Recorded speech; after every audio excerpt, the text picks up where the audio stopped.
literally the greatest dog show in the world.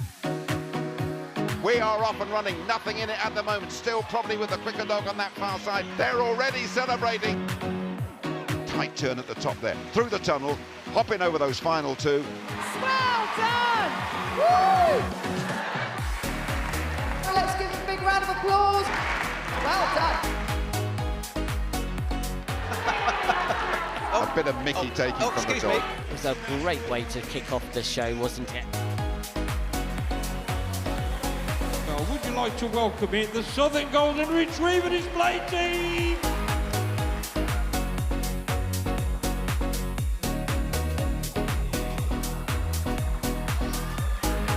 It's that beautiful little wire-haired dachshund.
Good morning, everybody. Welcome to Crufts 2022. Isn't it absolutely fantastic to be back? Let's give us a cheer for being back. Yes, Crufts celebrating all dogs everywhere. So we've got a fantastic programme for you today in the main arena. So please, we'd love you to stay with us all day for the 4 days. But also there's some absolutely brilliant stands, loads of places to spend your money in the other 5 halls. So we will forgive you if you leave us for a moment. But let's get on with our first competition. It's the British Open Jumping Round Agility. I'm sure it's going to be really, really exciting. But obviously we need a judge. So, ladies and gentlemen, please put your hands together for Chris Huckle.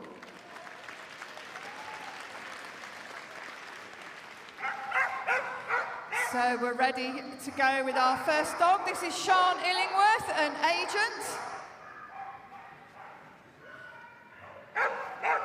Zanisco's secret agent. She says he's her own living miracle, homebred by Sian herself, and means the world to means the world to her. So she's under starter's orders. And she says it's always really, really exciting to run him. So I'm sure she's going to give this her all. So there's 2 rounds today, ladies and gentlemen. There's the jumping, which is this round, and then we've got the agility later on. And we put the 2 results together and we come up with an overall winner for Crufts 2022. So just picking up 5 faults. When you see Chris put his arm in the air there, that means 5 faults for a refusal. And I'm just going to take a moment to welcome everybody that's joining us on live stream as well. So through the U-move jump, left turn, through the wall, and over the final jump. Well done, 5 faults and a time of around 35 seconds. And next to go, we've got Lee Windiat, working bikini, border collie, 9 years of age. So Kate and I are sharing this competition between the 2 of us. Kate's on the blue one, I'm on the red one. Lee's ready to go. And bikini's away. Had a quick wander around, nice flowing courses, a little bit of work here and there. And across to number 6, the rigid tunnel. Up towards the top end of the arena there, into the rigid tunnel. Flicking around now. And we've just rolled the pole there, picked up 5 faults, and we've had a run by as well, so we've got a refusal into the 5 faults as well.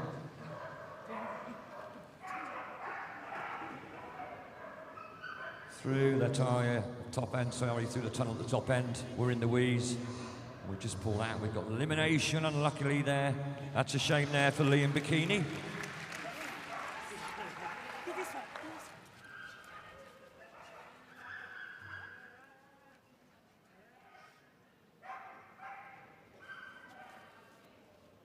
So ready to go with our next handler. This is Mike Bendel with Spy, Border Collie.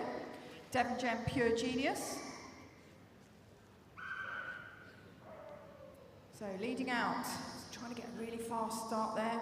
He's going to go through that Kennel Club jump, through the U-move jump. We're always welcome thankful to our sponsors.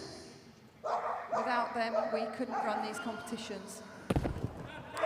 So round the back, across the arena, into the tunnel, making sure he gets the right line there. Left turn, through the tyre.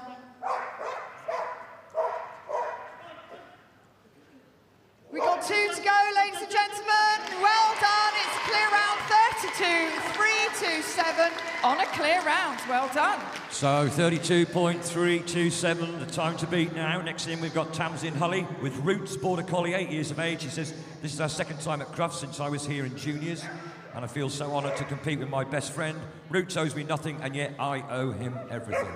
There you go, let's see how they get on, Tamsin and Roots.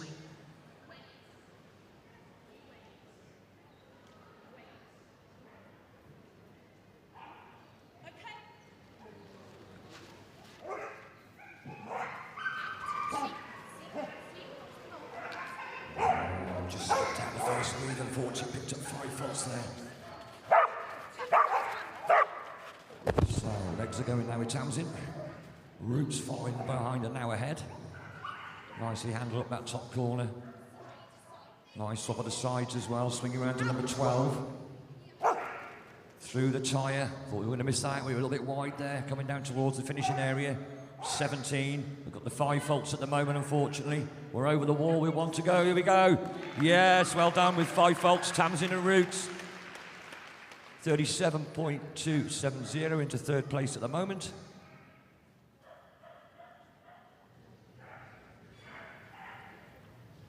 Okay, so next on the line we have Gemma Haycock. This is Jukebox. He's a 6-year-old Border Collie. Lala pulls turn up the jukebox.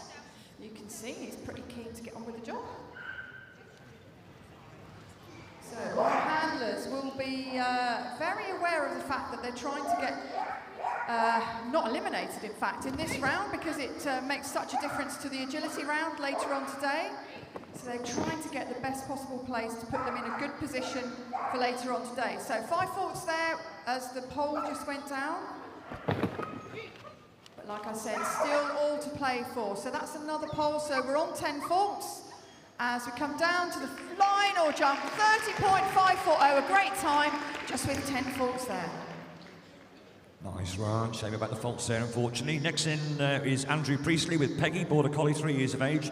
Peggy may only be small, but more than makes up for it by having a huge personality. She's AKA Wiggles, and there's never a dull moment when she's around. She qualified at her first attempt at the age of 2. Yeah, from Harrogate, so they've had a bit of a journey down here, obviously. Oh, just picked up the bottom end of that tunnel as well, the entry to it rather than the top end where they come out of it. Fast little dog, this one. Working nicely ahead there of Andrew.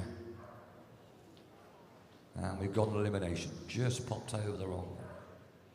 On the wrong side. I think we're doing a bit of a take our own line now, but we're all right. He'll be back for the agility later on.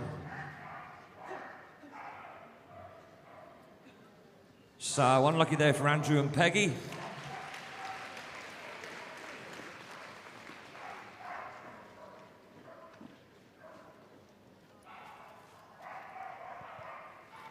So, next on the line, we have Ashley Carter with Epic. Border Collie, 8 years old, Castameyer Epic Enchantment. And she says he's a dog in a million. Gives 100% every time.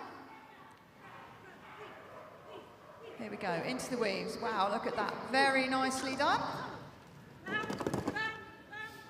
Round through the U-move drum, straight onto that tunnel, not wasting a second. Round the back. Got that nice loopy left turn.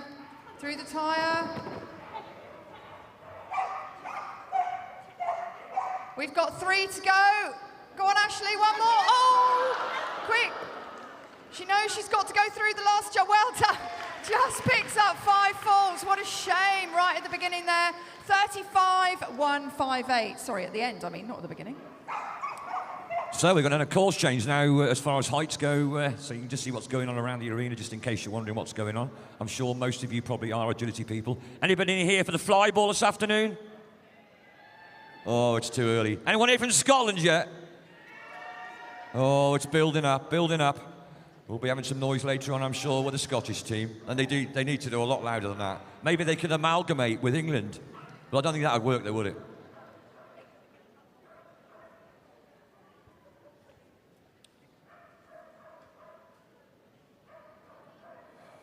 So, first to go will be, just waiting for our judge, he's just double checking everything, making sure he's happy. He is. Got Natasha Wise working Pebbles, Border Collie, 9 years of age, an agility champion. Pebbles loves the green carpet, and it's so great to be back. I totally agree with you, I've got to be honest on that one. So, Natasha and Pebbles.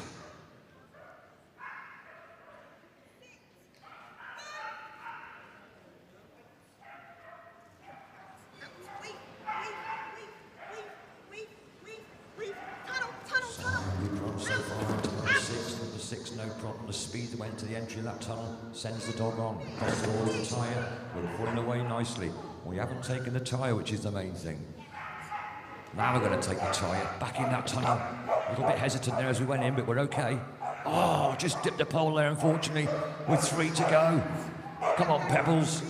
Super run, 30.382. Unfortunately, with those 5 faults there for Natasha and Pebbles.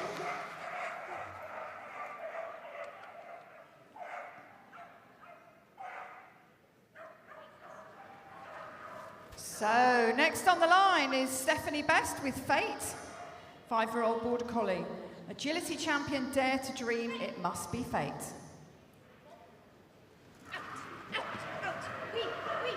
here we go, into the weaves. Clearly telling Fate where to go, what obstacle to do next. Right the way across the arena there. Round the back.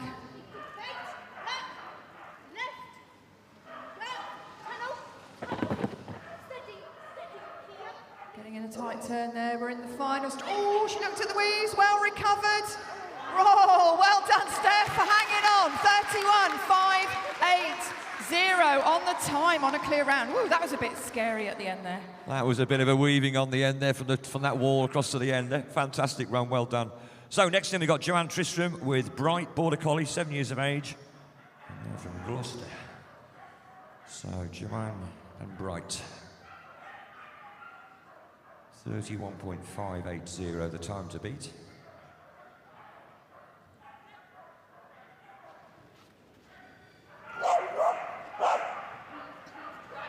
Oh, it's a clever bit of course building, that is. You've got a little bit of a tunnel there on the left-hand side of that one. Just pull the dog away. Just caught the dog's eye. So they've got 5 faults at the moment. The speed's there. Ooh, I thought we were going to go through those weeds, but we're okay. We're back on track now. Working away now towards the finishing line. Flicks around to the left. We've got 3 to go. Yeah, nice run. 5 faults, 33.655.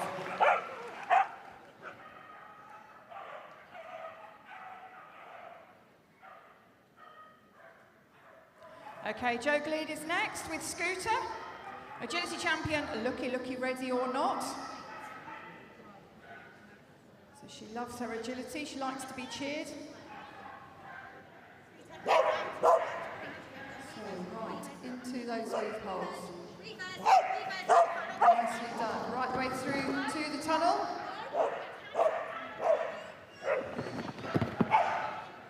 Round the back, pulling in. Left turn. Calling in. She's going to turn her right, over the wall, left. Ooh, just made it. Oh, keep going, one more. Yes, just over that last jump. Saved the day. 34.522 with 5 faults. Great time, even with 5 faults. So, still all to play for. What a great bit of handling there. I love watching people working dogs from a distance. That obviously makes their life a lot easier. So, next in, we have Nicola Wildman with Zest, Border Collie, 6 years of age.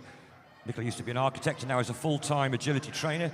Zest is a crazy loud full-on and a consistent challenge for Nicola. Now these two, if they get it right, are going to set an extremely good time.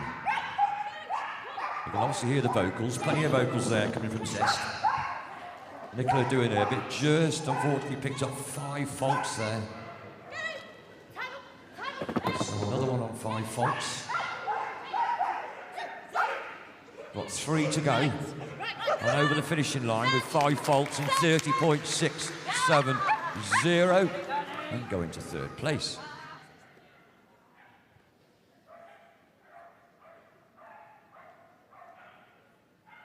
So next on the line is Alan Wildman with Zing. This is a Border Collie, agility champion, Chickara More, Kinda Amazing. Also representing her country in Holland this year.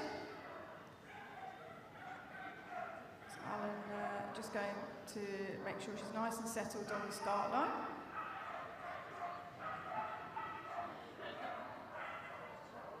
I think Zing just wants to get on with it.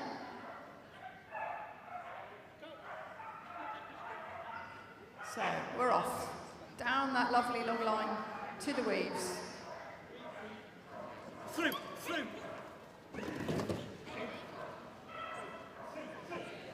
Into the tunnel, round the back, pulling in to the U-move, but unfortunately missed the jump out. So that's an elimination for taking the wrong course. But obviously he's going to finish.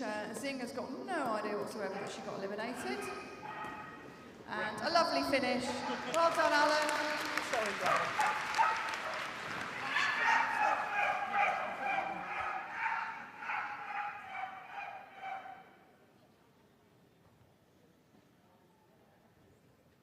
So unlucky there with the previous run from Alan. I've got Lara in next. Lara Staplehurst with Sprint, a collie, 6 years of age. Sprint loves agility and isn't scared to be loud and proud about it, so get ready for this one. She's just the perfect dog. Obviously got a bit of vocal going on as well, as we can hear. So we saved that one, and we're now back into reality of number 6. Back on track, as I always say.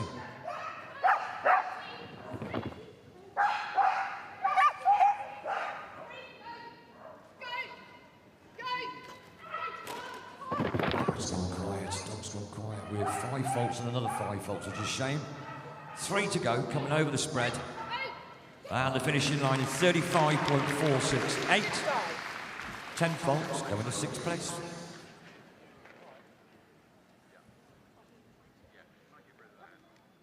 So, as you can see, our amazing ring party are changing the heights on the jumps. This is because we're going now down to the mediums. So all the dogs in agility are measured, and according to their measure, they're then allocated a height. And that's so that they're jumping obstacles that are appropriate to their size. So after the mediums, we will be going on to the smalls. Nothing else changes. The actual competition stays the same. So we are just checking the timing. Our judge will give us the all clear. He's just checking that he's happy with the long jump. He's nodding. I think we're ready to go. So next on the line, Marita Ogilvie with Harvey. He's a Spitz. He's 9 years old, Harvey Bird. And he's actually a rescue dog. And so you can enjoy agility with your rescue dog, with your purebred dog. As long as you're on one of the registers with the Kennel Club, that's absolutely fine. You can enjoy any of the activities that the Kennel Club runs.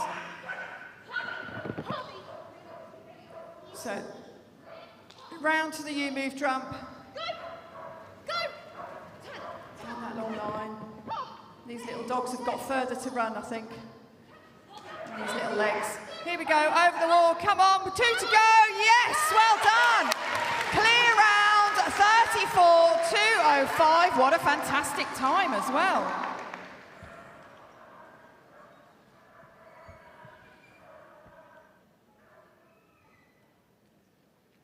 Absolutely super run there, fantastic, and a good time to set. So next thing we've got Amelia Nicholson with Wilo, a Collie Cross Cocker Spaniel, 6 years of age. Little Miss Woo Woo. Interesting turn there on the jump, bring the dog around for the weaves. It's one thing when you come to Crufts and you get around the shows doing a bit of commentating, you see all these different moves that people come up with. Some work, some don't. That did work beautifully. So flowing nicely now around towards the middle of the course, and now we've got 3 to go, and we are looking exceptionally well. Come on, yeah, super run, 32.284, and they go into first place for Amelia and Wilo.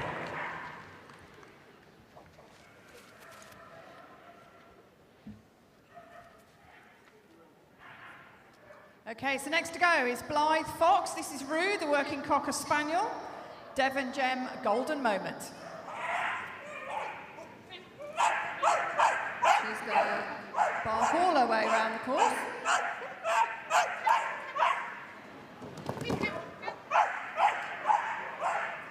Straight down that line to that far tunnel. Swapping sides.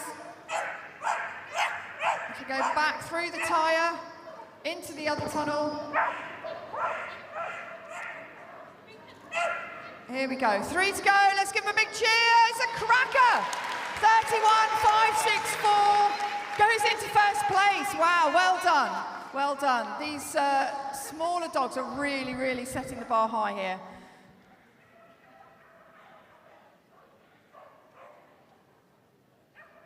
Absolutely superb on that one as well. James is next. James Adams, working Willow, working Cocker Spaniel, 6 years of age, agility champion. I won't go through the name. James and Willow won all 3 qualifying rounds to get them here today at the Kennel Club International Festival back in 2021. Now these two, I was going to say they're going extremely nice, but we just had that one roll pole, which is a shame. And certainly plenty of legwork going on as far as the handler's concerned there. James doing his bit. And Willow now working around with 2 to go. This is going to be a quick time. 29.83803. And they've gone into 4th place with 5 faults. Unlucky there for James and Willow. That was a great time. I think he knocked about 2 seconds off our current leader. So next to go, Mark Pattendon with Izzy. This is a Collie Cross Cocker. 7 years old. Sometimes loves tunnels a little bit too much, so let's see how we go. Into the weaves. Nicely through there. Straight across to the tunnel. Managed to save it. I think he got a little bit in Izzy's way there, but we're okay. Here we go, round. Into the final straight, 3 to go. Come on, Mark, 2 to go. Wrong way. Oh, well done. 31.564. Just lost a little bit of time there by turning the wrong way, but what a great run. Well done, Cats and Mark. Superb run. Next in, we've got Hayley Telling, working teal, Shetland sheepdog, 8 years of age.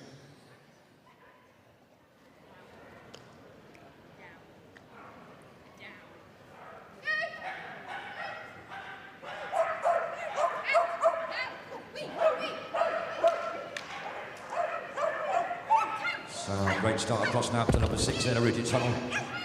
This partnership always seems to pull things out the bag, just as a surprise sometimes, I think, as well. Working beautifully at the moment. Hayley's doing a usual leg work around, giving that little bit of enthusiasm in a teal. Plenty of vocals. And unfortunately, we've got an elimination. What a great shame. They were nearly there as well. Unlucky there, Hayley and teal.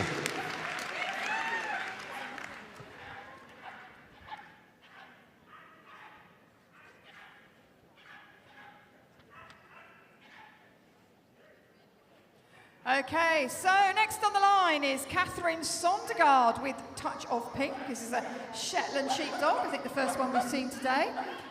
6 years old. Avocado love at first sight. First time competing here at Crufts for Pink.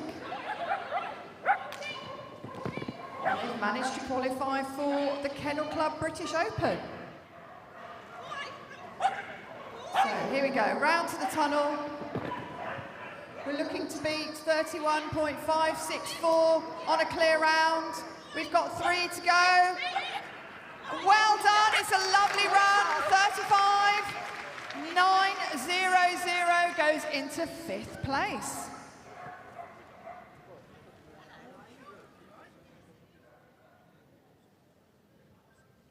And next to go, we've got Holly Archer. Holly's working Kona, Border Collie, 7 years of age. Holly's competed at Crufts for the past 4 years. Holly and Kona's second time in the main arena, but first time competing in the adults competition. Kona can be unpredictable, so fingers crossed. At the moment, we're looking very nice. Moving right to that tunnel, bit of vocal as normal. It's a blue mill, that's what you get out of blue mills. Round to 12. Back up to that top side there, we're in a tunnel again. We're coming around with 3 to go. After this one, which is now coming up, here we go, the wall, the jump, and the finishing line, 32.871. Into 3rd place there for Holly and Kona. So once again, our ring party are putting the jumps down. We're going on to the smalls. And like I said earlier, ladies and gentlemen, remember that we've got the agility later on, the second half of this competition. We've also got the championship. We've got the small and medium championship. So that's a new addition to our agenda today on the Thursday, and we're really, really excited to be seeing the best of British in the arena today. So we're ready to go with our smalls. This is Michelle Patient with Frisia, Cocker Spaniel, Skymara Cheedale.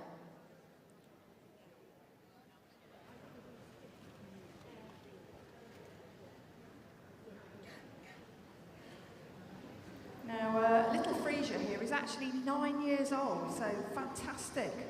But she's still performing at this level and qualified here for Crufts 2022. Fantastic achievement. Through the U-move jump, right the way across to the tunnel. Oh, just had a little bit of a...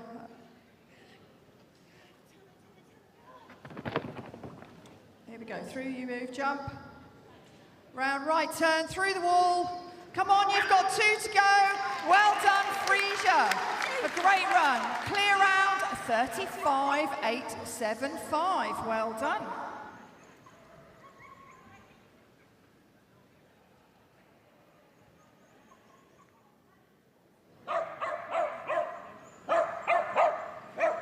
So next to go, we've got Bonnie Quick, working Shelley, Jack Pastoral Terrier times Border Collie, 9.5 years of age, agility champion, Little Miss Incredible. She has the biggest, kindest heart and the appetite of a pig. The captain GB Teams Abroad, an absolute true star.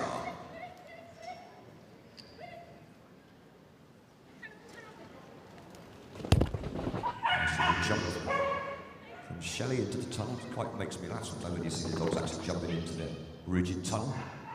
Obviously, I've got the view where I can see that as well. Oh!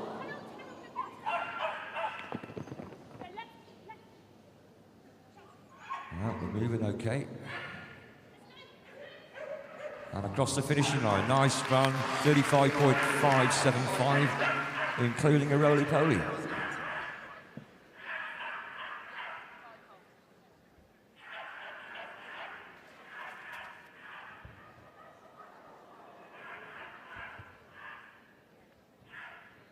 Okay, so next on the line is Selena Bray with Raid. This is a working Cocker Spaniel, Devon Gem Absolute Steel.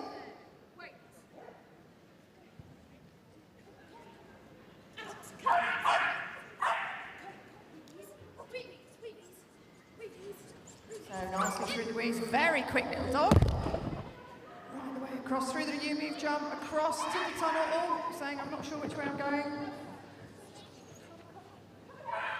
It's like it's on rails. Here we go, through the U-move jump. Come on, Rage, you got 3 to go. Well done, Selena, cracking run. 31.982. Goes into first place, well done. Absolutely superb run that one was. Next to go, she'll have another one here as well. Dave Munnings, working Boost, Border Collie Cross Corgi, 8 years of age. Boosted Rescue, well, it's his 5th home. He's a little bipolar, so you never know what mood he might be in on the day. He loves his agility, it really makes a huge difference with his personality. He is so crazy, we can hear that. And afterwards, he's completely chilled out. Well, that's what you want. So, Boost on Dave at the moment, flowing nicely around the course. Boost has got a bit of competition by the sounds of it. And they're coming around with 3 to go on 26 seconds over the wall. Superb run, 29.683, and they go into first place for Dave and Boost.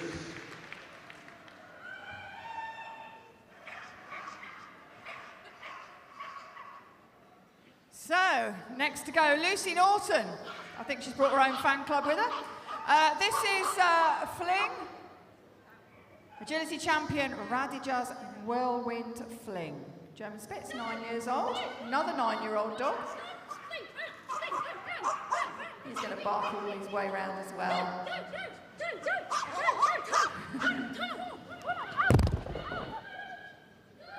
So right the way across that arena, that's a long way for a little dog. Here we go, round through the U-move jump. Lucy encouraging her all the way around. Telling her left, telling her right. Here we go, 3 to go. Come on, Lucy. It's a great run. 1 to go. Well done. 33.958 goes into 3rd place. Well done, Lucy. Another super run.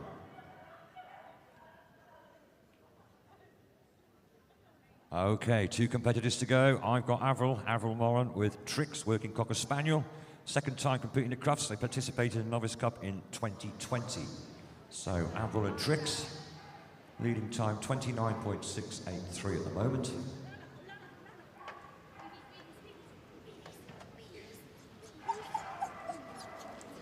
Just skipped a weave out there, unfortunately, and we've got an elimination. What a great shame. 2nd from the end, I think it was. That's a pity.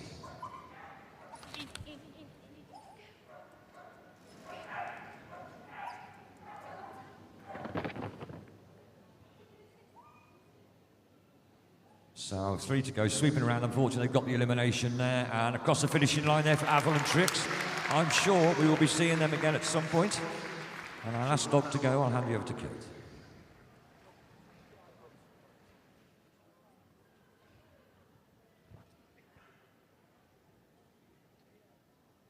Okay, so the last to go in our British Open jumping round. This is Katrina Hans with Sizzle, Shetland Sheepdog. Set the pace of Summer Garden.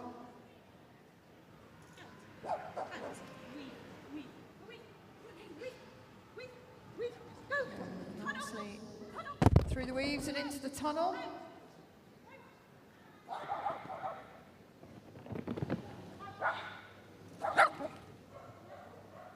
Left turn through the U-move jump. Turning left, turning right. Here we go into the final straight. 2 to go. It's another great run. Well done, Katrina. 32.518 on the clock on a clear round. Goes into 3rd place.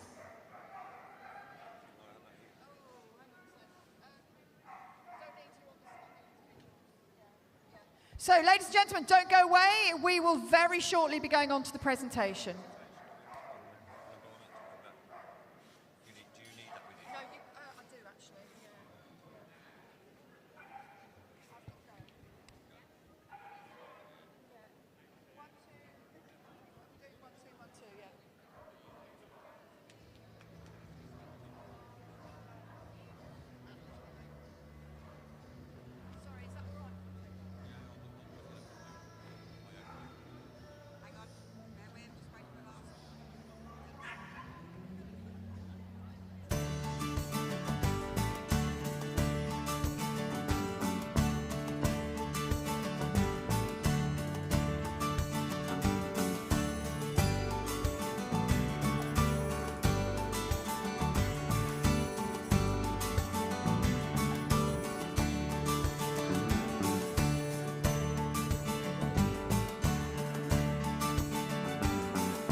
Okay, here we go. We are now ready for presentation time.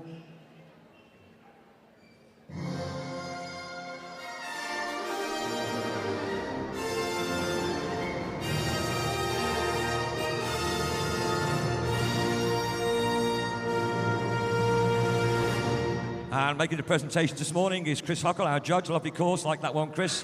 And in first place, the Kennel Club British Open Small Jumping Agility Champion Boost Bike with Dave Munnings.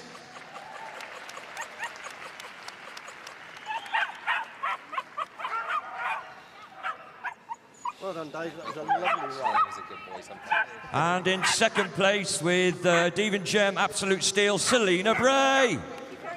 29.68 first, 31.98 second. Very close. Moving on to the Kennel Club British Open Medium Jumping in first place. Blythe Fox with Devon Gem Golden Moment. In second place, Little Miss Woo Woo with Amelia Nicholson. And moving on to Kennel Club British Open in Intermediate Jumping. We start off first of all with Agility Champion Dare and Dream It Must Fate. Stephanie Best is first. In second place, Natasha Wise with Agility Champion Leg Low Flipping Shiny Pebble.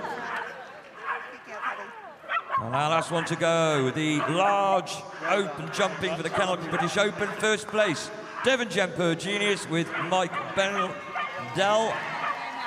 And second place, Charles Illingworth with Zangango's Secret Agent. Hopefully I said that right. That was really nice. Well done. Well done, everybody. So that's the first one out of the way this morning. Just having a course build change now. They're going to do a lap of honour.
From the moment they melt your heart, through every moment of life together, protect your bond with a lifetime policy from Margaret Pet Insurance, awarded the UK's most trusted pet insurer.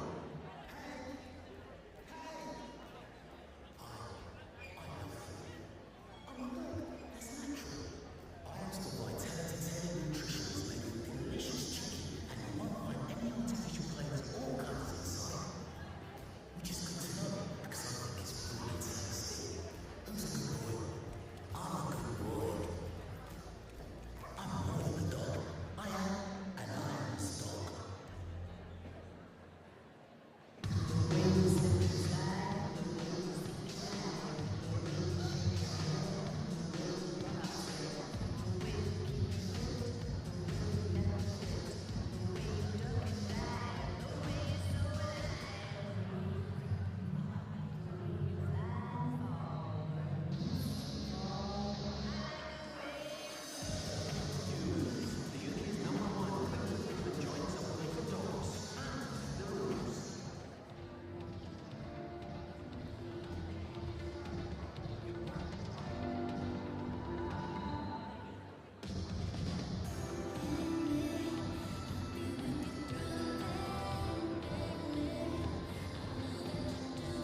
Wherever you're watching, welcome to Crufts, the 118th year of Crufts. It is the comeback after COVID forced the organisers to cancel last year. As ever, we celebrate the unique relationship humans have with our four-legged friends. It is the world's most famous dog show. On the first day, it is the Working and Pastoral Dogs Day. 20,000 are expected, over 200 different breeds, 38 countries represented here. Here in the UK, we have record-breaking TV coverage as well, over 16 hours on Channel 4 and More 4. And in this main arena, we will see over the next 4 days the finest dogs and handlers undertaking a range of disciplines: agility, obedience, heel work to music, and flyball. Every dog has its day, as always is our mantra, and we are all set for the first event, which is the Agility Championship. As ever, I'm Jim Rosenthal. Alongside me, Mr. Agility himself, Graham Partridge. Graham, good morning. We are at the NEC just outside of Birmingham. How much have you and every other dog lover missed Crufts? Morning, Jim. Good morning, everybody. A lot, I think, is the thing, really. And I'm the happiest person here just about at the moment, because not only have I got the best seat in the house, but I get to talk about the sport that I love and enjoy. And for the next few days, we're going to see some absolutely fantastic agility, and I just can't wait. I'm about as excited as I can get at my age, Jim. Yeah, you and me both. First event, Graham, the Agility Championships for small and medium dogs. The medium dogs will be going forth. 2 separate competitions. This in 3 parts. We will have the jumping this morning, the agility in the afternoon, and then the final this evening, and they combine the results to decide that final. Watch carefully. If you get eliminated from the jumping or the agility, you are out of the final. And to qualify, you've got to have a championship ticket over the last 12 months, but of course COVID has meant there haven't been that many competitions over the last 12 months. So we also have qualifiers from previous years, and there's a new section as well, isn't there? Intermediate and large, which we're going to see on Sunday. And Graham, just before the action starts, just explain the introduction of the intermediate category for us, could you? Yes, the Kennel Club a couple of years ago introduced another height category, basically, and it falls between the medium and large dogs. So we have small dogs, which are for dogs which are 350 mil or under at the withers, and then we have medium dogs, and that's for dogs that are 350 to 430 millimeters. Intermediate comes in at 430 to 500, and then large is over 500. And it's, as much as anything else, it's a safety issue. We're not asking dogs to jump higher than they actually need to. Okay. And in fact, the FCI, which controls the rules in Europe, they're actually going to be following us as from the 1st of January next year. And just explain, people might be watching Crufts for the very first time. What are we seeing on our screen now? What's going on out there? Well, we're actually seeing our intrepid ring party, who are volunteers to a man escorting the handlers off. They've just been walking the course. The judge always sets the course. It's always different. And he will have set it at a fairly high level, because this is a high-level competition open to grade 7 dogs only. They won't have seen it. They will have had a paper copy backstage, and this is their opportunity to come out and actually walk the course and find out how they're going to guide their dogs around this, and just make it look really, really easy, hopefully. Yeah, and again, you've set many a course, and it's your first sight of it as well. Give us your initial thoughts about the course confronting the handlers and the dogs here this morning. It's a good, fast course, appropriate for the grade, and you've got to bear in mind that this is a big occasion for all these people, no matter how experienced they are. It's in the best arena for dogs in the country, on the grass, you know, in front of the TV cameras. So he will have actually drawn back just a little bit on the difficulty that you might see day to day, but it's a great course. We've got a great judge as well. Great judge in Peter Elms. From the Scottish borders town of Hoyk is Peter, semi-retired, doing a bit of training, but a judge for over 25 years. The course time is 56 seconds. Explain that for us, Graham, could you quickly? Yep. That's the time that the dogs have to get round here in. If they don't do it in 56 seconds, then they will incur time penalties. But looking at the course, I think it's I don't think we're going to have too many difficulties in people getting round it in 56 seconds. Championship, it's the mediums, but first of all we need a judge. Now this is a very special judge. Why? because he comes from Scotland. And there he is, Peter Elms. Ladies and gentlemen, Mr. Peter Tremendously Elms, experienced Peter. judge and competitor, and it is the culmination of a fantastically long and great judging career for him. Real great honour to be able to do this. Wife Tricia and Peter, 7 dogs and 3 poodles they have. First to go to open up Crufts 2022. The first of 11 in the medium dogs is Harriet, Harding and Izzy. Izzy's 4th time competing at Crufts. Working sheepdog, 7 years of age, loves the atmosphere and gets very excited by it all. And we are away and running at Crufts, and that's a good quick start. Handler has to stay in front of the dog through the tunnel. Good tight turn there, has to get into those weaves from the right hand side. And mistake there, had to start again, picking up 5 penalties.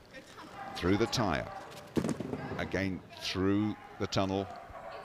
Shame about those penalties, because otherwise it's been a very, very good round. Tunnel on the far side, another refusal there. And a bit of Crufts nerves showing here for Harriet and for Izzy. And across the finishing line they go 39, 5 and 10 faults, Graham. I thought that the time wouldn't really be an issue for them, but as you see, the dog missed out a pole there, so that'll be 5 faults in the weaving poles.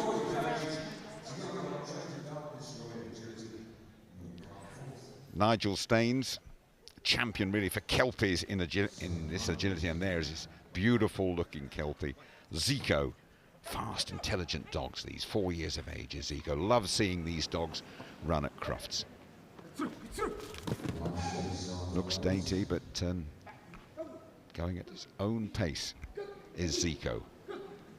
Completes the weave successfully, far end of the course, tight turn through the tyre, picking up a bit of pace here, and the tunnel as well. It's clean so far, 21 seconds on the clock. This is good for Zico, Nigel, the Kelpie. Barking her way round. Not the quickest we've ever seen, but it's very clean and accurate. And it's going to set the standard here this morning so far. 39.3 and clear, Graham. Nicely inside the course time there. Quite a young dog, only 4 years of age, so the atmosphere will be getting to it. Plus the fact Nigel's a canny competitor. He doesn't want to be eliminated, so probably his foot wasn't flat to the floor.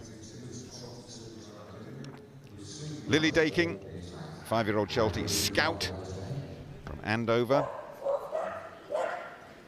Bit of hesitation there, but they just do, as Graham's saying, elimination is what they really want to avoid at this stage. Just want a nice, clean, tidy round. And again, missed out one of those weaves, have to start again.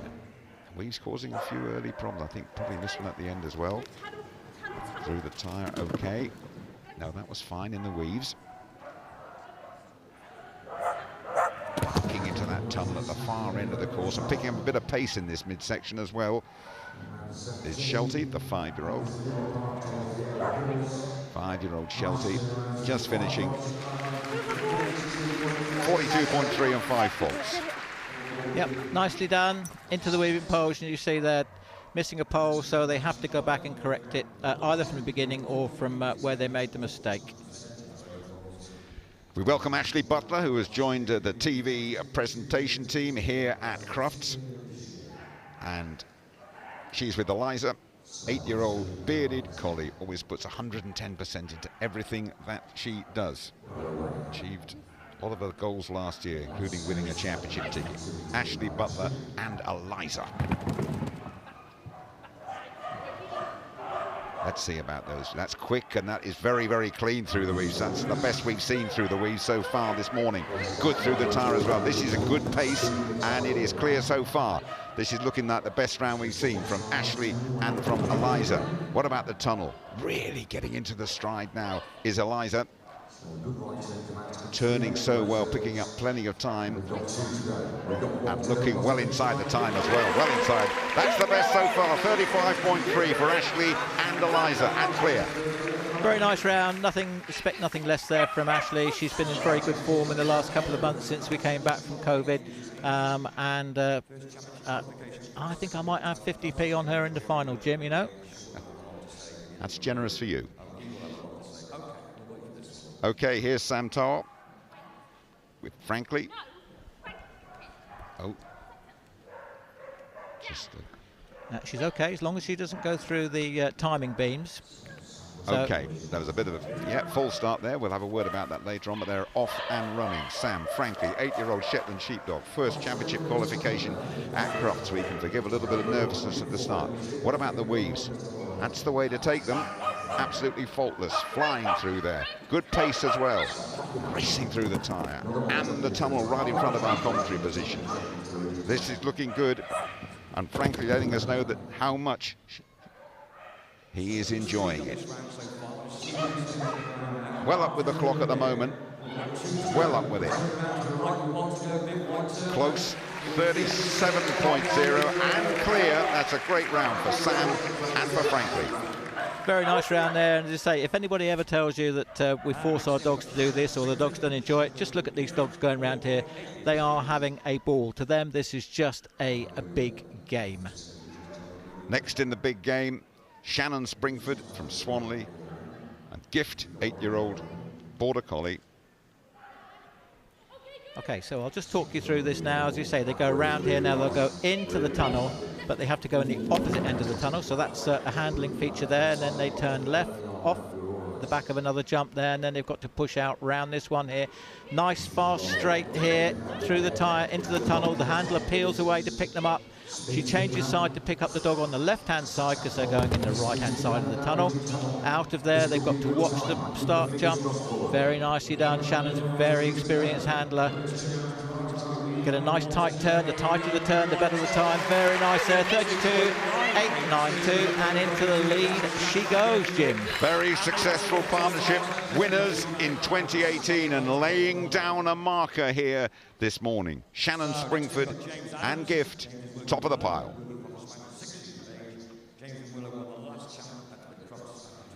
James Adams and Willow. 6-year-old working Cocker Spaniel. The last winner of this event, and very, very quick is Willow. We've seen Willow before. That's a great sight going through there. Taking that very tightly as well. Hops through the tyre. Goodness me, that is really, really quick. I think this looks like the best of all.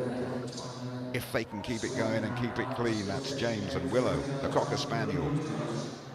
Tight turn there, it's excellent, it's excellent. 32.4, it's up there for James, it's up to #1, and they should every right to be delighted with that, Graham. They've lost none of their speed over the last couple of years or their enthusiasm. James continues to improve as a handler. As the more experience he gets at these big events, the better they get. 32.4 then the time to beat Matthew Rouse. The classic Mini American Shepherd. Don't see too many of those here, and there's early faults for Classic. Loves agility, a lot to say. Very, very fast, but an early error in this round. Another one going through the weaves. We'll have to start the weaves again. And this round for Matthew and for Classic, the Mini American Shepherd, somewhat unraveling early on. But of course, the dog will continue, and Matthew will continue right the way through this partnership from Oakhampton. A shame about those two early blemishes in this round, really. Bit of a hesitation at the top end of the course as well. Won't do the time any good whatsoever. Not the round they would have wanted, Graham. No, not for the jumping, but they achieved their aim of not getting eliminated. And unfortunately, the pole goes down there. The plastic poles. So, and again, the dog must go to the right of the first pole to go in, and then alternately in and out after that. Dalton Meredith and Munchie, very fast Border Collie, 6 years of age, from Ringwood. Runners up last time and looking to go one better this. The quality of this competition improving really by the minute. We're seeing some very, very classy partnerships here. That's excellent through the weaves. A bit wide going into the tyre. Every second precious. Beautiful line over those jumps, tight and quick out of the tunnel as well. This is good. This is again going to threaten the lead, is going to be right up there, and it's clear as well. This is an excellent round from these two. Well done indeed. into second place for Dalton and Munchie. And we are seeing the best of the best here at Crufts. We're probably about 50% of the entry down due to COVID, and we didn't have the qualifiers, but what we are seeing is fantastic. Penultimate dog, Blythe Fox and Roo, 6-year-old working Cocker Spaniel. Fantastic dog, this one, 4th year at Crufts, has also competed for Team GB. Haven't had to come too far, these two. They're from Alkington in Warwickshire, just down the road from here at the NEC, close to Birmingham Airport. It's reasonably fast and faultless so far for Blythe and Roo. As Graham saying, the sound of Roo just underlining how much the dogs enjoy this agility. And that's a good time as well, 34.0. Putting them into 4th place, Graham. Very respectable. We'll see them again. We will. Very nice round indeed. You can see happiness on 4 legs, that is.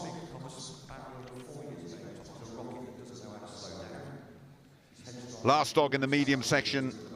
Topic, 4-year-old Cocker Spaniel. Handler Joe Gleed. An absolute rocket, this one, but he's hesitated there. And that'll pick up 5 faults. Have to enter those wheels from the right and enjoying every single second going through there. Early problems for those weaves for some of the earlier dogs, not for the later ones though. And look at the brilliant little jumper this one is, Topic. Clearing those obstacles by miles, that's fantastic. Swinging around to the bottom of the course, just a couple to go, and this will be a good time. 35.0, 5 faults for Joe and for Topic. So just a little bit of confusion there. It is all about communication, a little bit of confusion, but Joe even had time for a bit of a giggle and a laugh to her and say, what am I doing out here, she said. But she is one of the most experienced competitors that we have. So we're just about to put the jumps down for the next part of the competition. Yes, confirming then the results that Willow and James Adam, the last winner in first place, and Dalton Merritt. Just running through those results for you. We'll clarify those again at the end of the event. Okay.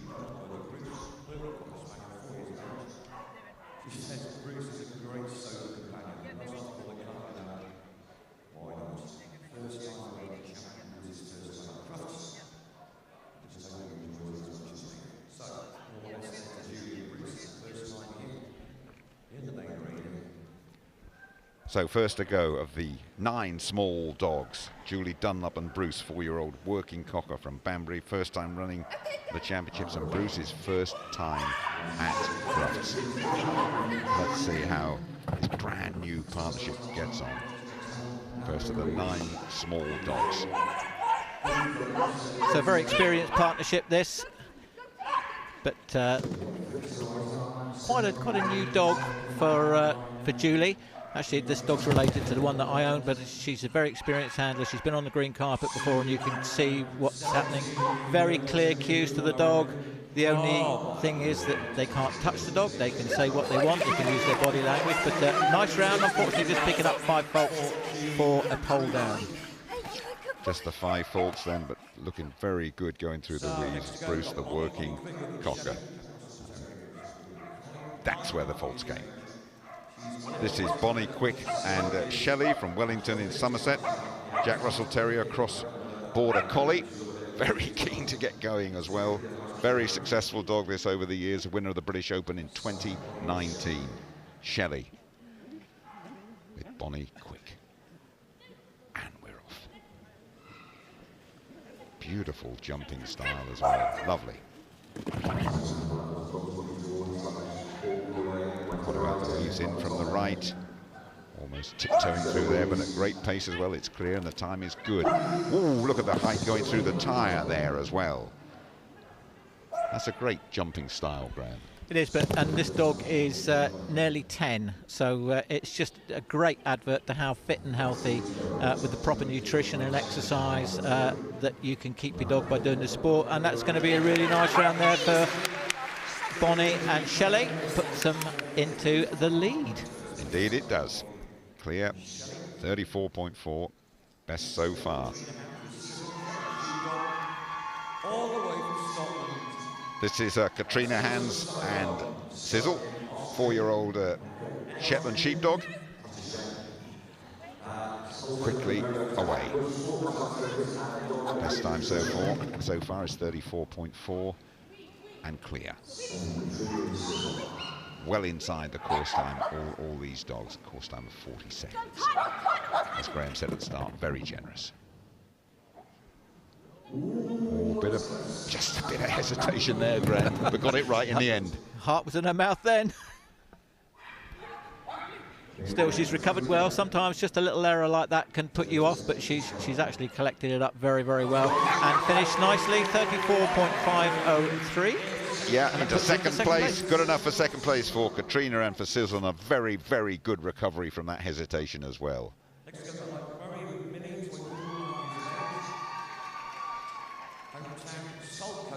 This is Eileen Murray from the west coast of Scotland, Saltcoats, Ayrshire in Scotland, and Millie, 9-year-old toy poodle. Millie is Eileen's first agility dog. Great experience and starting very well here on the opening morning of Crufts 2022. And to get your dog up to championship levels with it being your first dog is testament to how good a trainer she is. But as I said to you before, we are seeing the best of the best. And this is, again, shaping up to be a really, really nice round. Looking for a very tight turn there around the end. Oh, a little bit wide, lost a bit of time there. But anyway, what a great round, 41.298. It's a very good round. It's clear. It's not the quickest. And it's up in third place at the moment. So next we've got Dawn Weaver with Summer. This is Dawn Weaver as the small championship continues. Summer. Collie Cross Papillon, very intelligent and a very speedy dog as well. Regular competitors, these two. Well, I think they call that commentator's curse. Unfortunately, picking up an elimination there for going into the wrong end of the tunnel. As the first elimination. I said the dog was speedy. I didn't say anything else, Graham. Such a shame. That is a shame. So just explain what that elimination means, Graham. Elimination means that she can continue on round the course, because actually nobody's told the dog that it's been eliminated, so it's still out there having fun. But unfortunately, that will not only put Dawn out of this part of the competition, will preclude her from taking part in the final as well. So she'll be really, really disappointed with that. As I say, just won the horse of the year, I'm sorry, the Kennel Club Stakes at Christmas last year, so did very well. So she would have been hoping for more. Brief appearance, the crossed arms mean elimination. What a familiar figure this man is. Alan Bray, judge and a high achiever at agility as well. Has been competing at Crufts for a very, very long time. Tikita, 7-year-old working Cocker Spaniel. Fun-loving dog is Tikita. Tail wagging, and Alan has been there, seen there, done it, got all the T-shirts in agility, and away they go. This could be good. Putting a lot of faith in it. Yeah, Alan's a very experienced competitor. He'll know that he needs to get this dog round the course without being eliminated, which is all very well, but when you've got a dog that's probably only got one speed like this one, and that's flat out, becomes very difficult. But you'll just see him very calm, very clear with everything that he's asking the dog to do, making sure the dog, and then he faces the jump that the dog's just taken. Unfortunately, that's another elimination there for Alan. That'll teach me to big him up. I shall. He'll well, no, I mean that's the thing with Crufts. It's unforgiving. No matter who you are, no matter how good your dog is, you can go at the very early stage, and there's a lot of love for Alan and Tikita as well.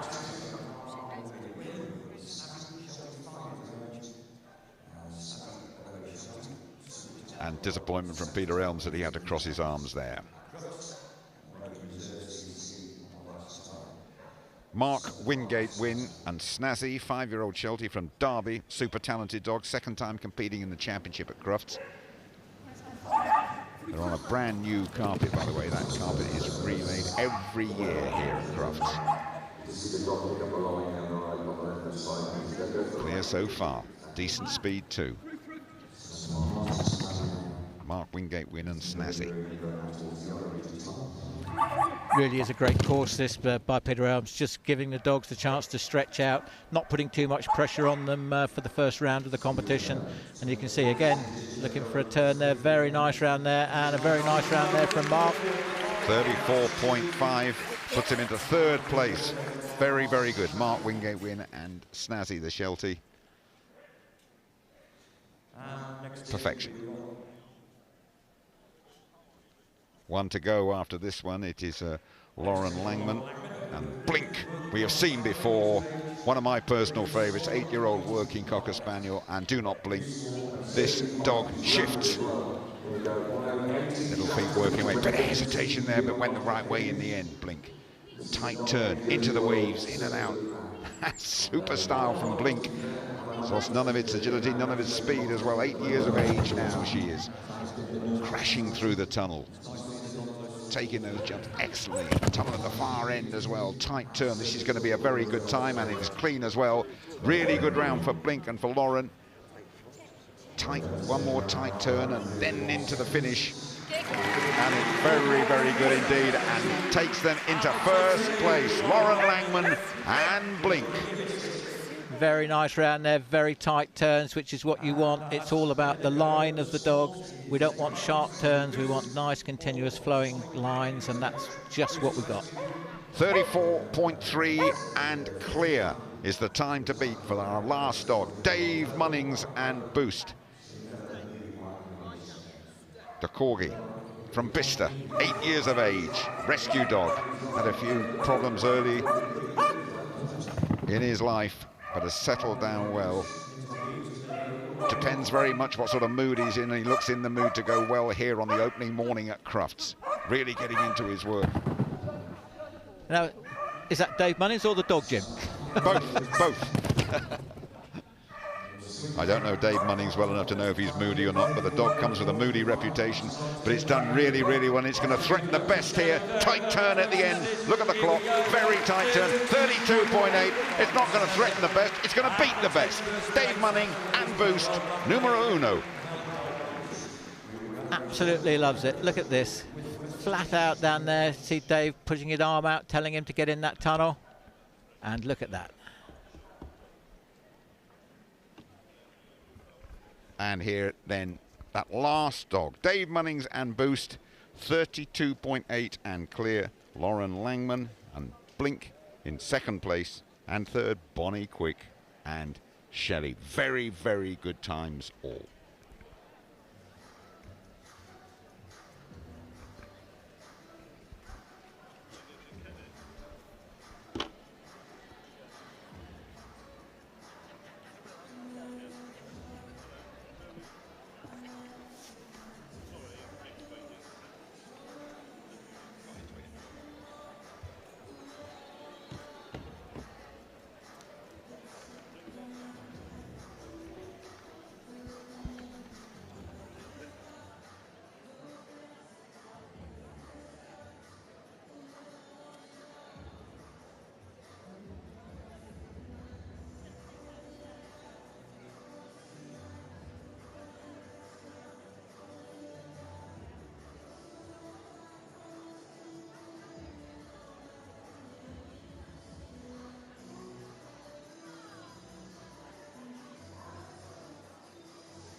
Okay, here we go. It's presentation time.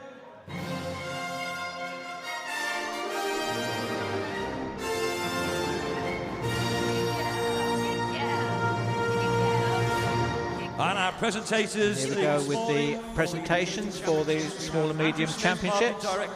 There we have, looking very pleased with himself, is Dave Munnings, who was the winner of the small. And we have our presentation parties. In the green, we have Mr. Andrew Smith from UMove, one of the Kennel Club sponsors, and he's accompanied on his right-hand side by Stuart Payne, a Kennel Club board member. And the winner of the small championship was Dave Munnings with Boost Bite. In second place is Lauren Langman with Blink, very happy there.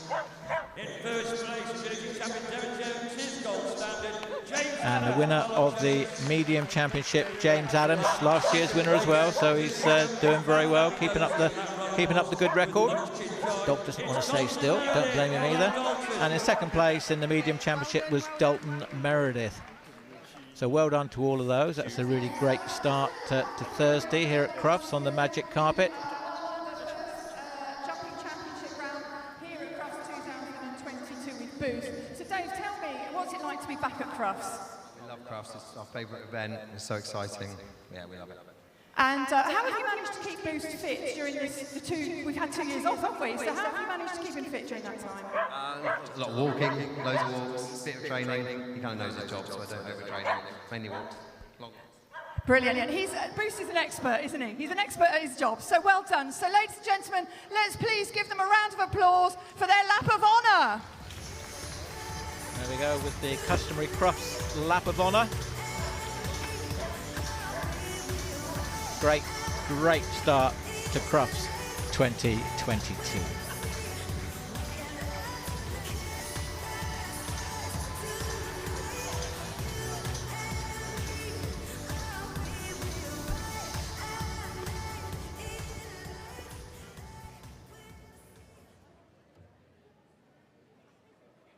So the next event we have coming in the arena very shortly will be the East Anglian, I do believe, Staffordshire Bull Terrier display team.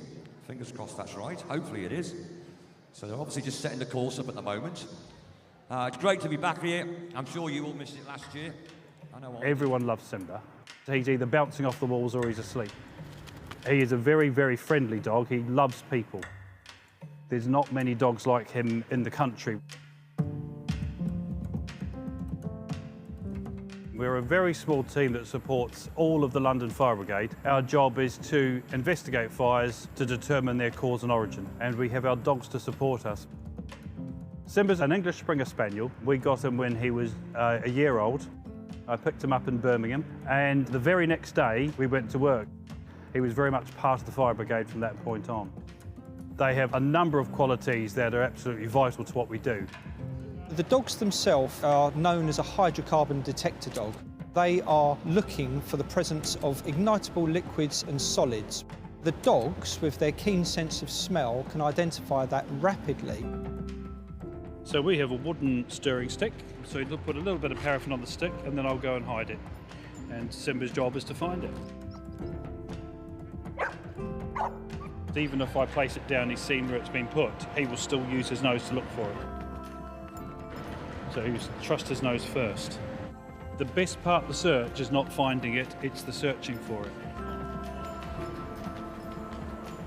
If you look at his tail, when he's searching, that's when it's moving the fastest.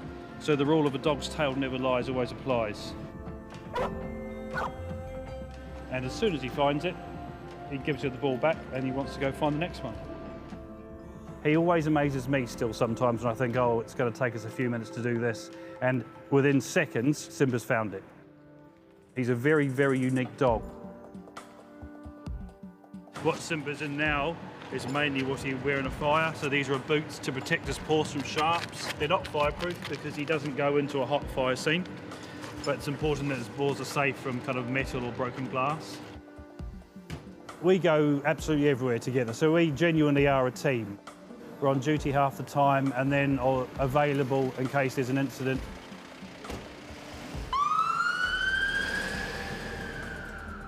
Whenever we're working, I don't really need to tell Simba what to do because he's already second guessed.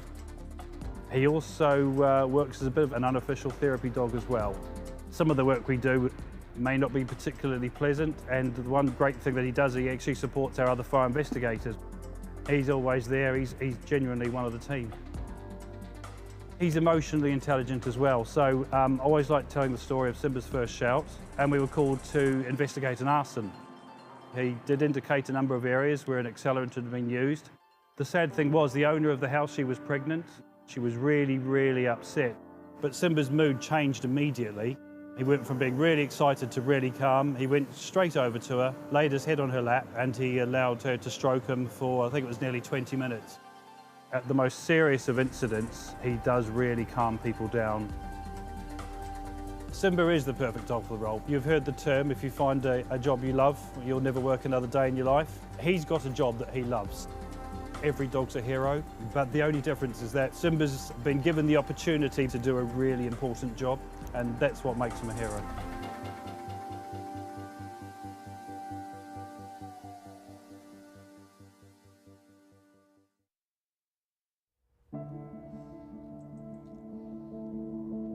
We're not heroes. I help people in my job, I help people doing this. We're not heroes.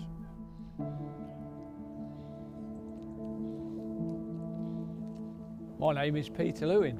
I'm a paramedic for East Midlands Ambulance Service. I also run Pete Lewin Newfoundlands. We take people swimming in open water with the dogs for emotional support. Right, grab a dog. This is Bob. Bob is our non-swimmer. Bob is our mascot dog. Storm, he's very needy. Sonar, he'll swim his heart out for you.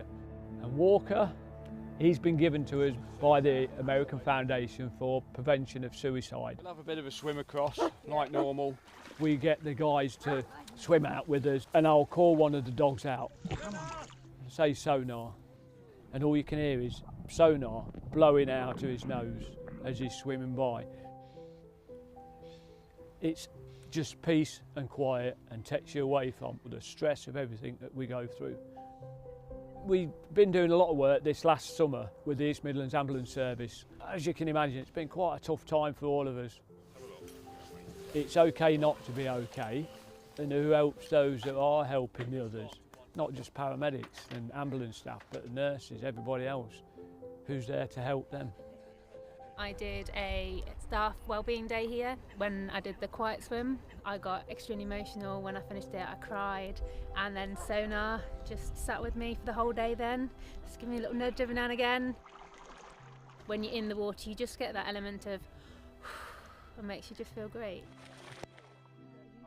You see, we were never ever going to get used for real rescue in this country, unfortunately. And I'd sort of developed different manoeuvres for getting people out of the water. But these moves are not just for real rescue.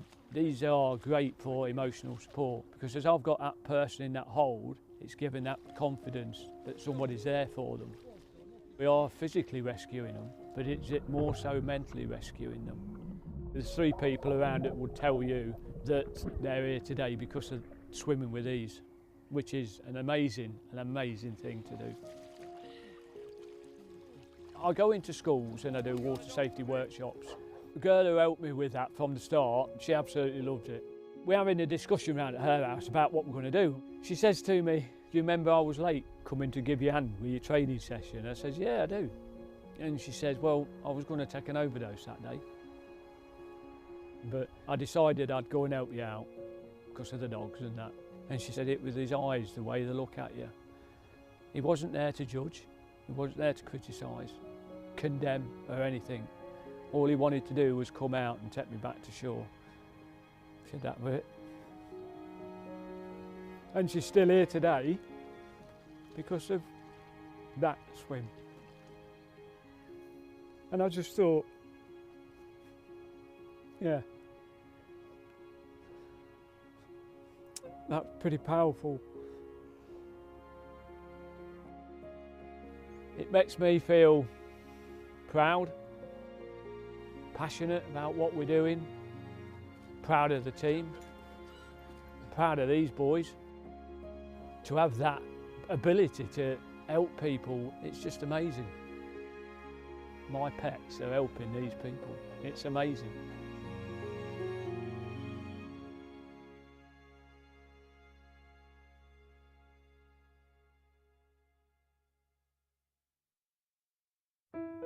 I couldn't see my girls' faces. I felt like my world was crumbling. It was like my eyes were closed. I was then matched with Milo. It was one of the happiest days of my life. Milo's a hero because he's given me my life back. He's enabled me to be a dad again to my girls and to be a husband again to my wife.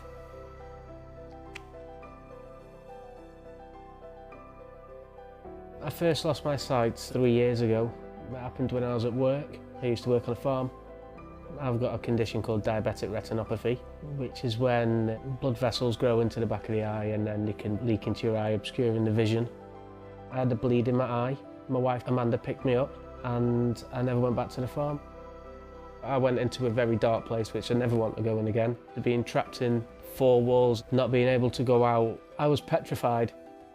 I would say he hadn't just lost his sight, I think he just lost himself, if that makes sense. We're not afraid to talk about it now, but he'd often cry at night because life had changed for him and he had to adapt and learn things all over again. So yeah, it was tough.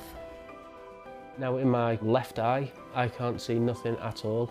And in my right eye, I can see blurry shapes. I wouldn't go anywhere without Milo, and Milo doesn't go anywhere without me. He's enabled me to go out independently, confidently, knowing that I'm going to be safe. I felt an instant connection with Milo. As soon as he put his chin on my knee, as soon as he gave me his paw, it was amazing.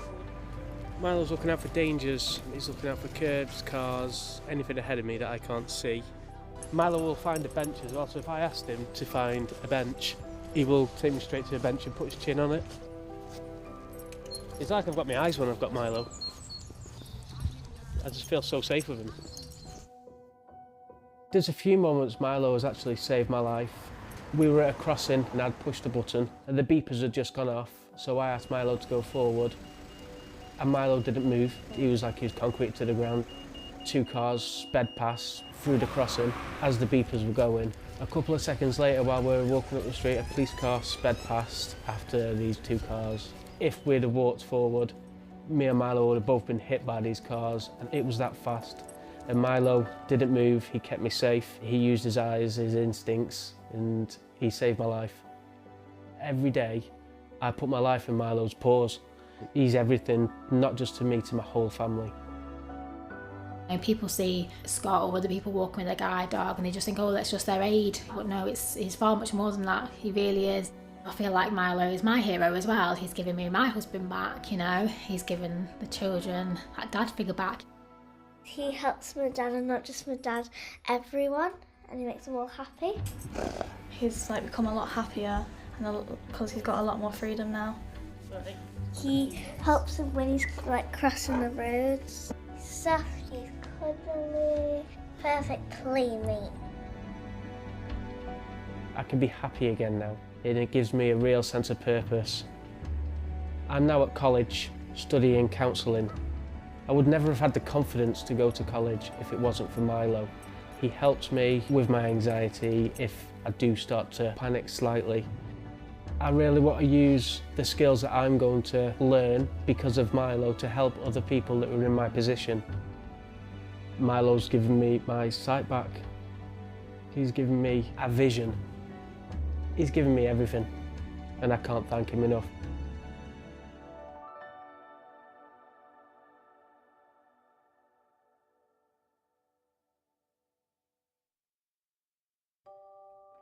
We rescued Chewy at 12 weeks of age. He was found abandoned with his litter mates, his brother and sister, in a garden.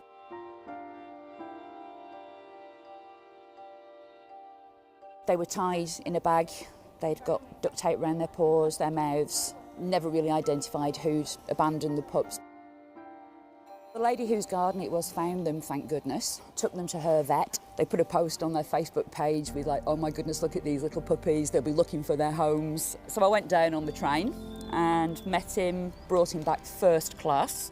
The train was actually 15 minutes late leaving Preston because all the Virgin train crew wanted their photograph taken with him. And he's been with us ever since. When we adopted him, we decided that we'd give something back. In 2019, I read a report on Facebook about a puppy that had been found buried alive, very close to where we are now. He was actually sitting on my knee when I read the article, and it just rang so many bells that there, but for the grace of God, for the want of an expression, that could have been him. Unfortunately, his injuries were too severe, he had to be put to sleep. And I thought, do you know what, this little dog just deserves to be forever remembered by this town. As a permanent memorial to Shiloh, we planted a tree for him because it's just continually going to grow, it's going to change, as he would have done. So one of the reasons why we selected this tree is because it's an evergreen, so it's almost like a symbol of eternity. So yeah, this is the tree we planted for Shiloh. When we first got Chewy, we decided that we'd actually teach him to do CPR on one of our other dogs, just purely as a trick. And that actually proved quite useful, probably coming up for about 2 years ago now, where he effectively saved my husband's life. Ray's got quite advanced multiple sclerosis, he's wheelchair bound, struggles very much with his speech now, but it's almost like he's found a way to communicate with Chewy and Chewy's found a way to communicate with him. He's always got one eye on Ray and what Ray's doing. It's just like he's his soulmate. I was actually out in the garden. The two bigger dogs were upstairs. He was with Ray. I've heard him barking, and his barking got more and more frantic. Luckily, the French doors were open. I think if the doors had been shut, I probably wouldn't have heard him. I've come into the house, and Chewy was licking his face, jumping on his chest, licking his face, and I thought, oh my goodness, you know, just what's going on? Ray had actually stopped breathing, and then suddenly his heart stopped. I managed to get him onto the floor, did some CPR on him while talking to an ambulance crew, and Chewy never left his side. It was almost like he was making sure that I was doing everything right. And every day that passes now, I just thank whatever's upstairs that we've got him, because without him, I wouldn't have my husband. We're celebrating 30 years of marriage this year, and it's all thanks to this little guy. Hey.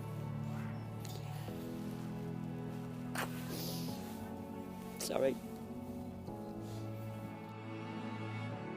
With Chewy, apart from what he did for Ray, he's just such a special little soul.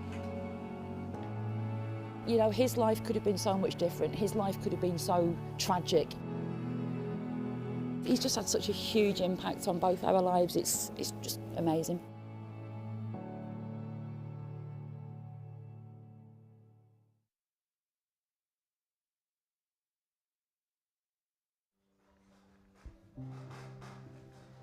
It's obviously hard as a parent to see your child in pain. Ruby would actually go on Olivia's bed and tuck herself into where Olivia's pain were, and that would probably be the only time when she would actually settle and feel a bit more relaxed. I think without Ruby, we would have, you know, struggled even more to see Olivia suffer like she did. Olivia's got cerebral palsy. She's non-verbal, but even though she's non-verbal, she has a wicked sense of humour. She's laughing at me now. As soon as we got Ruby, she immediately went straight underneath Olivia's wheelchair. In fact, when she was a puppy, she used to actually be on Olivia's knee in the wheelchair. So yeah, the bond was from the beginning, from when she was a puppy. I think without Ruby, I think there'd be a big void in Olivia's life. She does play a massive part in Olivia's life. She gives them more confidence. During COVID, she's been a fantastic companion for her. She helps her with her physio. She's not a trained therapy dog, but she does do quite a lot of therapies with Olivia through play and a physiotherapy, like with Olivia's athetoid movements. She seems to be able to make her quite still. She just assists her where she can, and I think she gives her a lot of emotional support as well. Stretch your arms up, stretch both arms up in the air. Olivia likes the cuddles because she gets to give Ruby a proper cuddle in this way, don't you?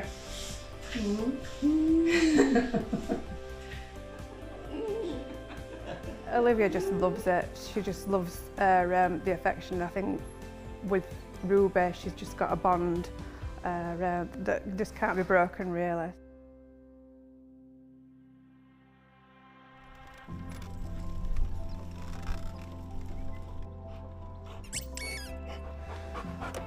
Because of Ruby, we're able to get outside in the fresh air and throw a few balls or go for a walk.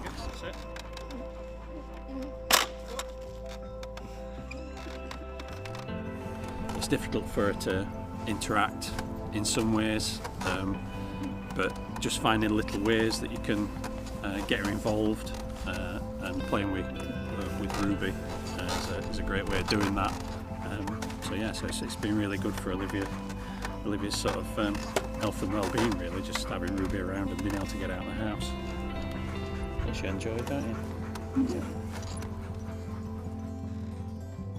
We're not always able to do things that other families can do, but Ruby brings a lot to the family, and she's just made family life and Olivia's life complete, really. So in our eyes, she is a hero.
back here on Working and Pastoral Day. And we welcome back a regular favourite here to the main arena. And if, like me, you love staffies, you are in for a treat. Ladies and gentlemen, please give them a huge round of applause as we welcome the East Anglian Staffordshire Bull Terrier display team. I'm going to hand you over to Christina Chapman. It's lovely to welcome you back after a 2-year absence. The team, as you can see, is made up of Staffordshire Bull Terriers with their handlers. The dogs know what to do. We're not sure about the handlers. One of only 2 breeds recommended to be with children, and one of the loveliest breeds you could wish to meet. And if you want to meet them, you can do so after the display. This is the whole display team from the East Anglian Staffordshire Bull Terrier Club. Now I'm going to hand over to Leslie because she knows all the clever stuff. Well, I hope I do. It's really nice, I have to say, to be back doing what we like doing best, which is showing you the absolute positive side of Staffordshire Bull Terriers. So you'll have seen the full team doing their rounds here. We've put together quite a simple display for you today. We just wanted to show you their agility, their athleticism, and of course their fun. You'll see some of that too. We're going to start off this section with our Hoopers section. Hoopers, as you know, is quite new on the block. Here we've got Tiger first of all. Now, Tiger's actually at the highest level of UK Hoopers and enjoying it. She lives at home with Joe and the other dogs. Queenie, who you'll see later, is her mum. And Joe says that her absolute favourite things in life are fruit and veg. And she'll do anything to get the opportunity to steal some. Smash in, well done, Tiger. Next in, we're going to have Roxy. Now, Roxy's come all the way from North Wales. She lives with Kev up there. Funnily enough, they're probably one of the furthest travelled for us today, but they were here first. So Roxy's 9 years old, and she's been with Kev since she was a tiny pup at 8 weeks. And she lives as well with another Stafford, with Olive, who you'll see shortly. She's retired now from agility, so Kev says Hoopers is absolutely ideal for her because it doesn't put any extra weight on her joints anywhere. Excellent, Olive. What I do know about Olive is she loves swimming. Apparently she doesn't like the water cold though, it has to be heated. Next up we've got Az with Kelly. Az is 7.5 and he's been with our display team now since 2018, so he's quite a veteran with us. Saying that, he'll be competing here tomorrow in veteran classes because he also competes in breed shows, as well as doing some scent work, some low train level obedience, and he loves training tricks. He often demonstrates at class, training his tricks. And he's actually as well the current UK Hoopers Small League champion. Thanks a lot, Az, nice to see.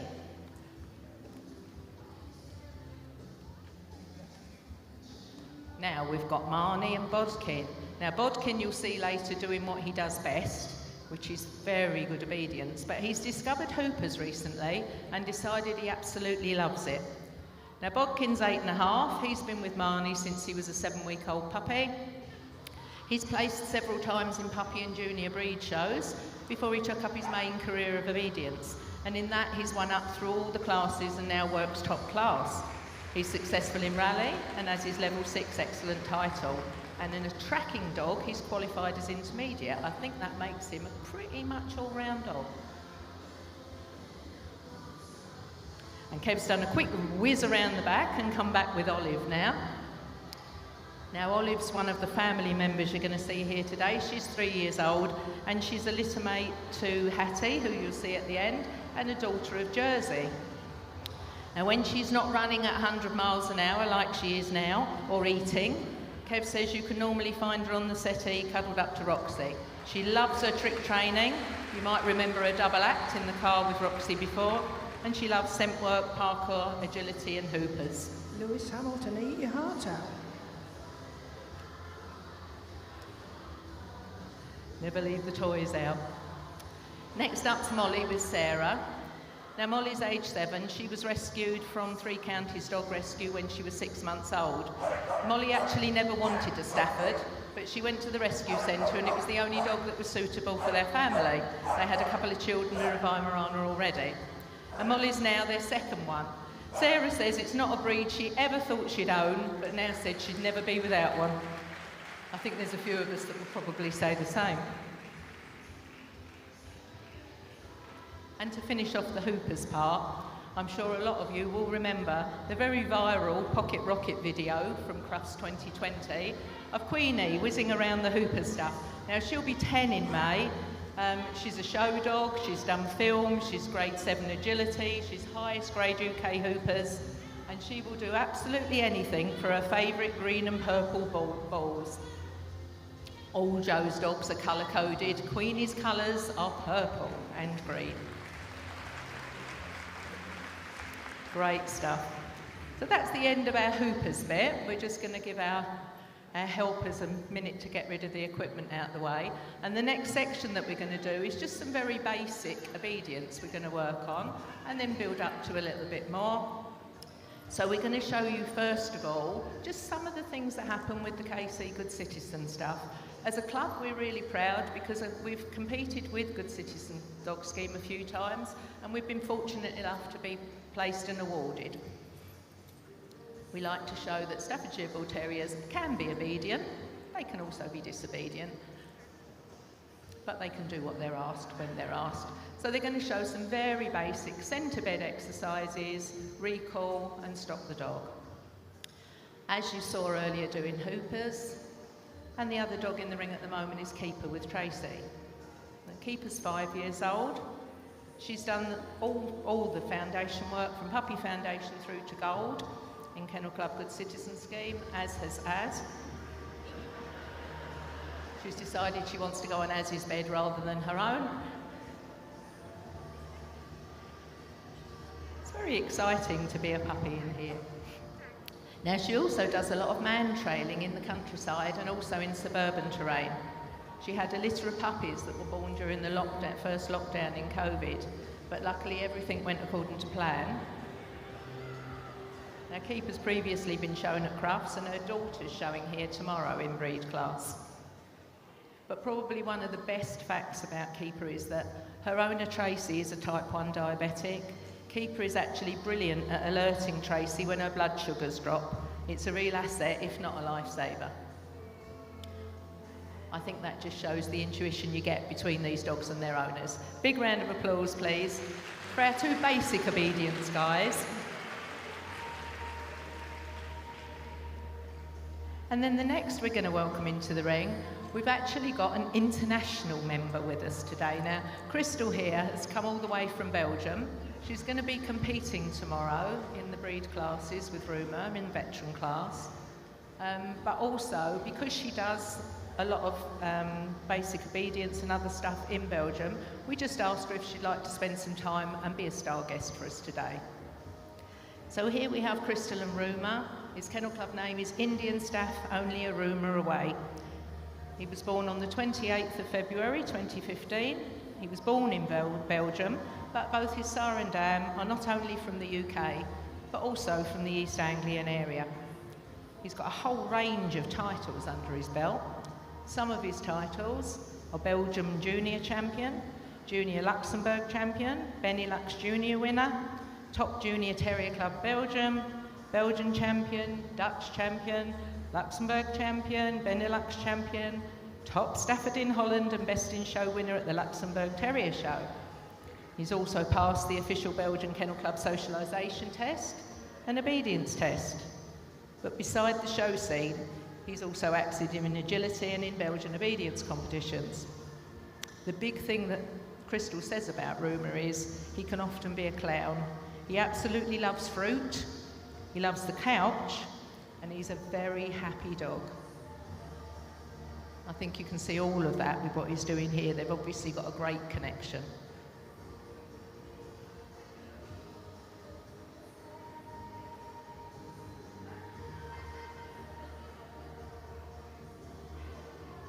And a nice finish.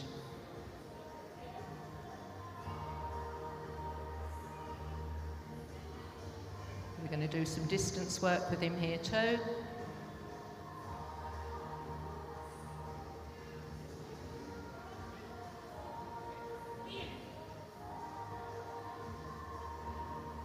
He's going to wait in his square.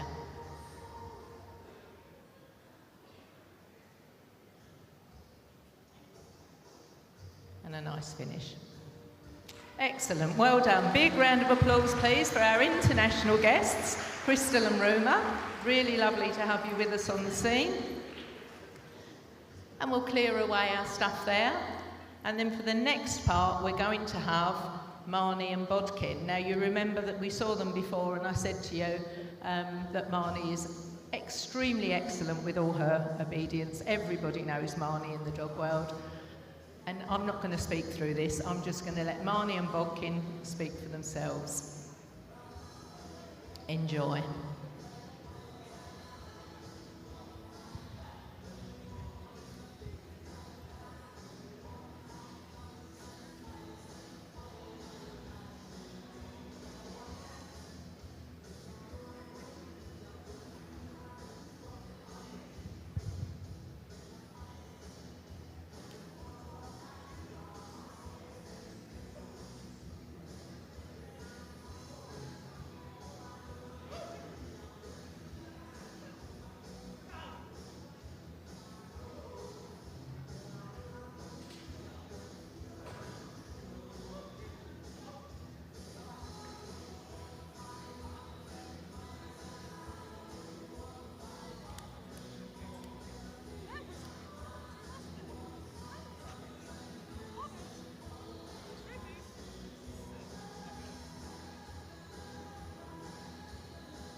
What brilliant work. Big round of applause there.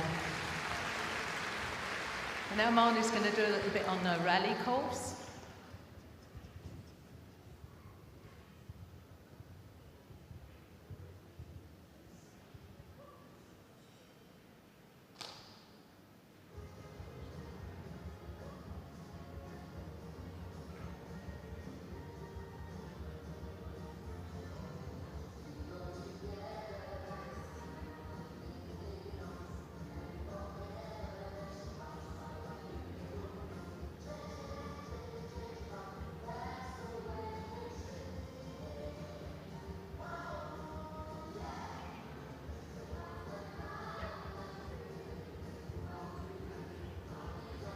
Marvellous. Thank you so much, Marnie. Absolutely brilliant to see the work between the two of them together.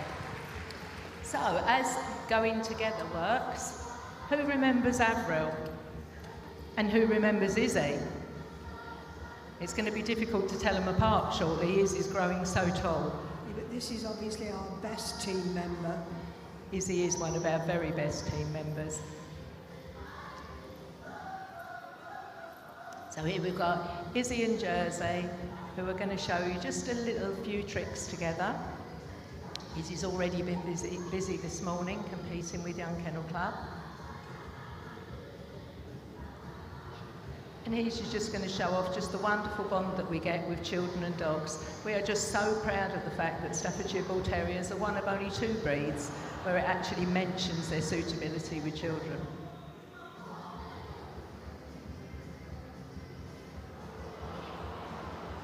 Somebody knocked her bowl over.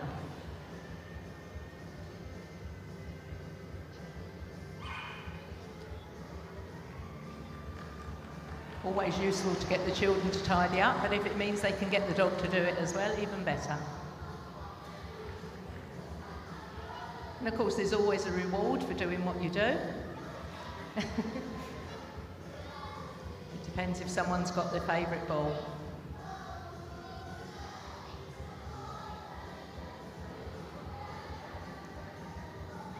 Good job is his legs are getting longer.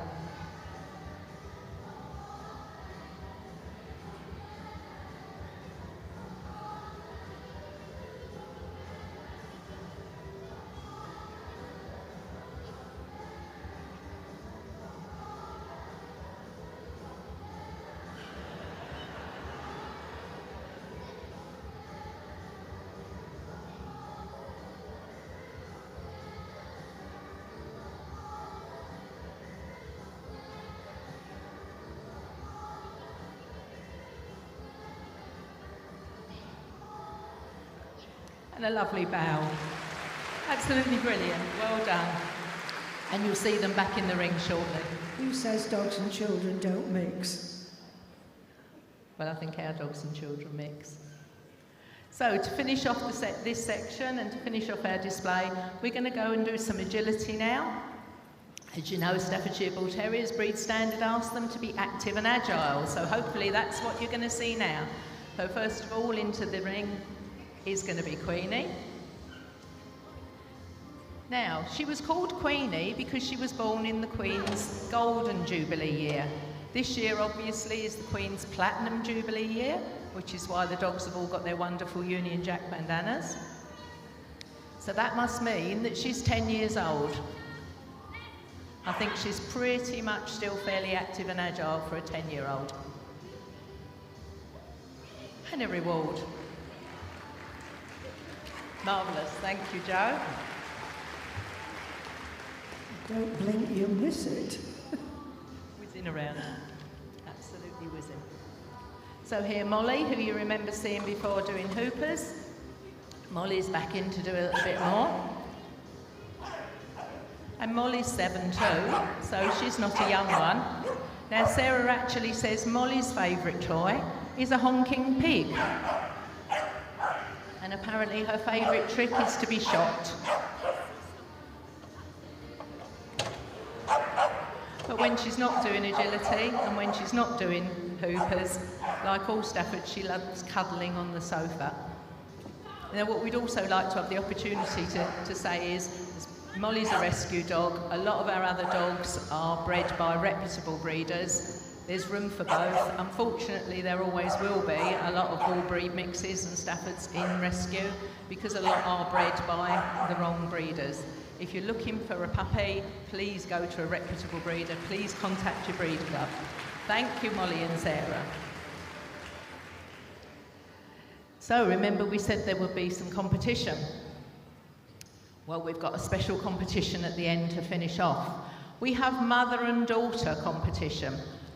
So first into the ring we have Mother, which is Avril, and we have Mother, which is Jersey. And they are going to whiz round our agility course in the best possible way. I'm always amazed at Staffords doing weaves because they don't look like they're built for weaves.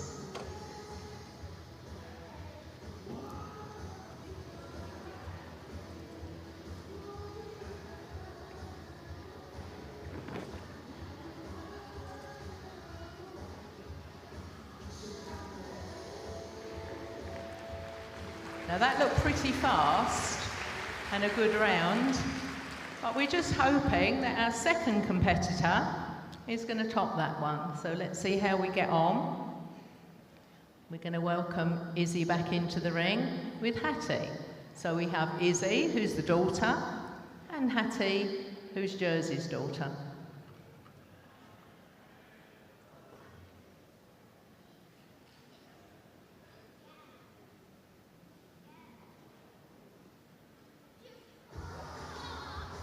Oh, off we go.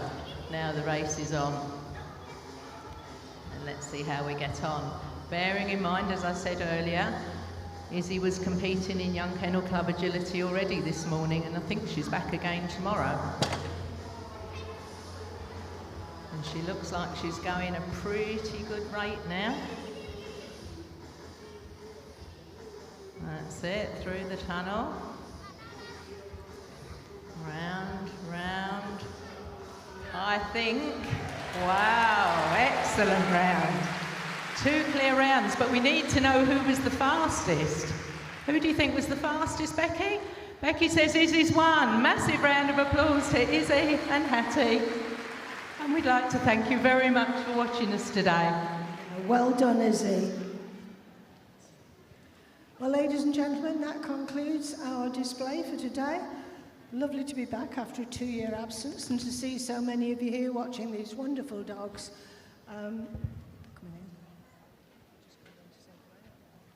Ladies and gentlemen, can we have a massive round of applause for the East Anglian Staffordshire Bull Terrier display team?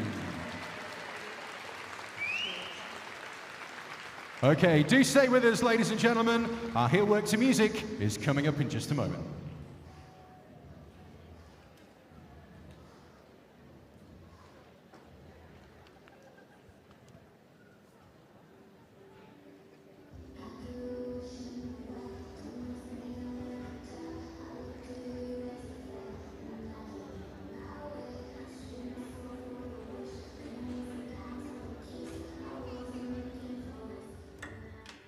Everyone loves Simba. He's either bouncing off the walls or he's asleep. He is a very, very friendly dog. He loves people. There's not many dogs like him in the country.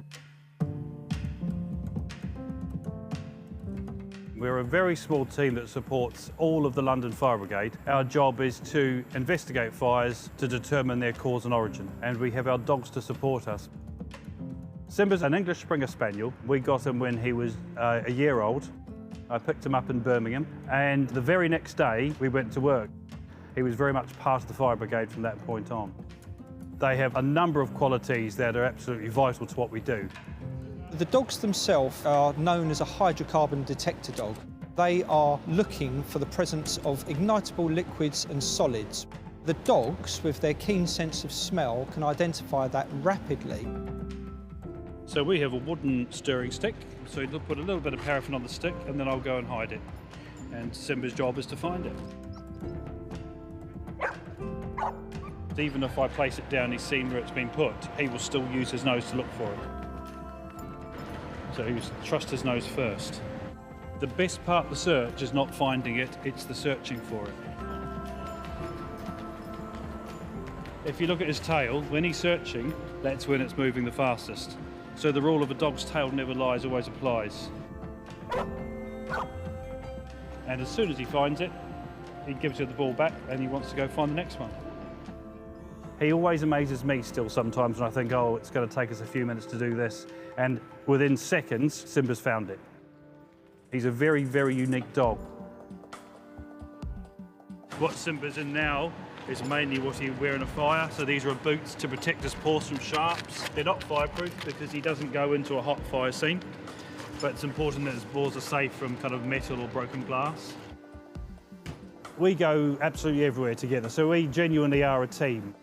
We're on duty half the time and then are available in case there's an incident.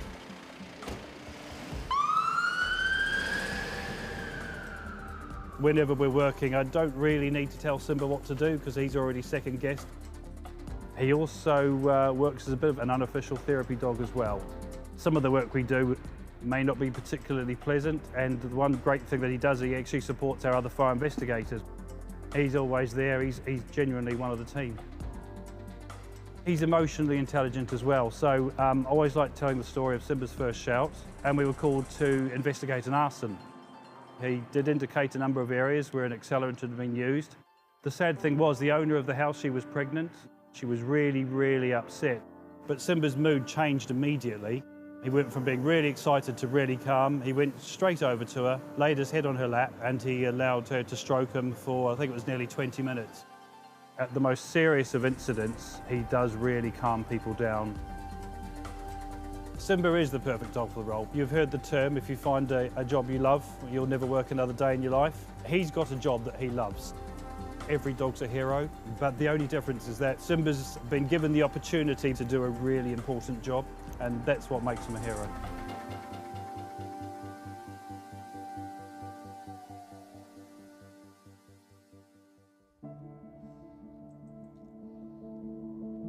We're not heroes.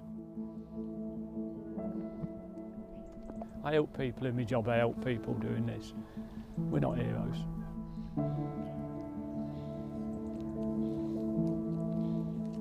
My name is Peter Lewin. I'm a paramedic for East Midlands Ambulance Service. I also run Pete Lewin Newfoundlands.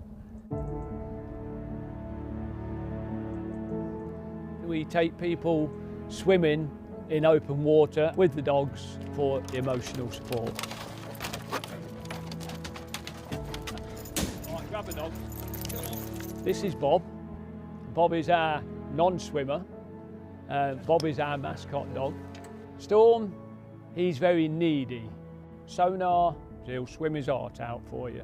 And Walker, he's been given to us by the American Foundation for Prevention of Suicide. We'll have a bit of a swim across, like normal. We get the guys to swim out with us, and I'll call one of the dogs out. Say Sonar, and all you can hear is Sonar blowing out of his nose as he's swimming by. It's just peace and quiet and takes you away from the stress of everything that we go through. We've been doing a lot of work this last summer with the East Midlands Ambulance Service. As you can imagine, it's been quite a tough time for all of us. It's okay not to be okay, and who helps those that are helping the others? Not just paramedics and ambulance staff, but the nurses, everybody else who's there to help them.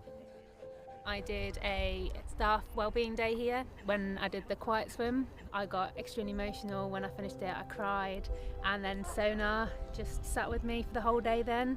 Just give me a little nudge every now and again. When you're in the water, you just get that element of, it makes you just feel great. You see, we were never ever going to get used for real rescue in this country, unfortunately. And I sort of developed different manoeuvres for getting people out of the water. But these moves are not just for real rescue. These are great for emotional support, because as I've got that person in that hold, it's giving that confidence that somebody's there for them. We are physically rescuing them, but it's more so mentally rescuing them.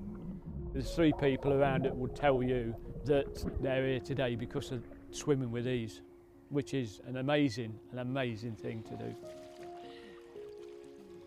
I go into schools and I do water safety workshops. The girl who helped me with that from the start, she absolutely loved it. We're having a discussion around at her house about what we're going to do. She says to me, "Do you remember I was late coming to give you a hand with your training session?" I says, "Yeah, I do." And she says, "Well, I was going to take an overdose that day, but I decided I'd go and help you out because of the dogs and that." And she said, "It was his eyes, the way they look at you. He wasn't there to judge, he wasn't there to criticise, condemn or anything. All he wanted to do was come out and take me back to shore." She said that was it. And she's still here today because of that swim. And I just thought, yeah, that's pretty powerful. It makes me feel proud, passionate about what we're doing, proud of the team, proud of these boys. To have that ability to help people, it's just amazing. My pets are helping these people. It's amazing.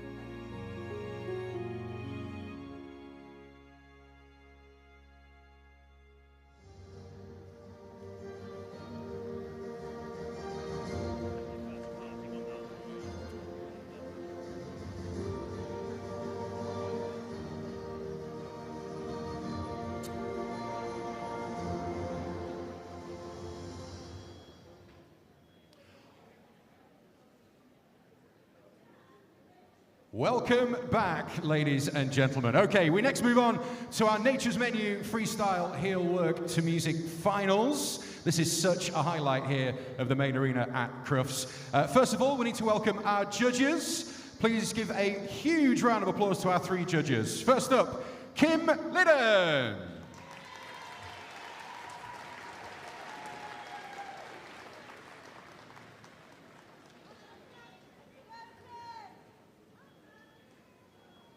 Our next judge for our freestyle is V. Richardson.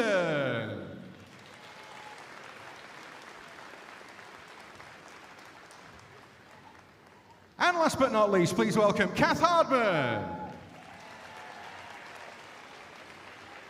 So our judges are going to be looking for content and flow, accuracy and performance, and musical interpretation. So there'll be a score in each of those categories, and then an overall score for each of our handlers and their dogs. So I think we are just about ready. We can see that the props are set for our first handler, who is Anne Dorizio, with Still More Red Sky at Night, a 10-year-old Border Collie dog, whose pet name is Phoenix. They live together in Lytham St Anne's by the sea, beautiful part of the world.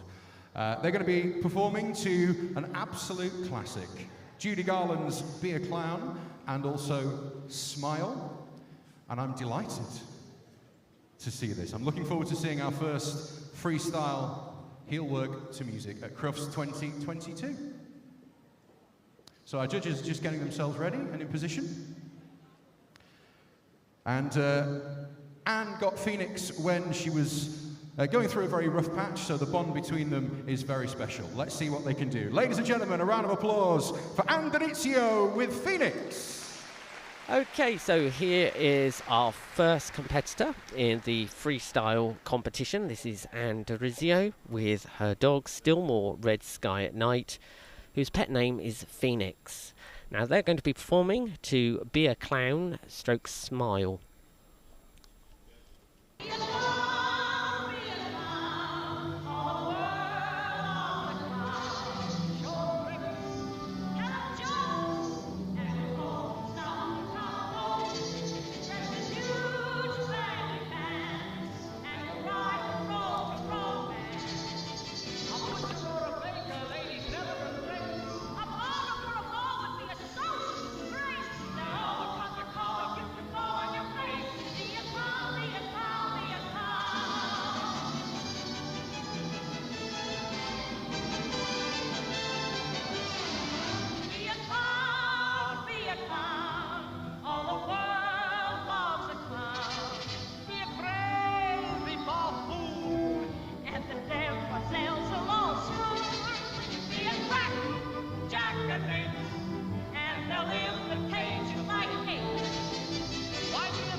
If you smile through your fear and sorrow, smile and maybe tomorrow you'll see the sun come shining through for you.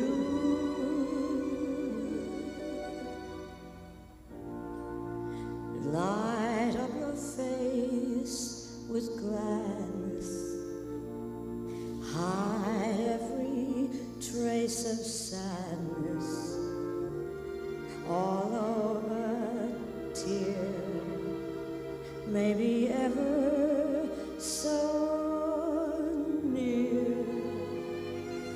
That's the time you must keep on trying.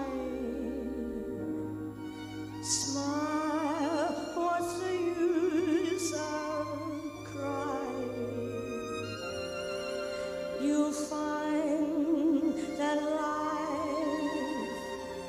is still worthwhile if you just light up your face with gladness, hide every trace of sadness, although a tear may be ever so near. That's the time you must keep on trying. Smile, what's the use of crying? You'll find that life is still worthwhile if you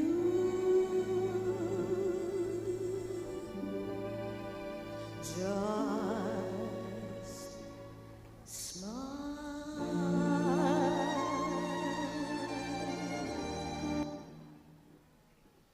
Well, there we have it, our first runner in the freestyle competition.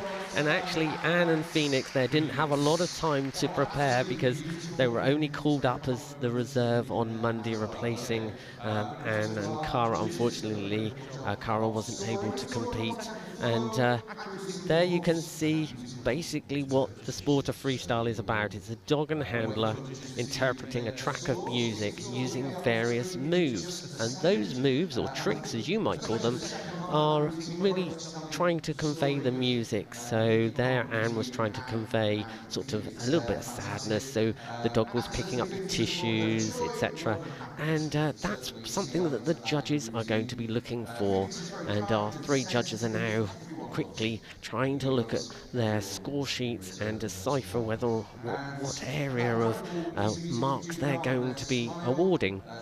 And they've got three areas to look at: content and flow, accuracy and team performance, and musical interpretation. Each of those actually has 10 marks available, and so they will then all be crunched by the computer and averaged, and we will get a final score.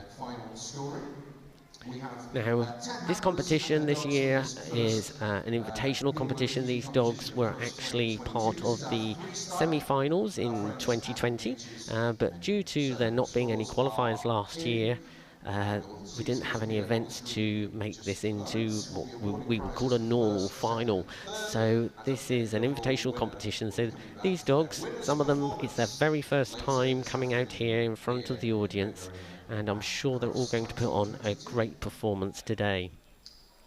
So we are just about there with our scores.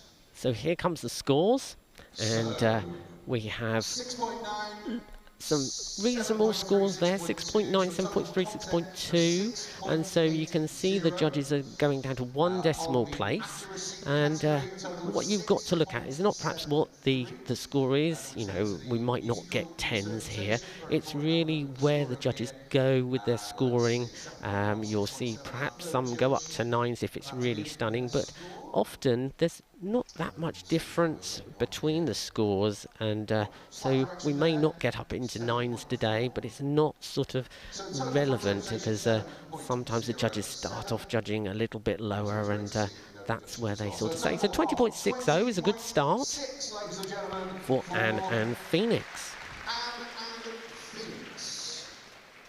Okay, our next freestyle Heelwork to music handler is Emma Peary.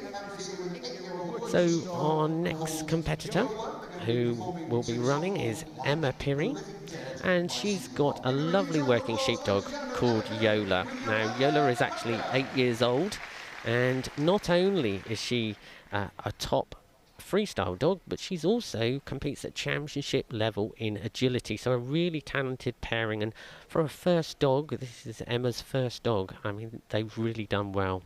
They're performing to Like the Living Dead today, so let's see what they're going to treat us to in their performance.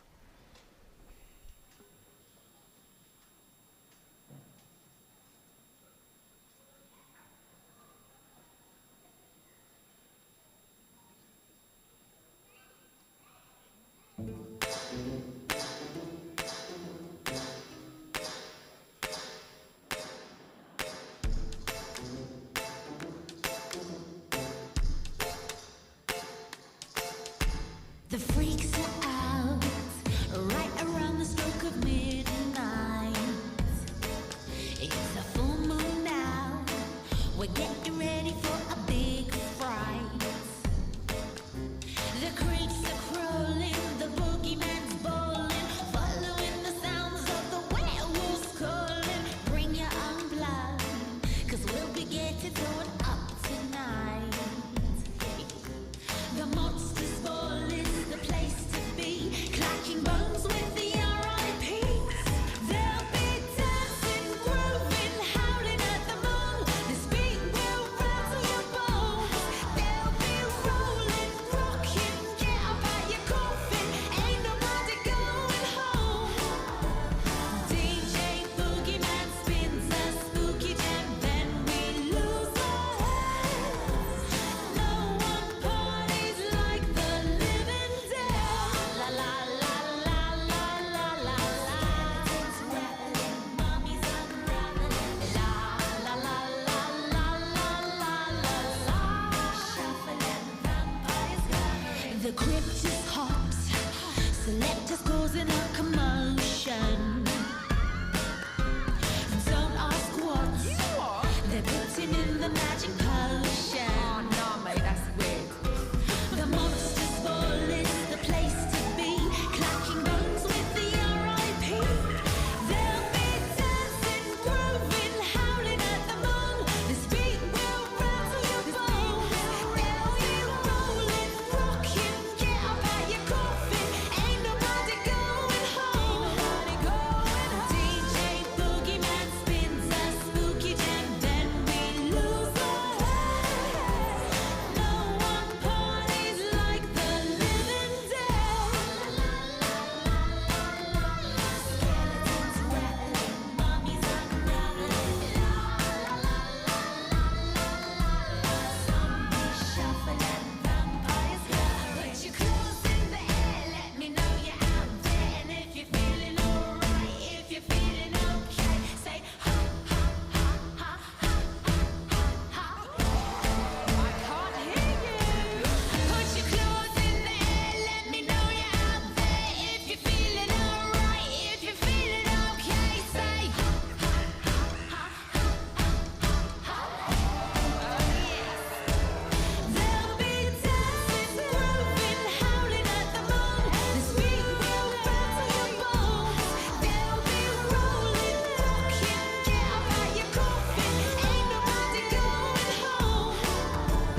DJ Boogeyman spins a spooky jam, then we lose our heads.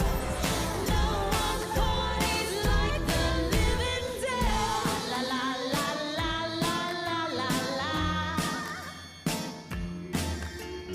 La la la la la la la la.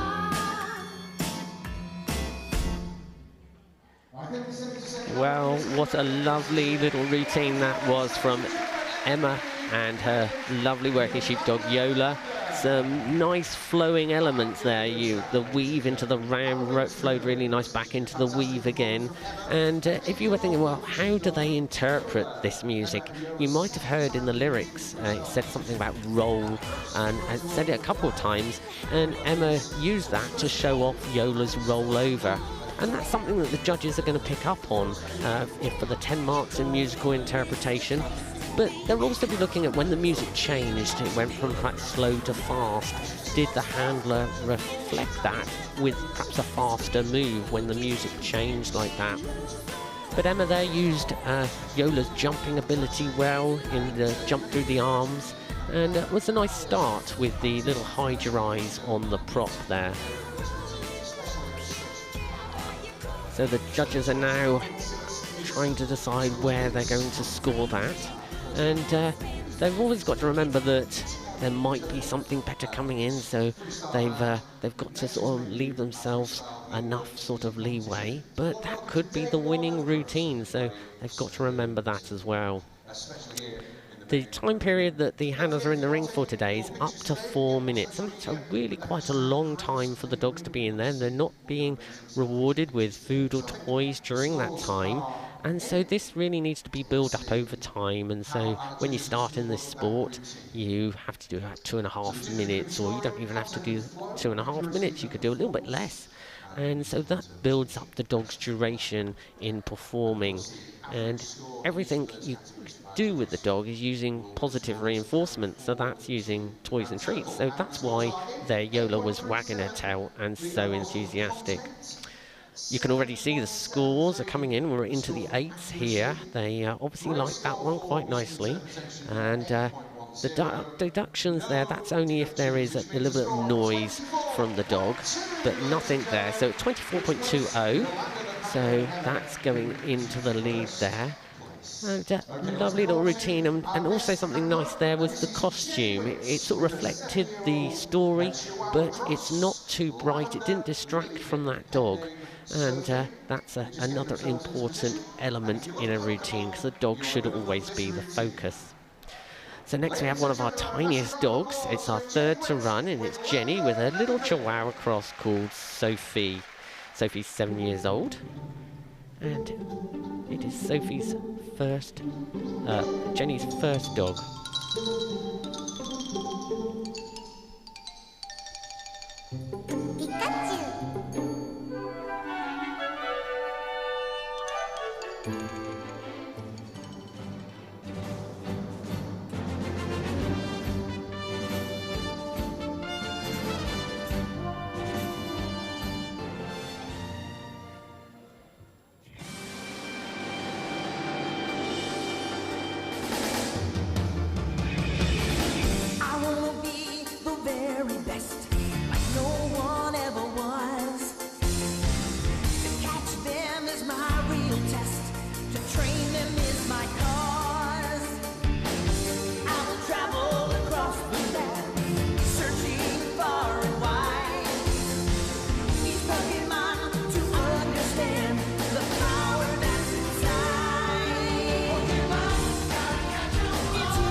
Jenny and little Sophie there performing to a Pokemon medley, And you know, it's a big ring for a little dog. I know, I've been there with a little Chihuahua, because the judges are looking at whether the handlers and dogs are sort of using this arena. It's one of the things that they will be taking into account. Jenny there is one of our young handlers. She competes in the Young Kennel Club competitions for many years, and little Sophie had her debut performance here in the Crufts Finals in 2020. They did some nice moves there down on the ground, which is making use of that small dog size, because obviously, you know, you've got to sort of set yourself apart from the other people in the competition, and when you've got border collies and the really sort of perhaps speedy dogs, you've got to look at how you can set yourself apart, and that's what Jenny was looking at doing here. She was using that size of little Sophie to sort of get down on the ground and do arm weaves, which you might not be able to do with a larger dog.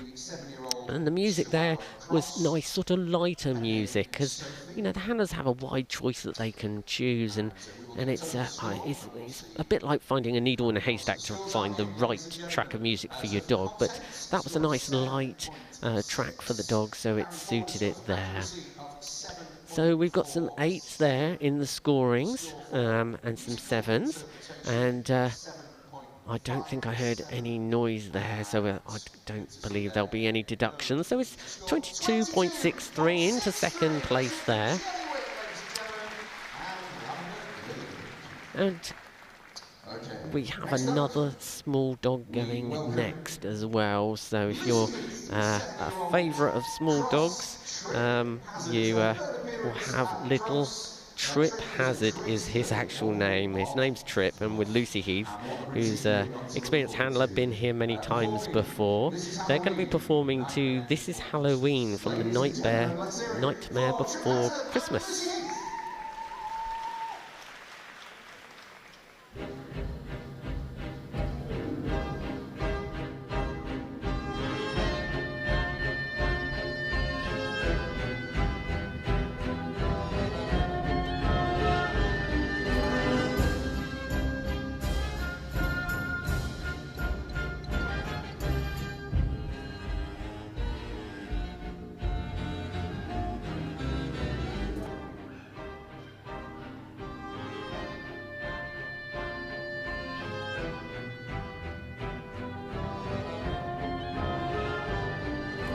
Boys and girls of every age, wouldn't you like to see something strange? Come with us and you will see. This our town of Halloween. This is Halloween, this is Halloween. Pumpkins scream in the dead of night. This is Halloween, everybody make a scene. Trick or treat, tell the neighbors gonna die of fright. It's our town, everybody scream. This town of Halloween. I am the one hiding under your bed, teeth ground sharp and eyes glowing red. I am the one hiding under your stairs, fingers like snakes and spiders in my hair. This is Halloween, this is Halloween, Halloween, Halloween, Halloween, Halloween. In this town we call home, everyone hail to the pumpkin song. In this town, don't we love it now? Everybody's waiting for the next surprise. Found that golden egg hiding in the trash can. Something's waiting at the pounce, and how you'll scream. This is Halloween. Red and black. It's like a green. Aren't you scared? Well, that's just fine. Say it once, say it twice. Take a chance and roll the dice. Ride with the moon in the dead of night. Everybody scream! Everybody scream! Here I down of Halloween. I am the clown with the tearaway face. Here in a flash, double the trace. I am the who in the cold stare. I am the wind blowing through your hair. I am the shadow on the moon at night, filling your dreams to the brim with fright. This is Halloween, this is Halloween, Halloween, Halloween, Halloween, Halloween, Halloween, Halloween. Tinderlumblings everywhere. Life's no fun without a good scare. That's our job. But we're not mean in our town of Halloween. In this town, don't we love it now? Everyone's waiting for the next surprise. Skeleton Jack might catch you in the back and Scream like a banshee, make you jump out.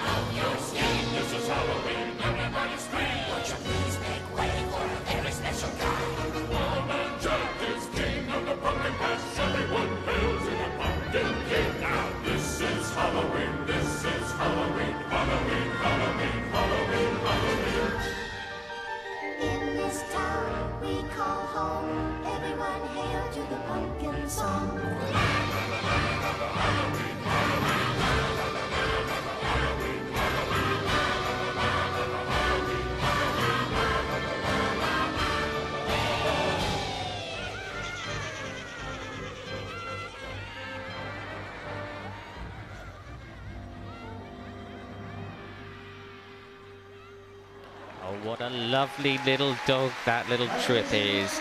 A super little dog, enjoying his time out there. And some great little moves, starting off with that creeping. Sometimes he looks like he's got too many Duracell batteries in him, I think, because he goes so quick. But a real nice mixture of moves there, some requiring more control.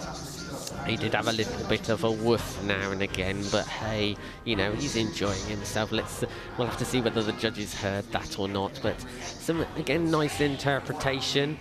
And Lucy there sort of acting the ghostly ghoul. The handler is allowed to sort of take on that role, but should sort of never distract from the dog. So again, to me, a nice costume. It's, you still were looking at the dog, and that's, you know, really important. And left the judges with a great ending there, where he went off to the tombstone and stuck his head through and then ran back. So that distance work is something the judges will take into consideration. And I think where that dog is quite sort of well away from the handler, or if the dog is facing ahead of the handler, so facing the same direction as the handler, so the dog can't see any physical cues, then that would be much more advanced and perhaps get a bit more of a tick from the judges. At this level, you know, they've got to look for the best. And here we've got the scores coming in, so we're back into the 8s. And a little bit lower there from our third judge.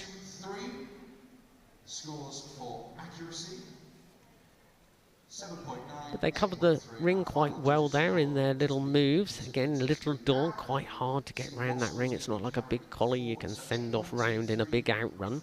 So it's a little bit more testing with the smaller dogs to sort of get that ring coverage.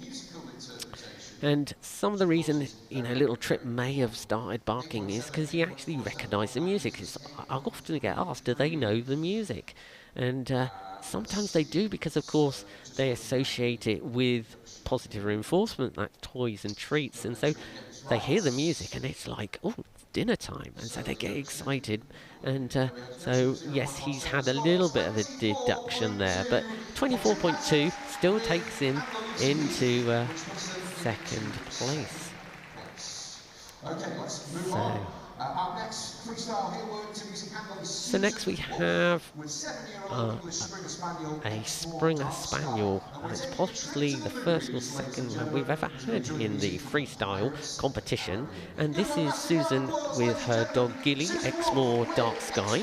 They're making their first ever appearance in a freestyle competition here. They have taken part in rallies, so Gilly should be used to the atmosphere. But as I know, Gilly is a bit of a character, you know, typical English Springer Spaniel. So let's see if he can keep his brain on the job today.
Well done, Susan, with Gilly there.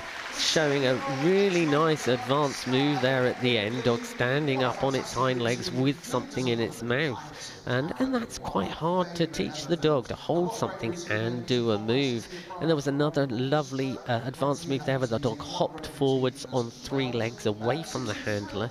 So that's what I was talking about, advanced moves. Now, if you didn't already know, they were performing to the Pirates of the Caribbean, and one sort of test I was always sort of told as a handler is try to do your routine in costume and turn the music off and show it to somebody and say, can you recognise what the track is I'm using?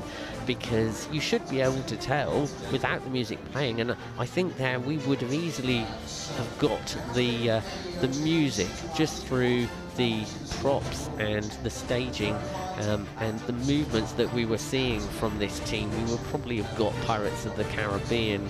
So Gilly there doing some lovely jump moves, and you see he's such a happy dog.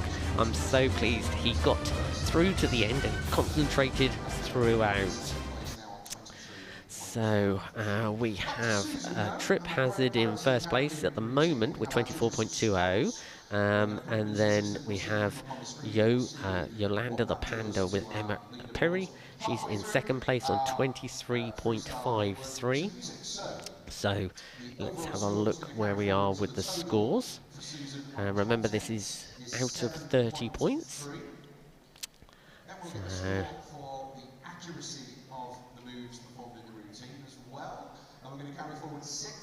now, I don't believe there'll be any deductions there. Gilly's normally a very quiet dog when he's working, concentrating on what Susan is asking. So into fourth place with 21.60. And that was a good example of a theme-based routine. And today you'll see more of those theme-based routines or story-based routines. Tomorrow is a Heelwork to music. And so there might be a slightly different slant on the type of music used, just due to the discipline of Heelwork to music. So our next dog is running order 6, is Christine Hodgson. And she is her second time in this big arena, but it's actually Ziva's first time performing to Colours of the Wind. You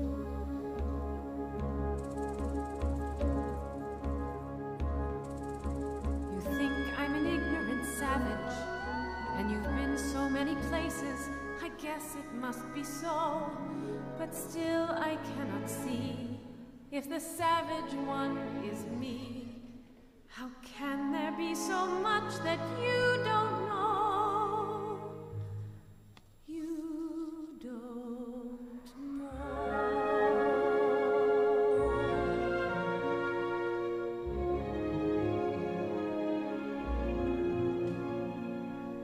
You think you own whatever land you land on. The earth is just a dead thing you can claim. But I know every rock and tree and creature has a life, has a spirit, has a name.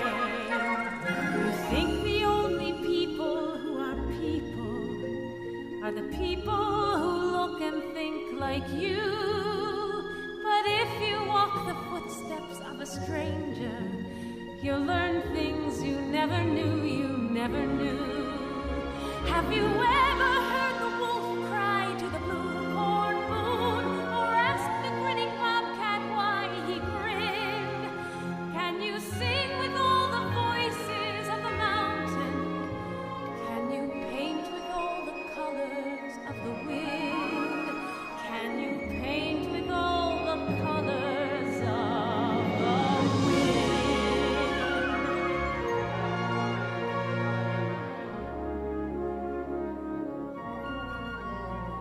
Come run the hidden pine trails of the forest.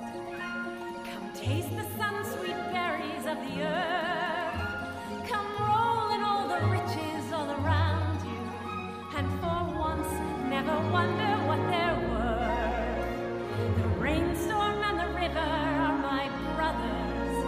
The heron and the otter are my friends, and we are all connected to each other. In a circle, in a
Well done, Ziva, completing her first ever routine in this ring here, and a sort of controlled performance with a sort of emotional feel there, but with some lovely interpretational features.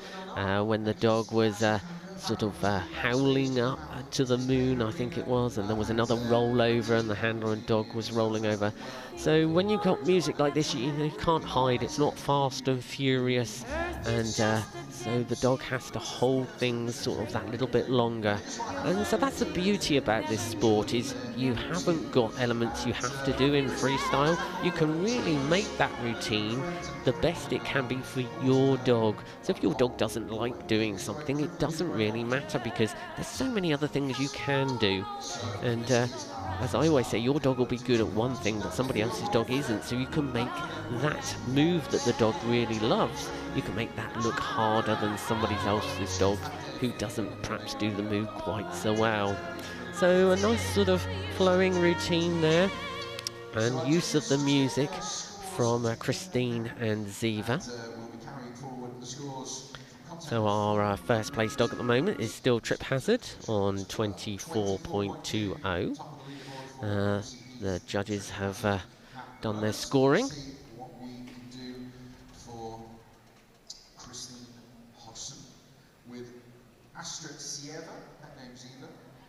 So we've got a bit of a different scoring there, sort of some 8s from one judge and then down to some 6.7, 6.5 from another judge. But you really have to look at where the judges started with their scoring, because actually the distance between their sort of first and second place scores might actually be the same. But that's into third place with 22.90.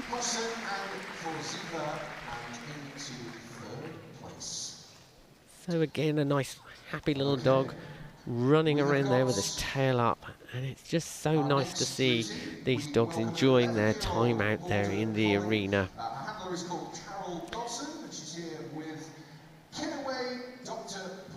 Now our next dog is running on number 7, is Carol with Brooklyn, a 11-year-old border collie called Kinnaway Dr. Foster. They're going to be performing to I've Got No Strings. Now Brooklyn is a bit of a free spirit, and he thinks life is one big party, but we hope he's going to keep his brain in gear today. And Carol's a very experienced handler, not only in Heelwork music and freestyle, but also in obedience as well. So he's had a great grounding, and obedience is a great way to start with your dog before you get into this sport. So pop along to your local dog training club and then start off doing some of the tricks, some of the moves that you're seeing here today.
Well, another controlled sort of performance there from Carol and Brooklyn.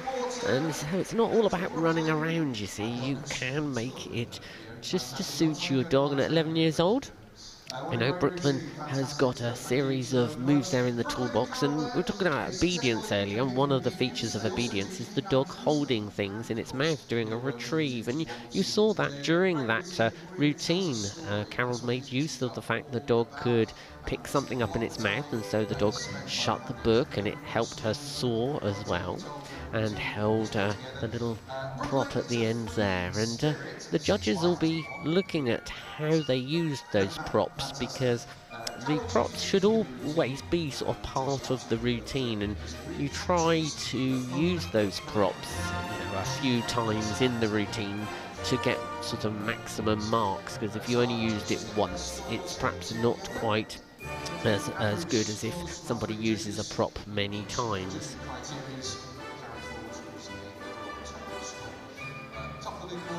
So we've got a few more to go now, but it's looking quite good at the moment for a Lucy Heathwood trip on 24.2. So let's see if Brooklyn with Carol can push them off of the top spot. In the main arena for day one of Crufts 2022, and the scores are in. So there's many points, there's about 4 points under each of those categories: content, accuracy, interpretation, that the judges have to take into consideration. And you know, I've judged there in those seats 3 times, and there's quite a bit of pressure there with everybody sitting around watching, but these judges are very experienced. They've done this many times, so in their heads they can make these sort of analyses of the routine quite quickly. So again, a little bit of a difference in marks there from our first and third judge, but as I say, you have to look at what they marked the other dogs, because they might have been low for those as well. So into 5th place is 21.73. So we've got 3 dogs to go, and we've got another collie next, but not a black and white one like Brooklyn was. This is a red merle. She's 6 years old, Demelza, with her handler Jill. Now Jill's a very experienced handler. She's been in this main ring with 2 other dogs, Holly and River, and I've seen her many times performing here at Crufts. So another emotional sort of type of performance, because she's working to a song called Medal of Honor.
what a lovely ending there.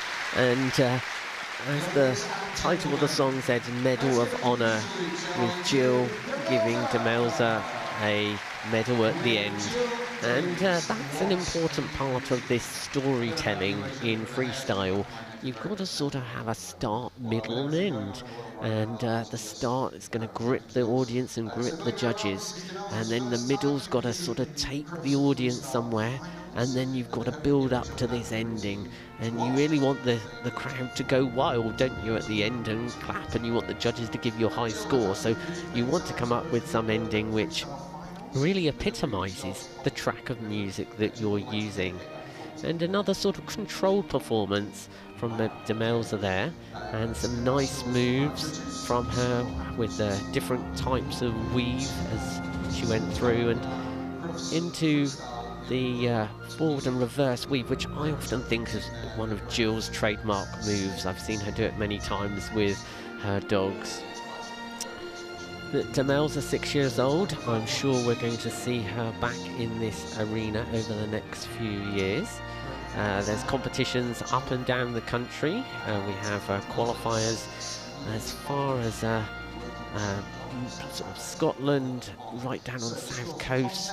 And so there will be always some qualifiers or competitions if you are interested in competing in this sport.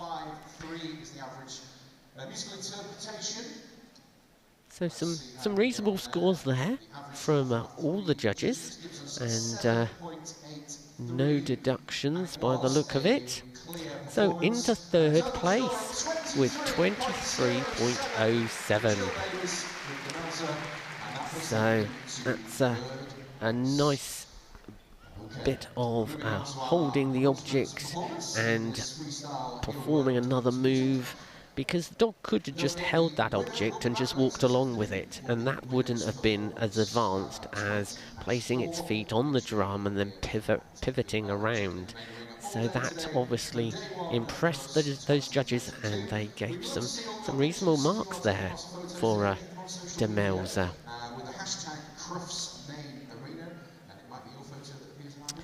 So we now have the 2020 winner of the Crufts Freestyle.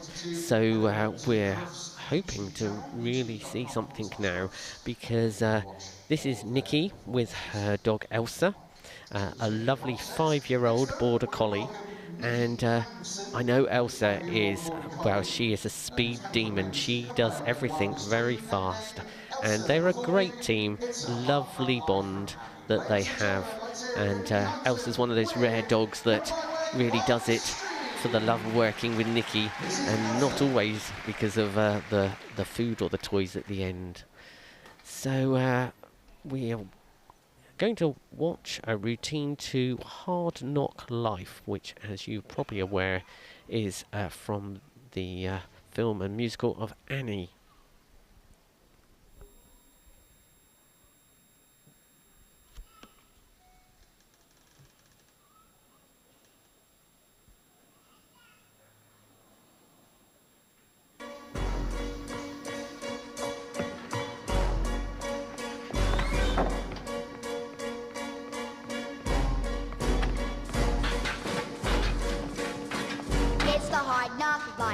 For us, it's the hard knock life. For us, static treated, we get tricked. Static says we get tricked. It's the hard knock life.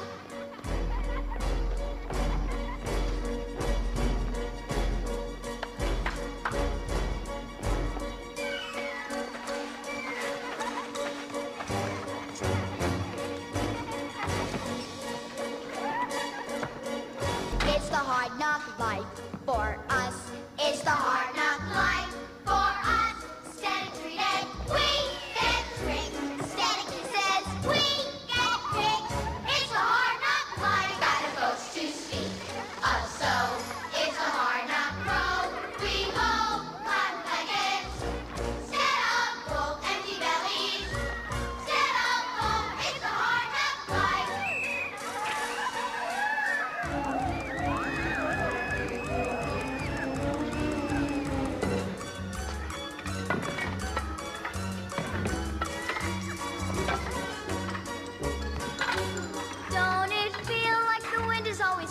falling. Don't it seem like there's never any light? Once a day, don't you want to throw the towel in? It's easier than putting up a fight.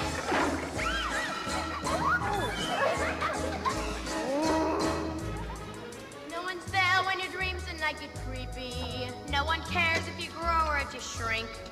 No one drives when your eyes get red and weepy.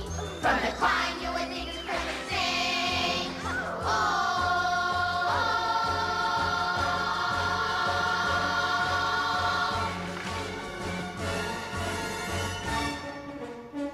Empty belly life, rotten smelly life, full of sorrow life, no tomorrow life. Santa Claus we never see. Santa Claus, what's that?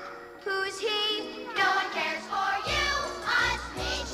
When you're in an orphanage, it's a hard knock life.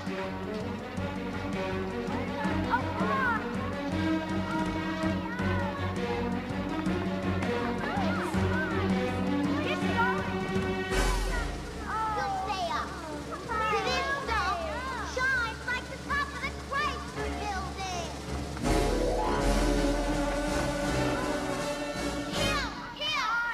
Yank the whiskers from her chin. Jab her with a safety pin.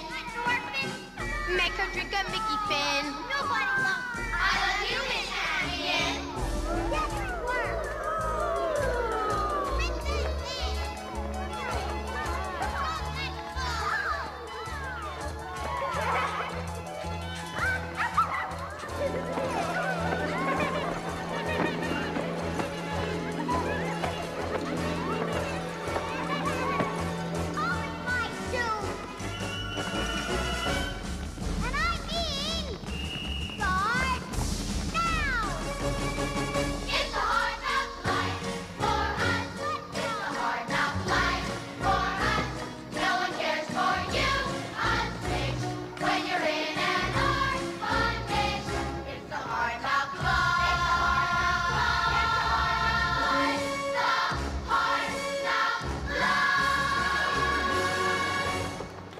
Well, I said it was going to be fast-paced, and certainly Elsa was on form there. You can see it's trying to control all that energy that she has during the performance. And a lovely ending there with the dog above the handler on the bed, and showing again that the dog has been well taught these moves, because the dog had to be taking those vocal commands that Nikki would have been giving the dog, and she couldn't see whether the dog was actually doing it. So you have to know that you've taught it that well, that when you ask for it, boom, that dog will do it. And you can see the speed she goes in those weaves there. And I don't know how she weaves and sort of goes so forward at the same time with Elsa. Sort of the coordination between dog and handler there. I'd be frightened of treading on the dog, but they're a great team, and like mix of moves, a bit of work with the buckets. We should call that bucketography, I think, now, because some nice work using the buckets where the dog actually went past her to the other bucket. So some real mix of moves, but really trying to control this energy that Elsa has. But you can so see that Elsa so enjoys her performances here in the main arena. And it looks like we've got some 9s from V. Richardson, and so that's looking like it's going to be boosting this score quite nicely. So some nice interpretation of the music there. So no deductions, I don't think. So it looks like we're going into first place on 26 points. So fantastic. Okay, this is our final performance in. We've only got one more to go now. So Nikki will have a nervous wait to see whether or not our last dog can pip her to the post of winning this freestyle competition. And this last dog is Freckle. Freckle is actually a rescue dog. She's 10 years old. This will be her 4th Crufts final. And this is a dog with character. I mean, how anybody could have left this dog on the streets, because she was found by a dog warden and put into dog rescue, and that's how Anne came by her. We're working to the Sorcerer's Apprentice, which you must have guessed by the outfit there. So let's see what Freckle can do. Delivery!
Well, there we are. Freckle there jumping out that box, which was used well during the routine there.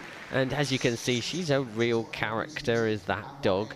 I love the bit where she was casting the spell, facing away from the handler, waving it left and right.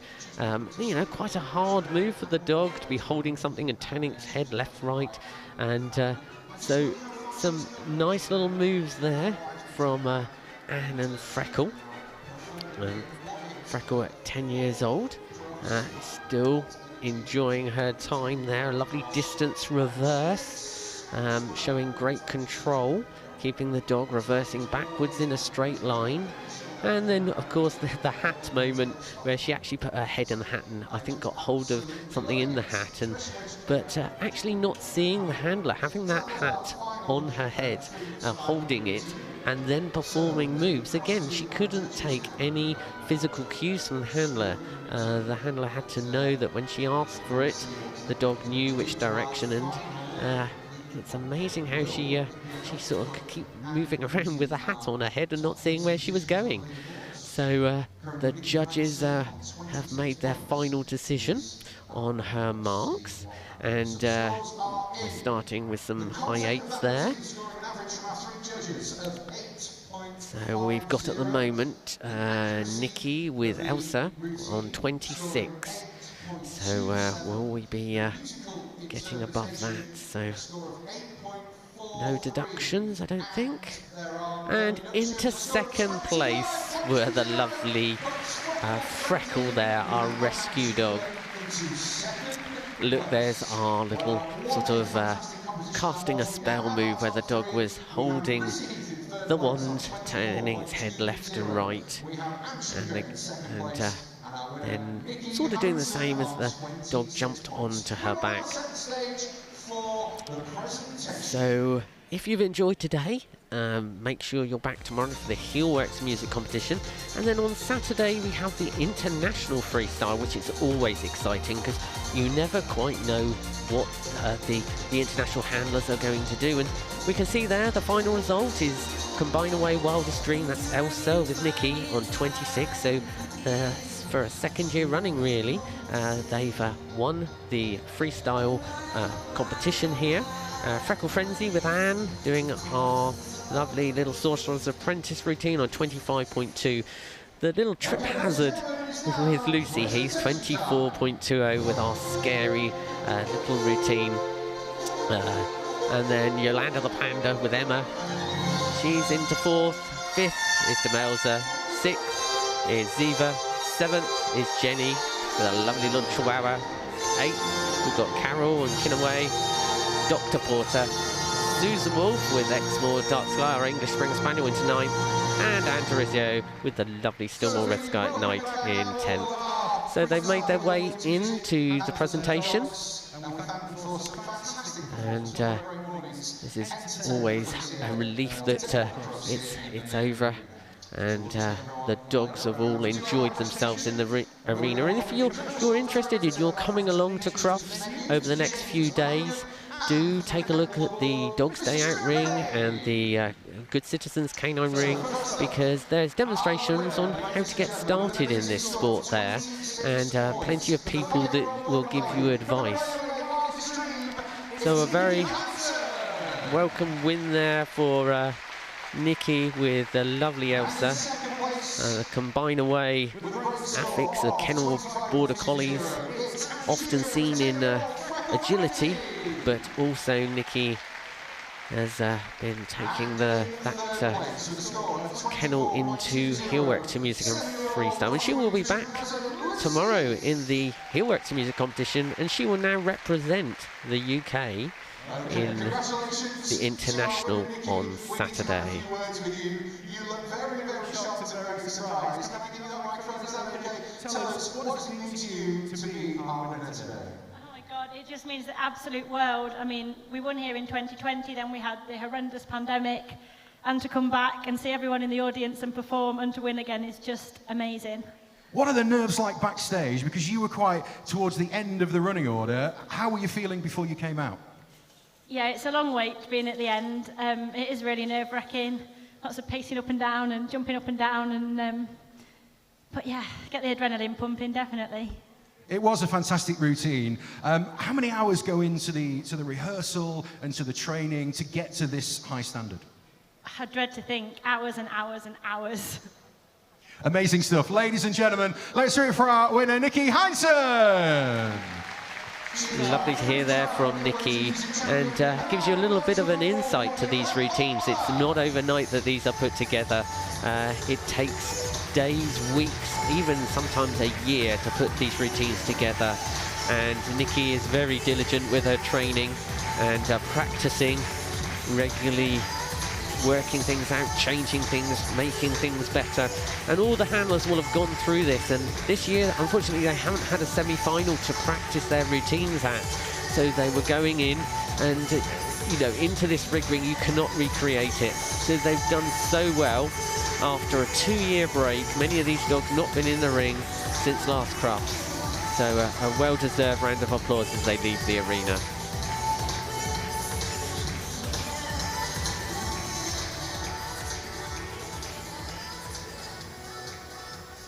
Well, wasn't that fantastic? Ladies and gentlemen, there will now be a short interval in the main arena. We'll be back at 1 o'clock this afternoon. So plenty more coming up today in this Crufts main arena. At 1:10 we have the Kennel Club British Open Agility final, and 2:05 the Agility Championship Small Medium Agility, and Flyball at 3:15 with the team quarterfinals. Always high energy, that is. At 3:55 the West Midlands Police Display. At 4:25, you've just seen Nikki perform. If you'd like to watch it again, she will be performing that routine. 5:15, another agility championship this time for the small medium height. Then at 6 o'clock, the group judging of the working group, followed by at 6:50 the group judging of the pastoral group.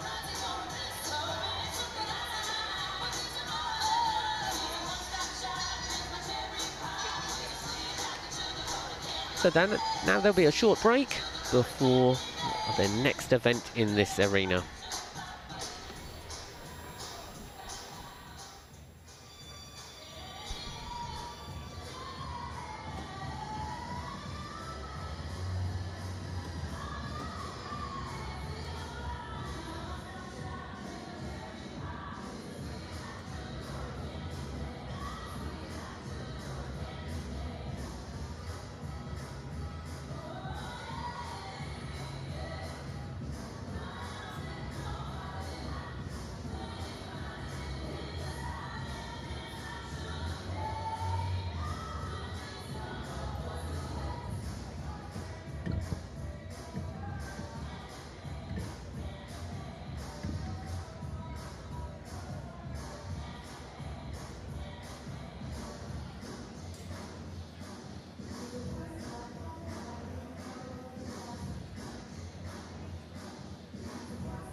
couldn't see my girls' faces.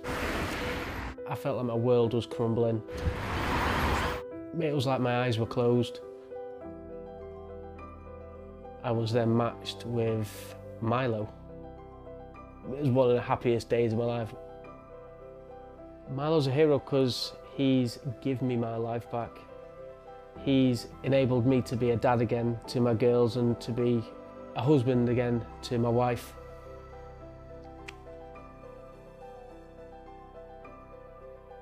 I first lost my sight 3 years ago. It happened when I was at work. I used to work on a farm. I've got a condition called diabetic retinopathy, which is when blood vessels grow into the back of the eye and then they can leak into your eye, obscuring the vision. I had a bleed in my eye. My wife Amanda picked me up and I never went back to the farm. I went into a very dark place which I never want to go in again. Being trapped in 4 walls, not being able to go out, I was petrified. I'd say Ken just lost his sight. I think he just lost himself, if that makes sense. We're not afraid to talk about it now, but he to adapt and learn things all over again. So yeah, it was tough.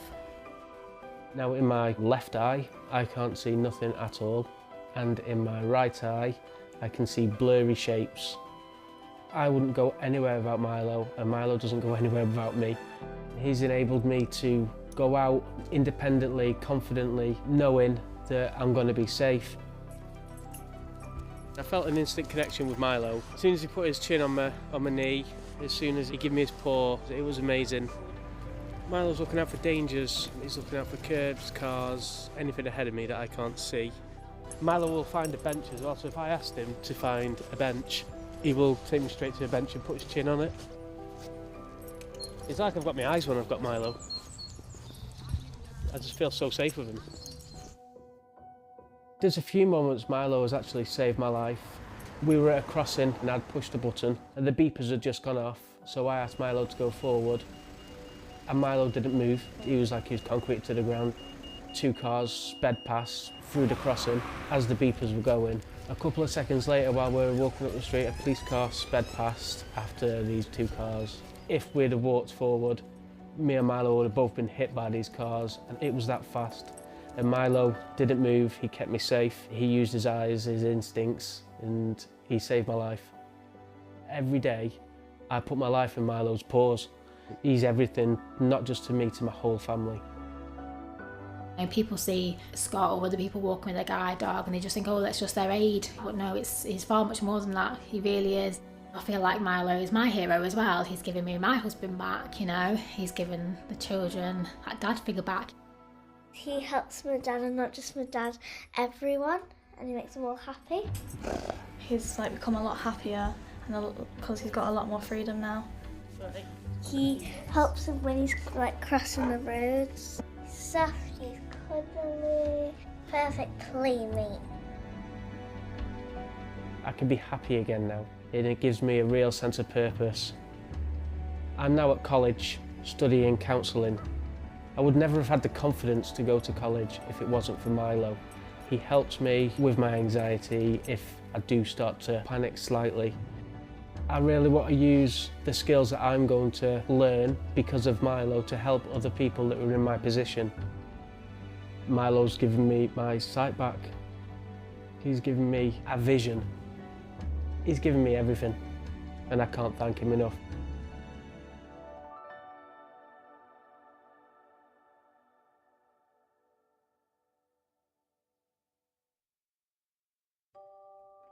We rescued Chewy at 12 weeks of age. He was found abandoned with his litter mates, his brother and sister, in a garden.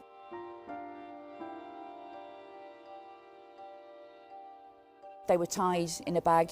They'd got duct tape around their paws, their mouths. Never really identified who'd abandoned the pups.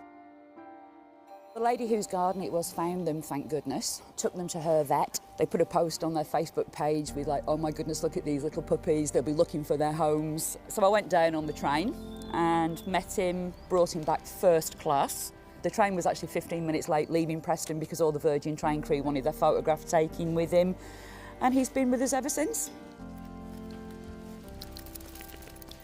When we adopted him, we decided that we'd give something back.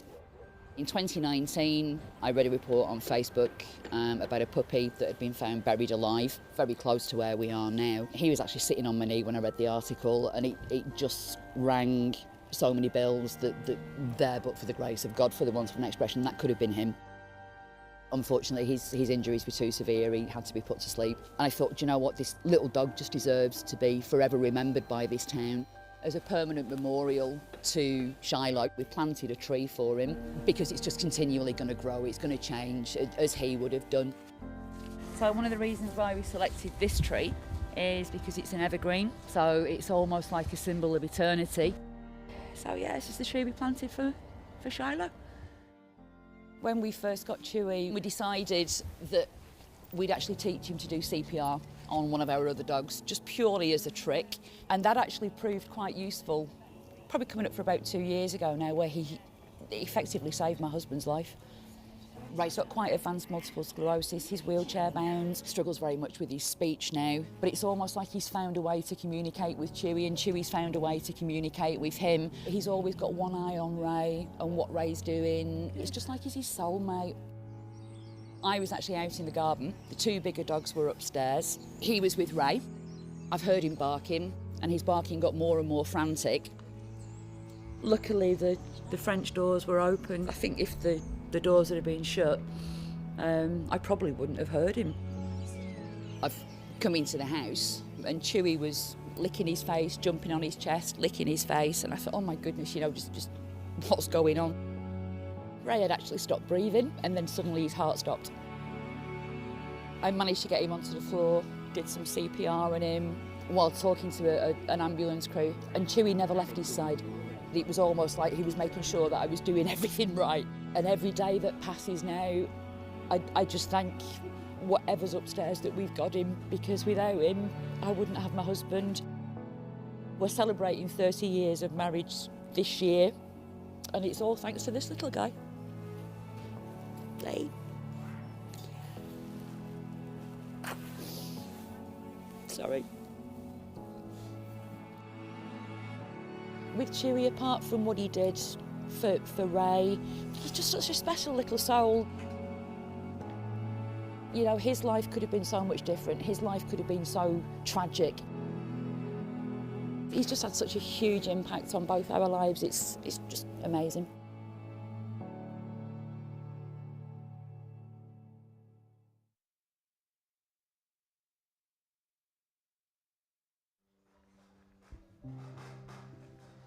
It's obviously hard as a parent to see your child in pain.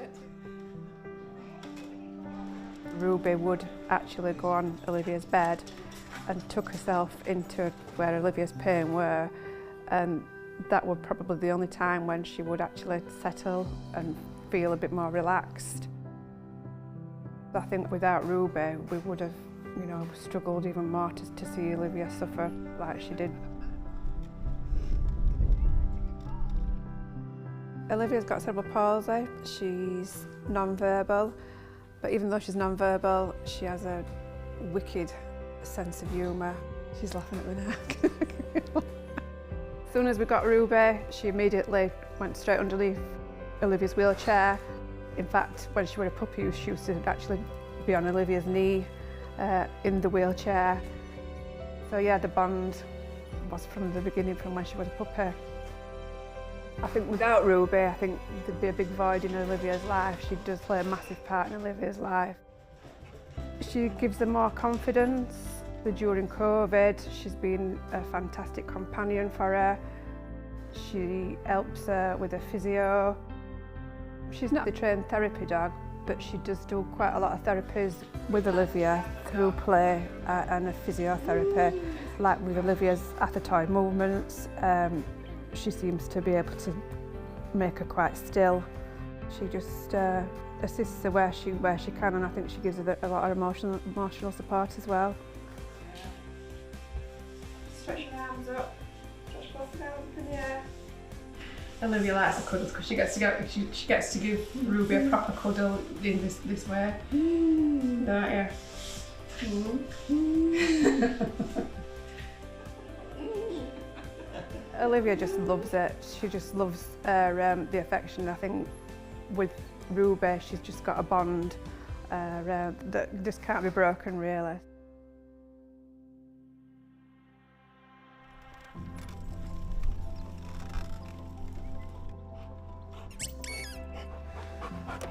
Because of Ruby, we're able to get outside in the fresh air and throw a few balls or go for a walk.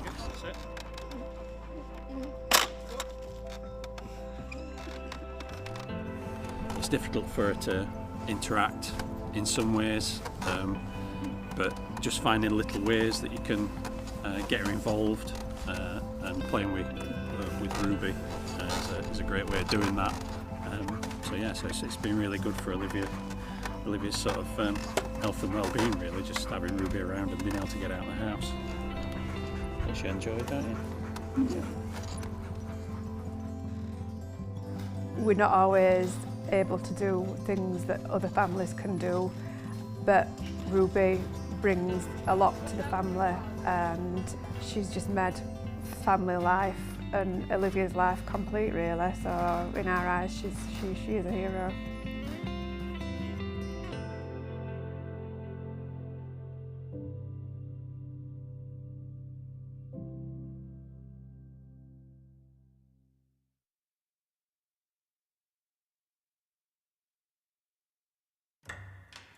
Everyone loves Simba. He's either bouncing off the walls or he's asleep. He is a very, very friendly dog. He loves people. There's not many dogs like him in the country. We're a very small team that supports all of the London Fire Brigade. Our job is to investigate fires to determine their cause and origin, and we have our dogs to support us. Simba's an English Springer Spaniel. We got him when he was a year old. I picked him up in Birmingham, and the very next day we went to work. He was very much part of the fire brigade from that point on. They have a number of qualities that are absolutely vital to what we do.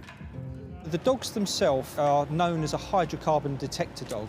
They are looking for the presence of ignitable liquids and solids. The dogs, with their keen sense of smell, can identify that rapidly. So we have a wooden stirring stick, so you'll put a little bit of paraffin on the stick and then I'll go and hide it. And Simba's job is to find it. Even if I place it down, he's seen where it's been put, he will still use his nose to look for it. So he must trust his nose first. The best part of the search is not finding it, it's the searching for it. If you look at his tail, when he's searching, that's when it's moving the fastest. So the rule of a dog's tail never lies always applies. And as soon as he finds it, he gives you the ball back and he wants to go find the next one. He always amazes me still sometimes when I think, oh, it's going to take us a few minutes to do this. And within seconds, Simba's found it. He's a very, very unique dog. What Simba's in now is mainly what he would wear in a fire. So these are boots to protect his paws from sharps. They're not fireproof because he doesn't go into a hot fire scene, but it's important that his paws are safe from kind of metal or broken glass. We go absolutely everywhere together, so we genuinely are a team. We're on duty half the time and then are available in case there's an incident.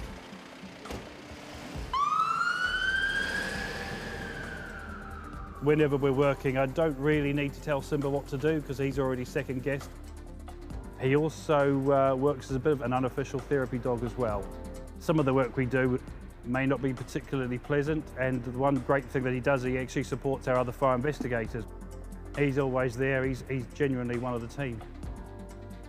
He's emotionally intelligent as well, so I always like telling the story of Simba's first shout, and we were called to investigate an arson.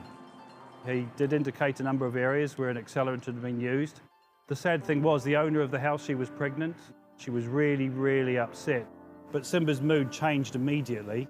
He went from being really excited to really calm. He went straight over to her, laid his head on her lap, and he allowed her to stroke him for, I think it was nearly 20 minutes. At the most serious of incidents, he does really calm people down. Simba is the perfect dog for the role. You've heard the term, if you find a job you love, you'll never work another day in your life. He's got a job that he loves. Every dog's a hero, but the only difference is that Simba's been given the opportunity to do a really important job, and that's what makes him a hero.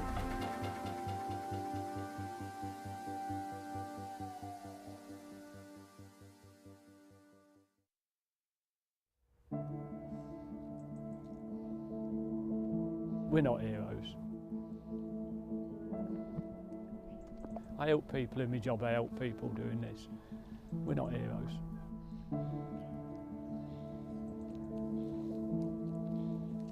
My name is Peter Lewin. I'm a paramedic for East Midlands Ambulance Service. I also run Pete Lewin Newfoundlands. We take people swimming in open water with the dogs for emotional support. Right, grab a dog. This is Bob. Bob is our non-swimmer. Bob is our mascot dog. Storm, he's very needy. Sonar, he'll swim his heart out for you. And Walker, he's been given to us by the American Foundation for Prevention of Suicide. We'll have a bit of a swim across, like normal. We get the guys to swim out with us, and I'll call one of the dogs out. Say Sonar, and all you can hear is Sonar blowing out of his nose as he's swimming by. It's just peace and quiet and takes you away from the stress of everything that we go through. We've been doing a lot of work this last summer with the East Midlands Ambulance Service. As you can imagine, it's been quite a tough time for all of us. It's okay not to be okay, and who helps those that are helping the others? Not just paramedics and ambulance staff, but the nurses, everybody else who's there to help them. I did a staff wellbeing day here. When I did the quiet swim, I got extremely emotional. When I finished it, I cried. And then Sonar just sat with me for the whole day then. Just give me a little nudge every now and again. When you're in the water, you just get that element of, it makes you just feel great. You see, we were never ever going to get used for real rescue in this country, unfortunately. And I'd sort of developed different manoeuvres for getting people out of the water. But these moves are not just for real rescue. These are great for emotional support, because as I've got that person in that hold, it's giving that confidence that somebody's there for them. We are physically rescuing them, but it's more so mentally rescuing them. There's 3 people around that would tell you that they're here today because of swimming with ease, which is an amazing thing to do.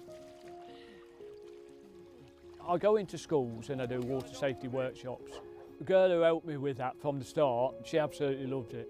We're having a discussion around at her house about what we're going to do. She says to me, "Do you remember I was late coming to give you a hand with your training session?" I says, "Yeah, I do." And she says, "Well, I was going to take an overdose that day, but I decided I'd go and help you out because of the dogs and that." And she said, "It was his eyes, the way they look at you. He wasn't there to judge, he wasn't there to criticise, condemn or anything. All he wanted to do was come out and take me back to shore." She said that was it. And she's still here today because of that swim. And I just thought, yeah, that's pretty powerful. It makes me feel proud, passionate about what we're doing, proud of the team, proud of these boys. To have that ability to help people, it's just amazing. My pets are helping these people. It's amazing.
Welcome back, ladies and gentlemen, to the main arena here at Crufts. So you have no doubt seen the horrific images of what's going on at the moment in Ukraine. We are here at Crufts with the Kennel Club Charitable Trust and the Kennel Club trying to make a difference. We've launched an appeal to support dog owners and their dogs affected by the events in Ukraine. We can all do our bit. Together, the Kennel Club and the Kennel Club Charitable Trust have made a donation already of £50,000. If you'd like to do your bit and give, that does deserve a round of applause, ladies and gentlemen. Thank you. If you would like to do your bit and help make a difference, you can find out more by visiting the Kennel Club Charitable Trust website. The address is on the big screen here in the main arena. There is also a Just Giving page that's been set up as well, and I understand that you can make your donation on the various donation boxes around the arena as well. So, ladies and gentlemen, if you can, give what you can to help make a difference for the Crufts appeal for dogs and their owners in Ukraine. Thank you very much.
Well, the people of Ukraine very much in our hearts here at Crufts this year. Thank you for your help in making a difference. Ladies and gentlemen, it is good to be back.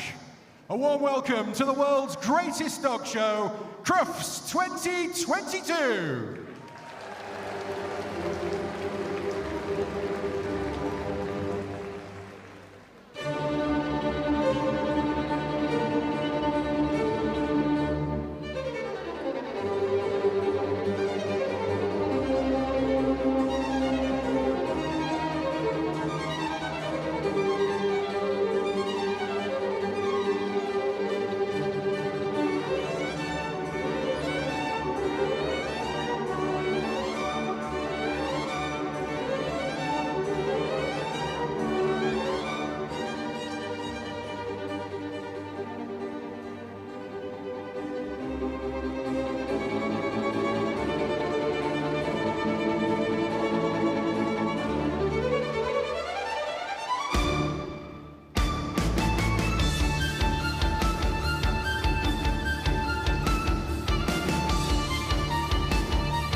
Well, a very warm welcome to Crufts 2022, wherever you are watching. Jim Rosenthal here alongside Graham Partridge in the main arena on the opening day of this fantastic canine festival being staged at the NEC just on the outskirts of Birmingham. We're all set for the Kennel Club British Open Agility Final. Two parts this competition, jumping this morning, agility we're about to see now. The competitors have qualified from an international agility festival that took place last August in Rutland. And a very good what afternoon happens to you here from myself, is that we Nigel add up Davis. the Welcome combined back to the scores Cheers. to Coming up decide very shortly. the winner. The First jumping of all, winner to will be introduce running our judge, last here is the this young lady afternoon, It's so they go Hannah in reverse order. And all four categories are running: small, medium, intermediate and large. Hannah Banks is our judge, taking charge here and wearing the colours of Ukraine. Huge support for Ukraine throughout Crufts 2022. The small dogs will be going first, and the first of the 7 small dogs is Trix, being handled there by Avril Morgan from Stoke-on-Trent, working Cocker Spaniel, second time competing at Crufts for these two, 5 years of age, is Trix. Looking very calm and composed. The small dogs first of all. And the course time, 60 seconds, so they have to complete the course within the 60 seconds. There's 5 faults. I think probably the seesaw wasn't properly negotiated there through the tunnel. Looked to be trying to head for the dog walk, missed the dog walk. That'll pick up another 5 faults. And Avril Morgan and Trix having a few early problems here. And when you see that sign from the judge, it's a crossed arms, that means disqualification. But of course the dog, Avril and Trix, will carry on and complete the round, because the dog has no idea that she has been disqualified. Bit of fun in the weaves as well, and very shortly they will, yeah, they get through the weaves there. The dog will have fun on the Crufts green carpet, newly laid this year, and not the opening round that they would have wanted. Up and down over the A-frame on the far side of the course. Avril Morgan and Trix. No, not the start they would have wanted, Jim, but it's all good experience. People don't realise what a big ask it is taking part in this main arena, so hopefully they'll take the positives from that round. Well done to them. Bonnie Quick next to go with Shelley from Wellington in Somerset. Jack Russell Terrier Border Collie, 9 years of age. Little Miss Incredible, known as Kind Heart. Fit and healthy dog, and a healthy appetite as well. And making a good quick start here is Shelley and Bonnie Quick. Very experienced. Compare this. Dog's now 9.5 years of age. Just shows this dog's as quick now as it probably ever was. Absolutely loves what it's doing, and together with Bonnie they make an absolutely fantastic pairing. So they're out of that tunnel. They've got a sharp left turn, and they've got to go round the back of the green and white jump there onto the A-frame. A nice fast finish. Can it make the contact? It does. What's it going to be like? Oh, well done. 36.322. Into the lead she goes. Well done, Graham. 36.3 and a clear round, setting the standard here. Bonnie Quick and Shelley.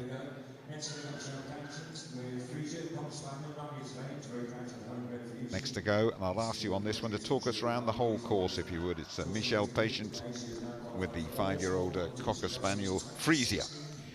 So really nice courses. Starts jump seesaw. The seesaw must be touching the ground when the dog gets off it. They go into the tunnel, and then they've got a sharp left turn into the other tunnel and up onto the dog walk. Test the dog's confidence as they go up and over. Nicely done. Just takes the foot off the thing, and it's come through the gap there, and they've gone over the long jump, which was not the next obstacle. So that's an elimination for them. But the dog will carry on, have great fun, because the only person who has told the dog it's been eliminated is actually the handler. And we always say, Jim, that this is just fun to the dogs. This is a big game. It's not a serious competition to them. They're just having fun. But of course, they're now watching this. Once it starts to go wrong, I always say it continues to go wrong, because they're wondering why it went wrong in the first place. But they've had a good time, and they've got to Crufts, which is more than a lot of people can do. So well done to them. Absolutely fun is always the name of the game. Just missed that, but the white contact point at the bottom there of the dog walk as well. Next to go is Lucy Horton with Fling. German Spitz, a bit of a different kind of breed. It's always very, very good to see in this particular competition. 9 years of age. Plenty of attitude this dog has. Very experienced domestic and international competitors, these two, so we are expecting something pretty special here, and that's a very good start to this round as well. Really chasing around this course. Here's Lucy and Fling, brilliantly through the weaves as well. Handler and dog, perfect synchronicity at the moment. 29.7, the clock ticking away. Come on, urging up over that A-frame, come on!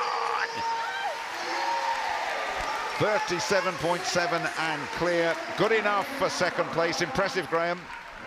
That pairing is always impressive. Lucy's one of the top trainers in the country, top competitors, and I'm just really pleased that this dog's still competing at the top level at 9 years of age. Well done to them. Katrina Hans and Sizzy, 4-year-old Shetland sheepdog from north of the Borden in Forfar. Seesaw successfully negotiated. Just a bit of hesitation there. Spinning round very quickly to go through that first tunnel, up and down over the dog walk. That is good so far and quick. Really sharp turns, really manoeuvrable dog. This way, do you want me to go next? Through that tunnel, if you would. Thank you. Now the weaves. Approach from the right-hand side. That's correct too. Brilliantly through the weaves that are right in front of our commentary position now. Losing no time there. This looks quick to me. Up on that far end of the course. Tight turn. A-frame, and then it's almost through to the finish. He's going to threaten the leaders. This one definitely over the Kennel Club jump at the end. 36.7. Good enough for second place. Good standard here, Graham. Fantastic. 0.4 of a second, just about covering the top two here. That's why we have electronic timing, but a really, really nice round. Here's another one to watch. Penultimate small dog, Selena Bray, Alan's daughter, keeping it in the family with Raid, working Cocker Spaniel, aged 7. A really fancied combination. This in the Kennel Club British Open small section. Oh dear, went the wrong way there. That'll cost them precious time. Bit of time to make up here. Very, very good though over that dog walk. Just clip the white bit at the bottom of the dog walk, as indeed you have to do. Very swift combination, Selena here. And Raid. The time is good, and they're just picking up some faults there, unfortunately. You have to renegotiate the weaves. That'll push them down the pecking order. Yep, such a shame. It just got away from her as the course went on, really, until the mistake was made. So she'll be disappointed with that, but she's never disappointed with her dog. So well done to Selena and Raid. Just that bit of hesitation there, and then penalties entering the weaves. This is the last of the small dogs, Dave Munnings and Boost. Already a winner this morning is Dave Munnings on the opening morning of Crufts 2022, the Border Collie Cross Corgi, 8 years of age. Faults there on the seesaw. Early blemish that they were definitely done without. Hesitation there too. Trying to get a bit of rhythm into this round is Dave and Boost. Tail flapping through those weaves. Great clearance of that obstacle. Good sound going into the tunnel too.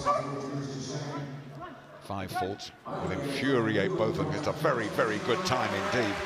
38.8 and the 5 faults pushes them down into 4th place, Graham.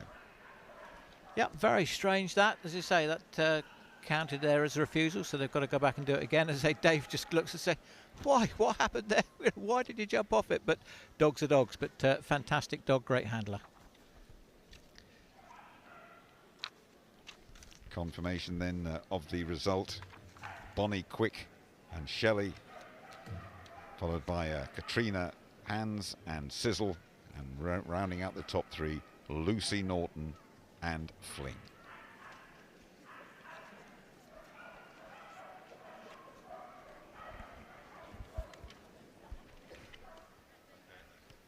Well, Bonnie, that was an absolutely outstanding performance. How happy are you with that? I'm delighted, absolutely delighted. And I'm really delighted with my dog because she's such a star. And as soon as you finished, you could see the pride beaming from your face, but clearly Shelley really enjoyed it herself. Yeah, to be honest, I aim to be proud of her whatever happens, because I love her. But she's 9.5 years old now, so every run is a real bonus for us, and we're making memories. Well, you've done just that. Massive, massive congratulations. Crufts, a massive round of applause.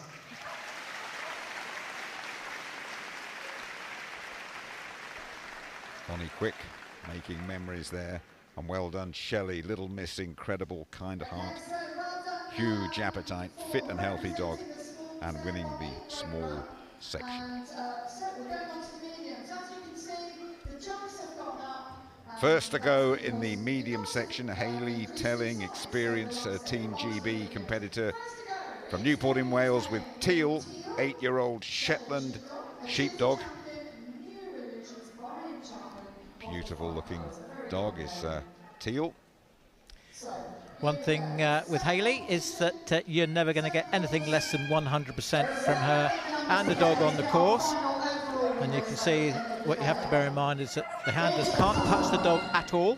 They can give them verbal commands, they can give them commands with their arms and their body, bearing in mind that the dogs can't read the numbers, and they're totally reliant on the handlers to get them round this course.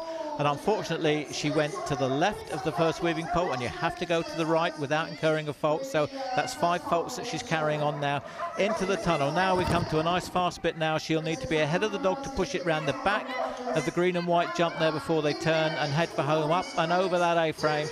That's a real shame. Oh, and she's gone round the last jump, so that's an elimination. If she doesn't come back and do it, which it doesn't look as though she is, so that'll be an elimination for Hayley. That really is a shame. Really good round up to then, missing the entry to the weaves, and then missed that last jump. Didn't come back and complete. They are eliminated.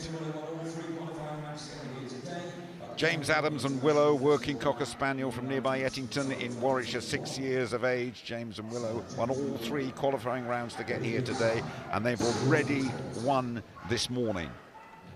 Great start to Crufts 22 for James Adams and Willow. And enjoying every second, and so quick and so accurate. This is a really excellent round from James and from Willow. No fault so far. They enter the weaves from the right angle, spinning out of there, up round into that tunnel. This is going to take some beating, I can assure you. Really fast, and the time is absolutely excellent. Up and down over the A-frame. Kennel Club jump at the end, 32.94. Number 1, beat that, James Adams and Willow. Outstanding, and this is where they picked up some of their time. Just look at this dog walk, not a split second wasted there, and the dog is just having the best time of its life. Great images. Catherine Sondergaard from the Netherlands, picturesque village of Uitwetering in the Netherlands. Touch of Pink, 6-year-old Shetland sheepdog, and they're away. Pink's first time at Crufts. Very excited they are, and Catherine has bred Pink herself, and it's a faultless round so far. Not quite as quick perhaps, but it's faultless. In from the right-hand side of those weaves, tiptoeing the way through. Sharp turn there, winding back towards our commentary position in that tunnel, in and out in a flash. Taking those jumps low and speedily and looking for the next one up over the A-frame. This will be a very, very tidy effort indeed. It is clear. It's 39.1 for Catherine Sodergaard from the Netherlands, and Touch of Pink. Lovely round there, very tight, Catherine and the dog, but just not got the ground speed there to keep up with James, but a good round nevertheless. From Bourne near Peterborough, Marita Ogilvie and Harvey Spitz, aged 9, picking up 5 faults early in the round.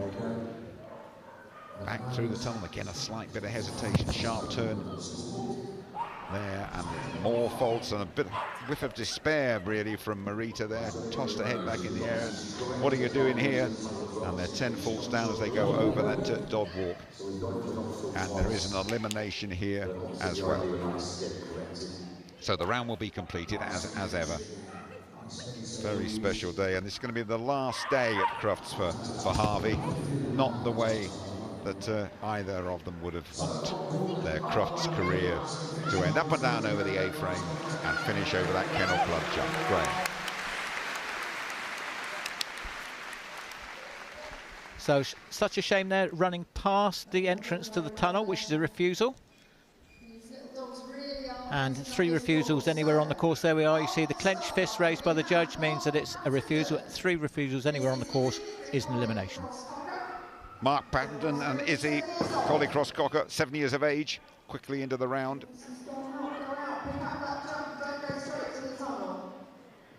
Losing a bit of time there. Need to have a good last 20 seconds or so here. Been doing agility for 6 years, these two. First agility dog, Izzy is for Mark. Really loves those tunnels in particular.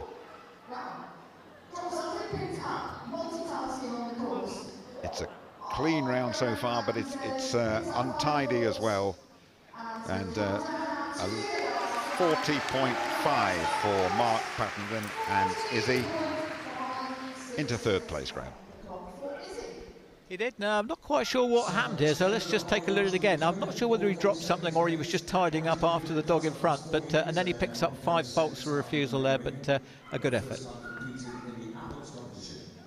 Holly Archer and Kona, 7-year-old border collie from Surrey, never competed, or has competed, I should say, at Crufts for the last 4 years. 2nd time in the main arena for these two, 1st time in the adult competition. Can be a very unpredictable dog, can Kona.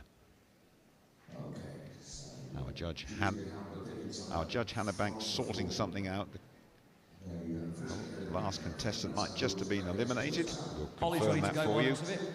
Away go Holly and Kona.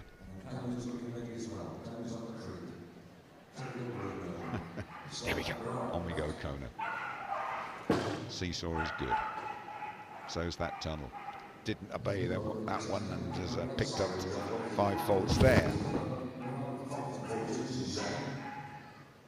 Touching that right to the end of the dog walk. Good sharp turn, good completion of those 4 jumps. Where next? It's the tunnel and then the weaves. And mistake going into the weaves, and this once there is a mistake like this, things decompose a little bit quickly, and that'll be an elimination as well, entering the tunnel from the wrong side. As you've said so often, Graham, one fault almost inevitably leads to another. Yeah, it's really difficult when you're out there competing. Your mind is back on the original mistake, so you're thinking, why did the dog do that? Instead of focusing ahead. It's easier said than done, mine, but well done to them.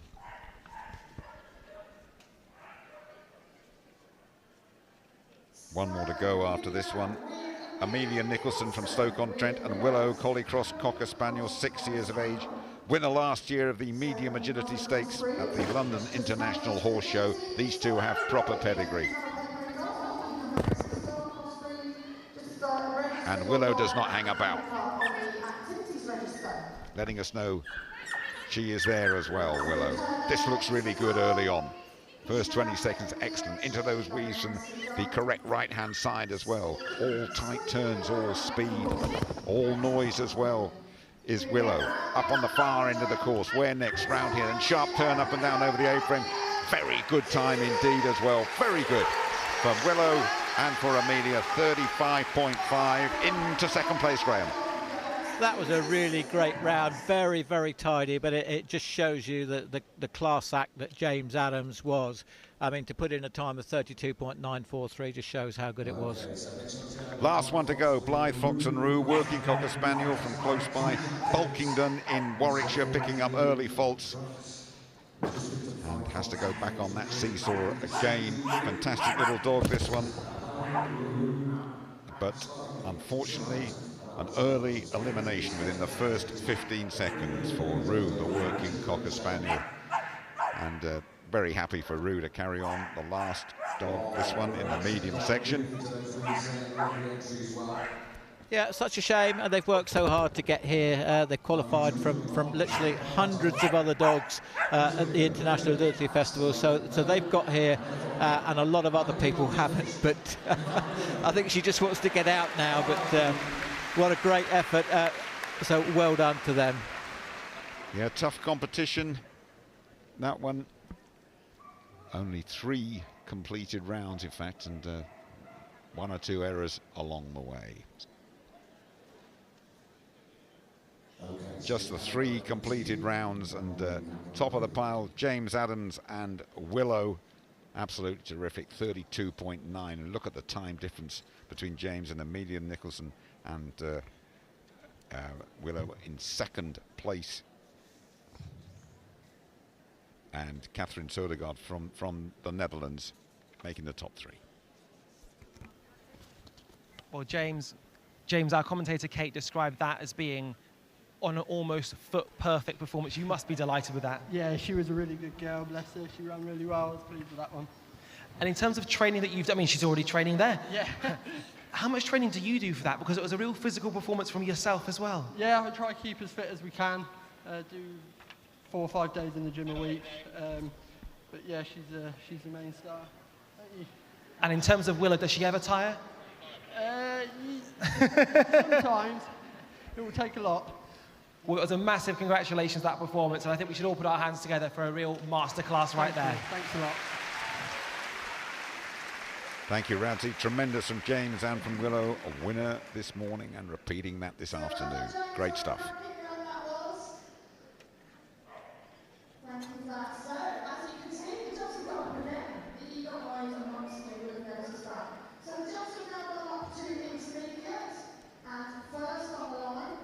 And we're all set for the start of the intermediate dogs. First of 7 intermediate dogs, Alan Wildman and Zing, Border Collie from Blackpool. Good form, this partnership, Zing. Very special dog. To the point that he wants to get to. Achieved agility championship status last year. Alan Wildman thumping down that seesaw. Very good to start with. This is very good. Very fast, very accurate. No fault so far. Great opening 15 seconds of this particular round. Losing no time and no ground at all. How about those weaves? Tail wagging, bouncing through the weaves. Sharp left-hander into the tunnel. In and out in a flash. This is going to set the standard, this, if he keeps it tiny in the last couple of obstacles. Up and down. A-frame is good. Sprint to the finish. 34.0. Beat that, Zing and Alan Wildman. What a great round from this pairing. They've been in top form in the last couple of months, and to be the first dog to go and to set a time like that, that's going to put the cat among the pigeons. They've all got to chase it now. Second to go is Lara Staplehurst, and Sprint, 6-year-old collie, loves agility, this dog, loud and proud as well. Look at Sprint, ready to go to work, and it's the pure fun and enjoyment that these dogs get, and is absolutely evident from the great pictures that we deliver to you throughout the 4 days of Crufts. Lara from Haywards Heath might just have to calm her down. Sprint. And we're away. Over the Kennel Club, over the jump. Good over the seesaw, good through the tunnel. The tight, speedy turns as well, that's good. This is really an excellent round. Faultless so far, faultless first dozen seconds. Where next? Bit of hesitation there, was there? Probably not. The weaves in and out. Beautifully accomplished, beautifully done. Now there's a sharp left hand that didn't turn quite sharply enough. That would have cost precious seconds. Up over those 2 jumps at the end. Gonna have to make it up over the A-frame now. Up and down. Last couple of jumps up and over the Kennel Club jump. 34.7. It is excellent, but it was just that momentary hesitation that cost them the precious hundredths of a second, Graham.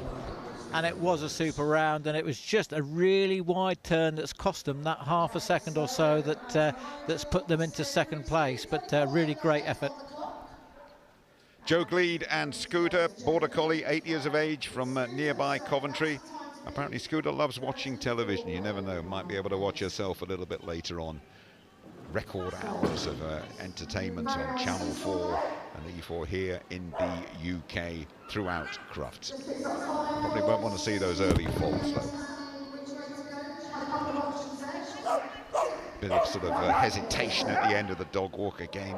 Keep saying it's hundredths of a second that this can be decided by. And hesitation or a wide course or a little stumble, and that can be the difference between number one and down the field. Apart from those faults, this is a good round, and there's unfortunately, you're getting used to it by now. When the arms are crossed, it means a disqualification. Shame that, Graham. It was, and I think that's probably the occasion. I think 2 years is a long time to be competing at the top events here. And I think she'll be a little bit disappointed there. Although it's a long way to that jump, she would have hoped that the dog would have picked it up. And then, of course, it turned to the right and picked up the wrong obstacle. Beautiful, smooth-coated, racy border collie, Bright and Joanne Tristram, 7 years of age, from Cam in Gloucestershire. Just made contact with the ride at the end of the seesaw there. Plenty of energy and noise about this round. Up and down the dog walk. Little slip at the end of it, but losing no time at all. This is quick and this is accurate, and no fault so far. And Bright letting us know, but as I said, that the weaves cause problems, and that'll be lost time and faults, of course. Started off so well. Still going well, though. Just the 5 faults on the clock. Turning for a big finish up over the A-frame, and the Kennel Club to complete 37.0 and 5 faults in the top 3, Graham. Yeah, such a shame, but you can see the dog barking its enjoyment all the way around, just checking in there with Jo, and you can see that she just turns her shoulders to the right and just pulls the dog off that first bowl. Such a shame. Nicola Wildman and Zest, 6-year-old border collie from Leyland in Lancashire, not too far away from Preston. Nicola used to be an architect. She's now a full-time agility trainer. Zest is loud, is scary, a constant challenge. Will Zest produce the goods here on the opening day of Crufts? Well, not if she avoids the dog walk like that, but a terrific jumping style. Look at that. That's a wonderful style from Zest. 5 faults. The time is still good, though.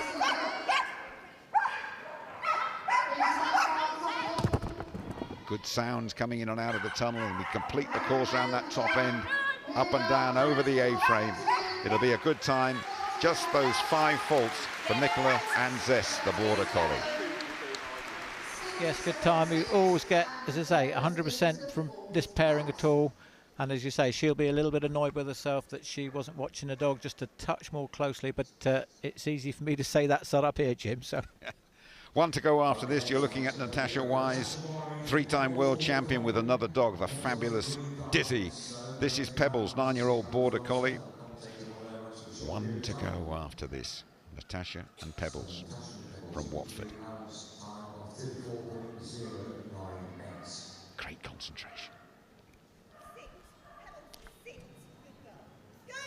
Away we go. Good girl, Natasha says to Pebbles. Will she be a good girl in the next 30 seconds or so?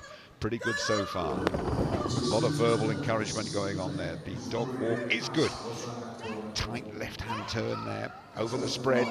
A couple more obstacles. Back through the tunnel. Now what about those weaves there?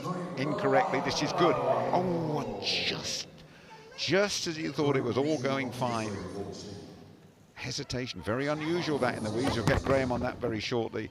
And 5 faults have sadly affected the round. The A-frame is completed. That surprised me, that at that stage of the weaves, Graham.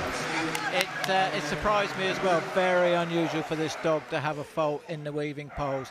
Just trying to keep an eye on Natasha now to see if she did something which pulled the dog out. But dogs are dogs, Jim. Indeed they are. Last dog to go, Stephanie Best, Fate, 5-year-old border collie from Ringwood. Amazing dog, this one. The time to beat, remember, 34.98. Have to be very quick and very accurate and go clear. Second time at Crufts for Fate. Qualified for every event possible and looking really good at the moment. This is quick over the spread. Great jumping style too. Through that tunnel. What about the weaves? Good, good, good, good, good. Yes, through the weaves well.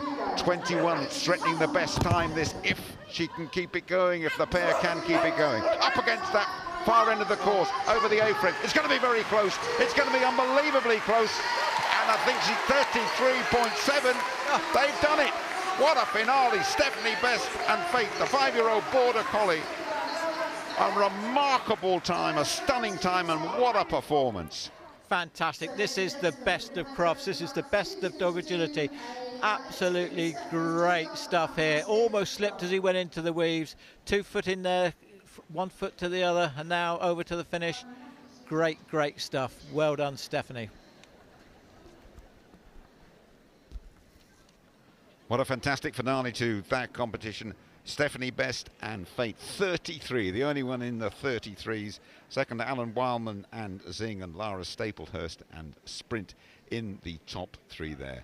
Sensational competition with a wonderful climax.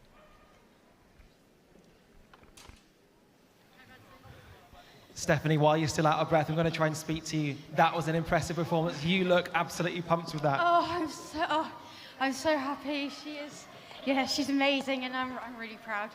Yeah, that was amazing. Can you tell us what she means to you? Oh my God, this dog means everything to me. Like, yeah, she's amazing. She means everything to me, yeah. And just finally, what is it like, that moment when you finally cross over, knowing that you've really nailed the performance? Oh my God, it's the best feeling in the world. So we all work so hard to be here, and yeah, when the dreams come true, it's amazing. Well, your passion and love for your dog clearly shines through. Let's give a massive round of applause for the fantastic Fate. Thank you. What a performance from Stephanie Best and from Fate, 5-year-old Border Collie, second time at Crufts, and qualifies for every event and winning that one in sensational style.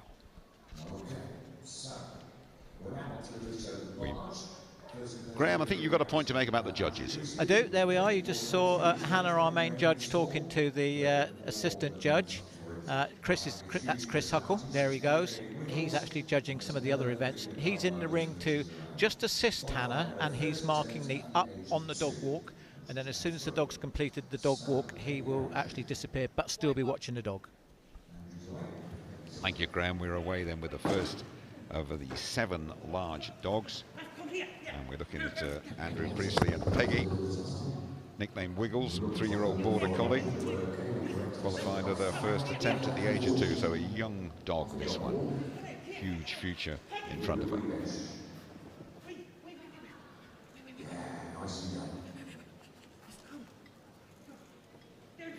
Five faults so far. Just negotiating the U-More jump, U-More sponsoring the agility here at Crufts. The U-Move jump, I should say.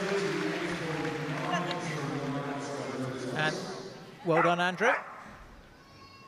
Oh, just almost does a bit of a nose plant there, and good call by the judge, misses the down on the dog walk. Lee Windiot and Bikini, 9-year-old Border Collie, running here on Working and Pastoral Day. Collie, traditional sheep herding dog, well known for intelligence and drive. Let's see how much intelligence and how much drive Bikini has in this round. Good so far. Nice style over the dog walk, pushing off the end there to get a bit more extra speed. Good tight turn, excellent over the spread. Through the tunnel. What about the weaves that have caused 1 or 2 dogs a few problems? Absolutely fine for Bikini. Through that tunnel, thought about going back over the dog walk, turned left instead. This is a very accomplished round. Very tidy round from Lee Windiot and Bikini. 37.7, and as things stand, that's the best. Very nice round, and you can see here, this is what we want. We want a nice tight turn, because that's where these competitions are won and lost. Nicely into the weaving poles, and you can see going from 1 foot to the other, which is the most efficient way through the weaving poles. So well done to them. Gemma Haycock, very consistent handler, and Jukebox, 6-year-old Border Collie from nearby Northampton. Almost a bit of a false start there from Jukebox. And she knows it as well. Someone put the money in there too early. There we go, off we go. Jukebox, good jumping style. Sharp turn into the tunnel. Jukebox finding the right music, perhaps, but not now. It's crashed. Crossed arms means elimination. Again, a shame, because was moving well, was jumping well too. But the round will be completed, but will not count towards the overall prize. Graham? And it is round the back of that jump now. So such a shame for this pairing there. they always do really well with all of her dogs.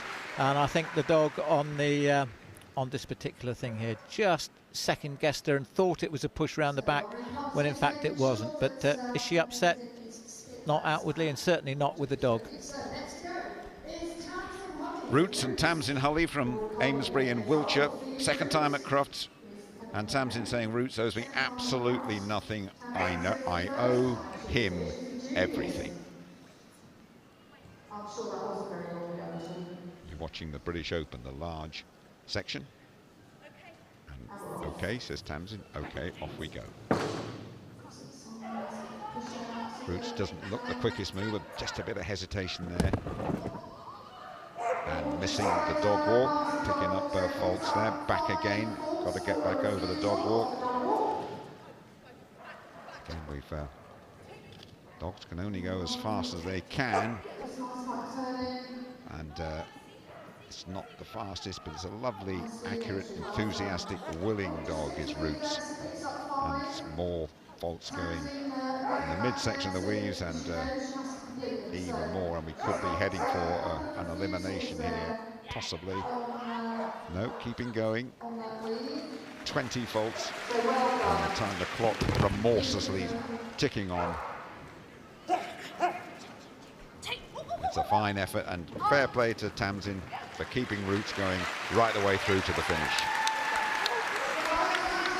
No, that was really nicely done there by Tamsin. Very sympathetic there on the weaving poles, and unfortunately running past the A-frame, a dog walk, which was a refusal, and then a few mistakes here. But she's not forcing the dog; she's just asking the dog to try and get it right.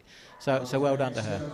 Ashley Carter, an Epic 8-year-old border collie from Arundel, super temperament, gives 100%. Ashley's first time competing at Crufts. Epic has been here before. Slipped down the side of the seesaw there, but no faults incurred. Good and noisy and reasonably quick so far as well. Epic and Ashley. Good style over the spread. And the U-move jump as well. It's nice and accurate. It might be lacking a little bit of the required speed, but it is faultless so far, and you can't ask for more than that. Up and down over the A-frame, a good finish, and you never know. You never know. 35.7 is a really good time for Ashley and for Epic, and that is the combination to beat at the moment, Graham. It is, and that's a classic example. You look at the dog and you think, oh, he hasn't got a lot of ground speed. But then you look at his time, so that's where these tight turns and good communication and clean lines really does come into it. So well done to Ashley. Penultimate dog, Sean Illingworth, hugely successful, consistent with a number of dogs. This is 6-year-old Agent Border Collie, living miracle, homebred boy, heart of a lion, always exciting. The Agent is running. Ooh, and is running in the wrong direction and picking up 5 faults. Didn't get the right brief on that one, and 5 more faults as well for Agent and Sean Illingworth. And those arms means an elimination, and definitely, Graham, not the round that we anticipated here from these two. Well, I was about to say to you, if there's one person you don't want running after you in a competition is Sean Illingworth, but as you say, the dog's doing its best. We don't compete week on week in this type of circumstances where you've got the TV cameras, you've got the lights, it's indoors, you've got the atmosphere. Yep. I mean, that's where everybody wants to compete. So Sean will be a little bit disappointed, but as I said before, she won't be disappointed with the dog, she'll probably be more disappointed with herself, but well done.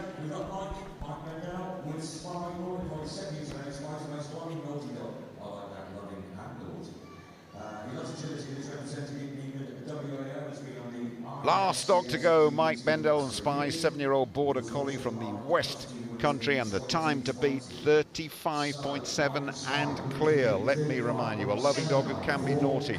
Part of the Crufts team winners last time in 2020. Remember, we missed last year because of COVID. Great to be back here this time round. That time then is a very quick one, 35.7, and has to be clear, and the 5 faults mean that They can't finish number one, but they can finish very high up the list. They keep that going. Barking into the entrance and exit of the tunnel. And over that U-move jump as well, up and down over the apron. The time is really good, you know. It's a really good time indeed. 35.8. Well, just outside the quickest, but of course those 5 faults puts them down into 3rd place. Very nice round. Mike there wearing his I Stand With Ukraine t-shirt. There's a lot of agility folk around the country been raising funds and everything else for Ukraine. Here's the result for you then. Ashley Carter and Epic, 35.7. Look at that, a 2-second difference between Lee Windiett and Bikini and Mike Bendell and Spy, and just rounding off the results of the large section of the British Open. Well, Ashley, your dog lived up to its name. It was an epic performance. Amazing. Can't believe it. There was something about the way she seemed to run. It didn't necessarily look as fast as it was. Yeah, he's very smooth when he runs. And in training and practice, is that something that he shows you all the time, that it is precise? Yes, yeah, he's very accurate. It's all down to me. And in terms of pride, you can see the relationship between you and the dog. He's amazing. Dog in a million. Yeah, absolutely. And what does it mean to be competing here at Crufts? Everything. It's my first time. Well, it's your first time. You've come and smashed it out of the park. So let's give a special round of applause to Ashley and Epic. Thank you. Yeah, well done, Radzi. Indeed. Epic performance from those two. And that is the overall ranking then. Mike Bendell, Ashley Carter and Lee Windiett, the top 3. Sian Illingworth, Tamsin Pulley rounding out the top line. This is the overall ranking. And as we told you right at the start there, that they combine the two to find out the overall, when they combine the two from this morning and this afternoon. There it is, all rounded up nice and tidy for you.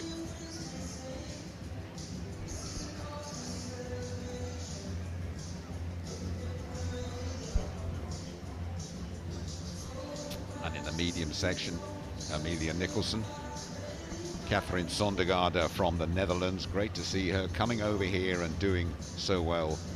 James Adam round up the top 3, and there is the complete result of the medium section of the Kennel Club British Open final.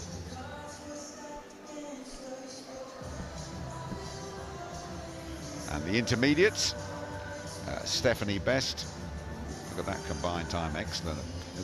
Excellent chunk of time between her and Natasha Wise, Nicola Wildman, Lara Staplehurst, Joanne Tristan, and completing the result of the intermediate section, Alan and Joe 6 and 7.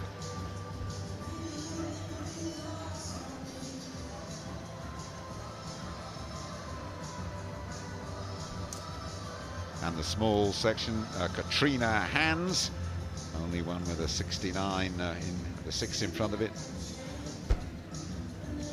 And skimming through there through to Avril Moran, rounding off the top 7 there.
Yeah.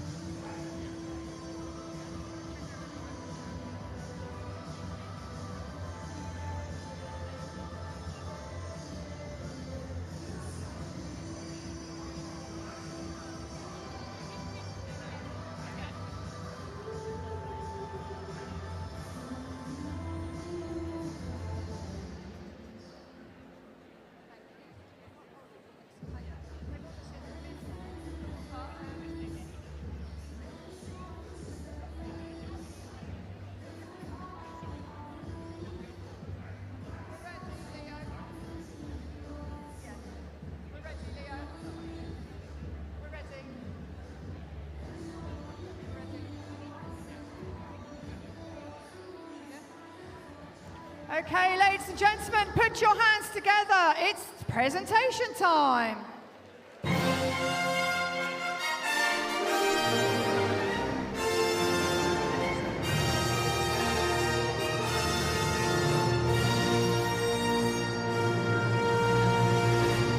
Okay, so we are delighted to welcome Andrew Smith, the Marketing Director of Lint Bells, and Stuart Payne from the Kennel Club to help us with the presentations.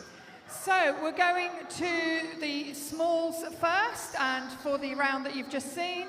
And in first place, it's Bonnie Quick with Agility Champion, Goldheart Trail of Flames. Thank you very much. Thank you. It's lovely, thank you. Cheers. In second place, it's Katrina Hands with Set the Pace of Summer Gardens. Moving on to the mediums, and in first place, James Adams with Agility Champion Devon Gem Tis Gold Standard. Thank you. Come on, then. And in second place, Amelia Nicholson with Little Miss Woo Woo. There you go. Congratulations. Moving on to the intermediates. In first place was Stephanie Best with Agility Champion Dare to Dream, It Must Be Fate. And in second, it was Alan Wildman with Agility Champion Chickara Moore, Kinda Amazing. Thank you so much. And on to the large. In first place, Ashley Carter with Castermeyer Epic Enchantment. Thank you. Thank you. Cheers. And taking second was Lee Windiat with Solday's Madam Bikini. So we added all the scores together and we came up with some overall winners. So moving back to the smalls. In first place of the Kennel Club British Open 2022 was Katrina Hands with Set the Pace of Summer Garden. Congratulations. Carry on. And our runner-up was Lucy Norton with Agility Champion Radajas Whirlwind Fling. Thank you very much. Cheers. Thank you. And so, Thank you. on to the mediums. In first place, it was Amelia Nicholson with Little Miss Woo Woo.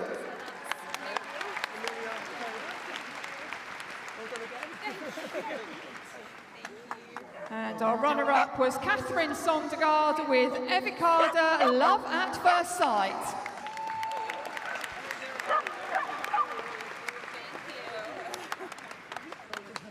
Thank you. Thanks. And so on to our overall intermediate winners. In first place was Stephanie Best, Agility Champion, Dare to Dream, It Must Be Fate. Thank you. Oh, yeah, thank you. Thanks. Hey. And our runner-up was Natasha Wise with Agility Champion, Nedlow Flipping Shiny Pebble.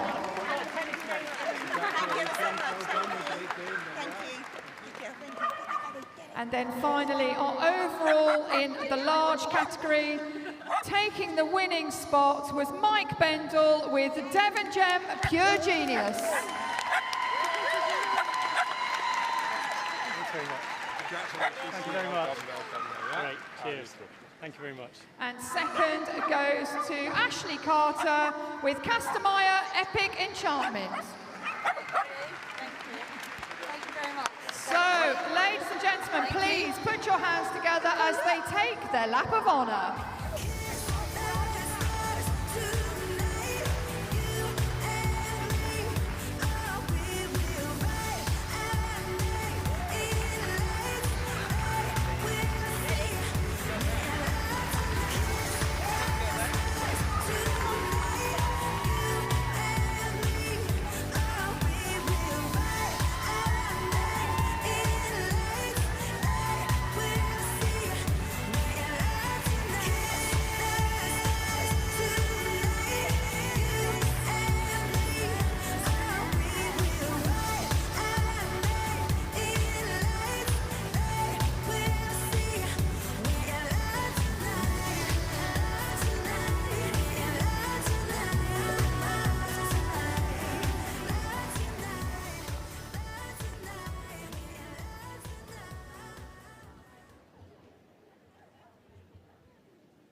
So, ladies and gentlemen, welcome back to the main arena, Crufts 2022. Isn't it amazing to be back here? Give us a cheer if you're happy to be back.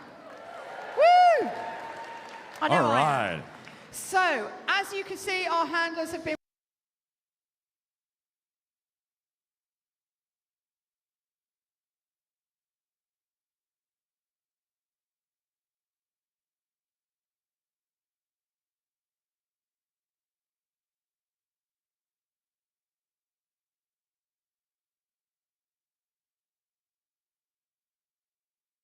round of the championship class, and that's for the smalls and mediums. And Jim Rosenthal and Graham Partridge with you once again from the main arena here at Crufts 2022. And we're looking forward to the Agility Championship for small and medium-sized dogs. Two separate competitions, this in 3 parts. Jumping this morning, we're about to see the Agility, and we'll have the final this evening. And we will combine the results to decide who gets into the final.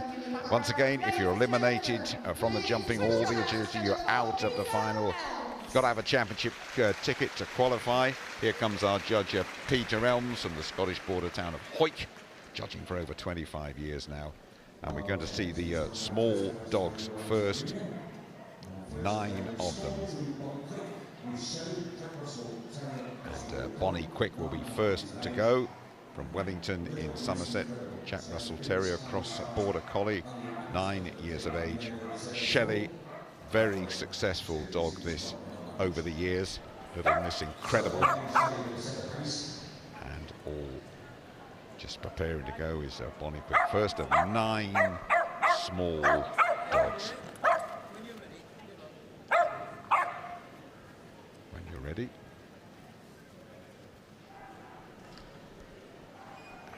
Hush. Good crowd here, by the way, for an opening afternoon. And away goes Shelley daintily over that A-frame. Through the tyre. Sharp turn at the top of the course. Good through the weeds. Again, tight went into that tunnel there, and then a cross hopping.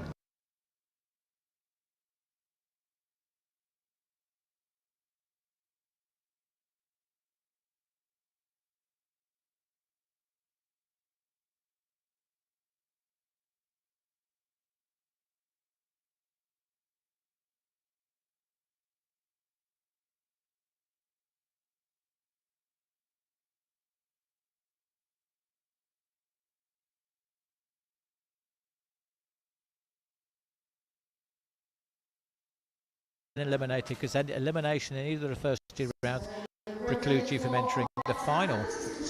Katrina Hansen Sizzle, 4-year-old Shetland sheepdog from Forfar. Up and down over the A-frame.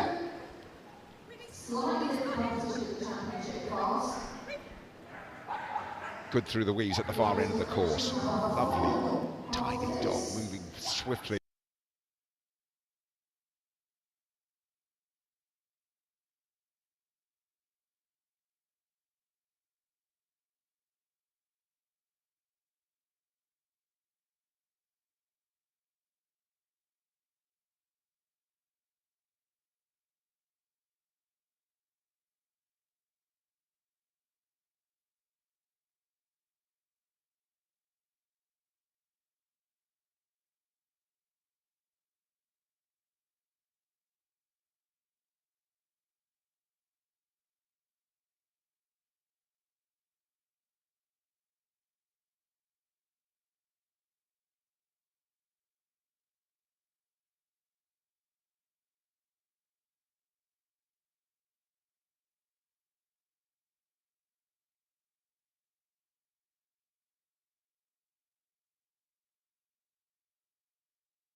To hold my hand up, say, such a quick dog, 8 years of age, working Cocker Spaniel.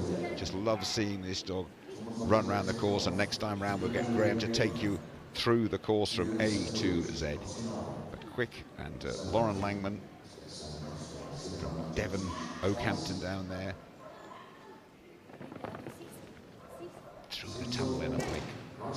seesaw too, up towards the top end of the court, and that's a refusal. That's false for Blink. The dog walk is good. Good clean contact at the end there. Sharp turn as well. Shame about those faults through the tunnel. Clock ticking remorselessly away. 38.1 and 5 faults. Shame about that for Lauren and Blink. Very nice round. She won't be unduly upset about the 5 faults, although you always want to win. As you say, just a bit of a flapping on there, Lauren. But she won't do that again. Not later on, she won't. Julie Dunlop and Bruce, 4-year-old working cocker. On you grow, Graham. Take us round this course, could you? Loving this course, Jim. Fairly straightforward start. Jump A-frame through the tyre. Then she's going to turn to the right into the weaving poles. Must go alternately in and out before they can continue. Across now, they'll go into the tunnel. They'll come back over the same jump. She changes side. A little bit of confusion there, into the tunnel, onto the seesaw. It must touch the ground, or it would have been onto the seesaw if she hadn't run past it. So that'll be a refusal. Collects herself, as I say, she's been here a few times now, Julie, so she knows what she needs to do. Over the dog walk, straight on now, she turns back into that tunnel for a really fast finish, and she'll be reasonably happy with that. Well done, Julie. Great course set by a great judge. Yeah, well done, Julie. Up into the top 4, and what a shame about that refusal on the seesaw. Mark Wingate win, all set to go. With Snazzy, the 5-year-old Sheltie, super talented dog, second time competing here at Crufts. Quickly into her work as well. Excellent over that A-frame. And through the weaves. Heading back towards us now. Sharp right-hander, that is into the tunnel. That is a sharp turn. Another tight, twisty one. Tunnel awaits. Seesaw. Through we go. Good over the seesaw. Time is good. The time is good. The dog walk. Hopping off the end of it. Needs to keep going really quickly. Could threaten the best. It could threaten the best, this one. Really good, 35.8. That is excellent. From Snazzy form for top place at the moment. And he's gone into the lead purely on the fact that he's got a running dog walk, and some of these turns are to die for. Absolutely. And that's where you make up your time, Jim. Ailey Murray from the west coast of Scotland, from Ayrshire. And Millie, toy poodle. Yelping through the tyre. First agility dog this for Ailey. Little gasper from the crowd. Signifies they really do get involved in a very good crowd on the opening afternoon. Signifies that the round will not be faultless. Good work from Millie the poodle. Go on, Graham. He's hard. He's hard. Little face plant, never hurt anybody. He says, I'm a dog. He says, I can do this. But they're doing really, really well here. I know we're having a laugh.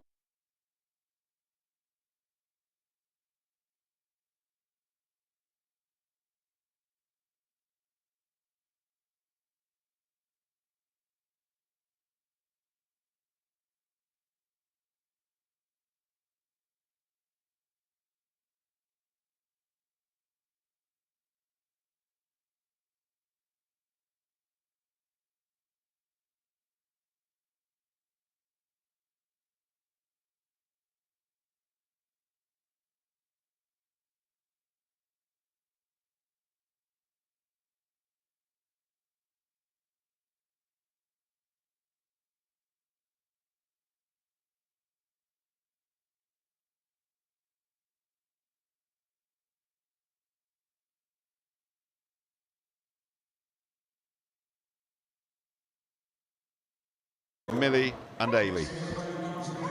Such a shame. She just looked away from the jump, and he's up and running. Dave Munnings, last dog to go from Bicester and Boost Rescue. Loves his agility, great personality, loves to work as well.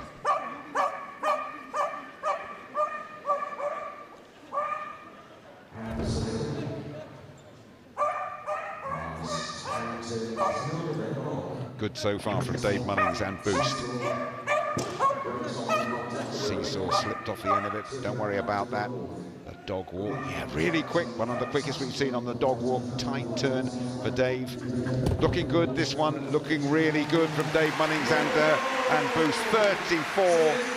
34 seconds and clear. Dave at them. Excellent round there, Dave, one of our most experienced and successful handlers we've got in this country. So well done to Dave. This is the penultimate dog, Summer Dawnweaver from Portland. Intelligent and speedy dog. Collie Cross Papillon. Don't see too many of those, but really regular competitor here. And has definitely got speed in her locker. That's a fine opening 15 seconds. Through the tunnel right in front of our commentary position. Little hesitation at the end of the seesaw. Have to keep flying over that dog walk. A little stutter at the end there as well. But it's very, very accomplished and tidy. Through the tunnel we go. And over that final jump. That's a good round. 36 and clear for Dawn Weaver and for Summer. Top 4. Very nice round there. She'll be a little bit annoyed. She had a major wrong turn halfway through the course, which she wasn't faulted for, but it would have lost her time.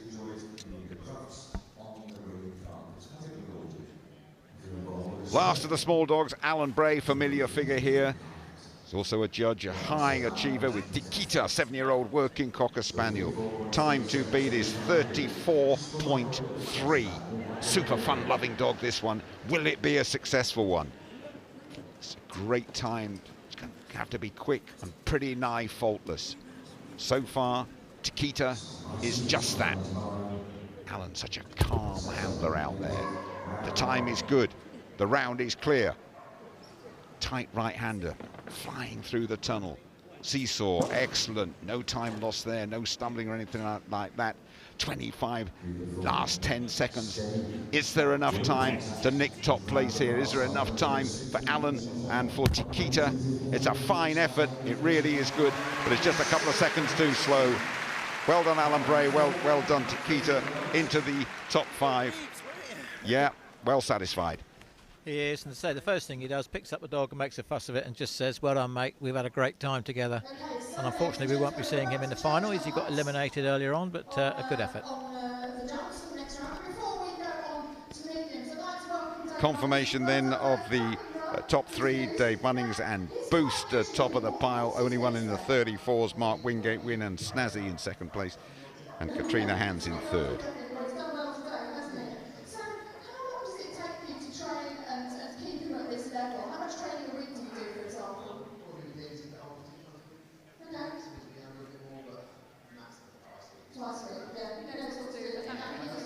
On his game. He's had a good day today. We've seen you in the lineup several times. Not so good in it.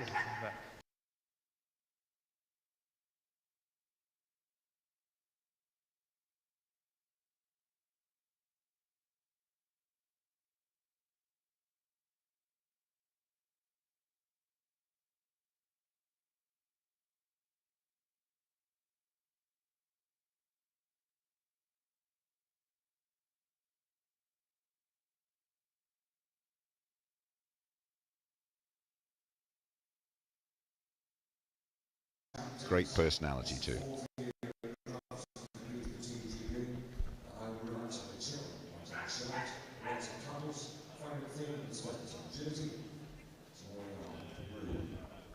First then of 11 medium dogs, Blythe, Flocks and Roo, 6-year-old working Cocker Spaniel, 4th year at Crufts, competed for Team GB.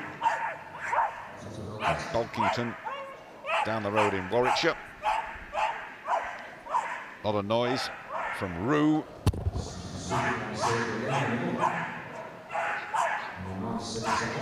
And why not? We want a bit of noise just to say how much he's enjoying it. I think probably Blythe is probably saying, just keep your mind on what you're doing, mate, and we'll be all right here.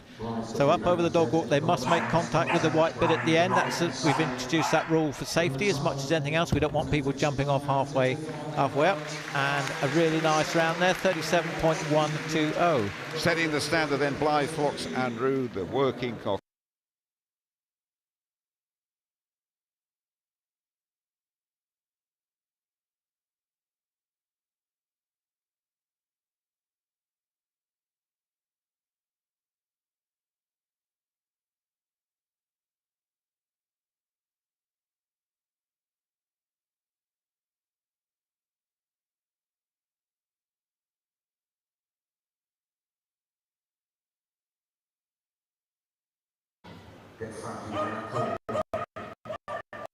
Great jumping style and good speed over the ground as well. Accurate and quick so far. 0 faults too. This looks good to me. Dog walk, no hesitation at the end there. This will be a competitive time from Sam and from Frankie. Through that tunnel and over the Kennel Club jump to finish. 36.9, that is excellent, and that's the best in this section thus far. Every reason to celebrate, Graham. Yep, she's really pleased, and she's got good reason to be. Well done, Sammy. Great round, lovely dog. She'd be really pleased with that.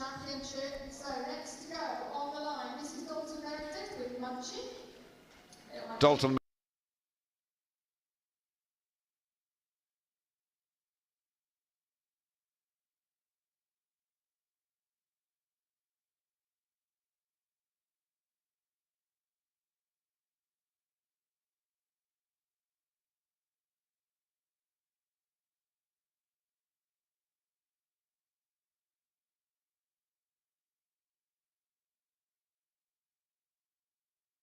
Of what they're asked to do. The wagging tails and the enthusiasm for the job at hand. This is going to be fast as well. Great speed, haven't seen anything quicker than that over the dog walk. Turning for home now through the tunnel and over the final jump. Very, very, very fast. 33s. Into the 33s go Dalton and Munchie. A big 3-second bite off the best time. It was fantastic, really, really nice round. It's got to be in with a really good shout in the final later on this afternoon, and that's a really good way to start. Puts the pressure on everybody else. Lily Dakin and Scout, 5-year-old Sheltie from Andover. Well, 33 is just an awesome time to beat, but they just want to get near it, and there's a faults accrued going through the tyre. Unusual place to pick up faults, that, Graham. Yes, it was, but you'll notice that the tyre actually broke away. We've moved over to a breakaway tyre now, but you've only got to touch it before it opens. It's like the poles. But anyway, she carries on now. Nicely made seesaw there as she comes round up onto the dog walk. Is there going to be any time wasted? No, there isn't. Nice tight turn. She comes across the arena. Nice line across there. No time wasted at all. And unfortunately, so 36.062. Good time, but unfortunately just 5 faults. And there we are. You see that tyre. There's no give in that tyre. There's no chance of the dog hurting themselves at all. Everything we do here at Crufts in agility is about safety of the dog.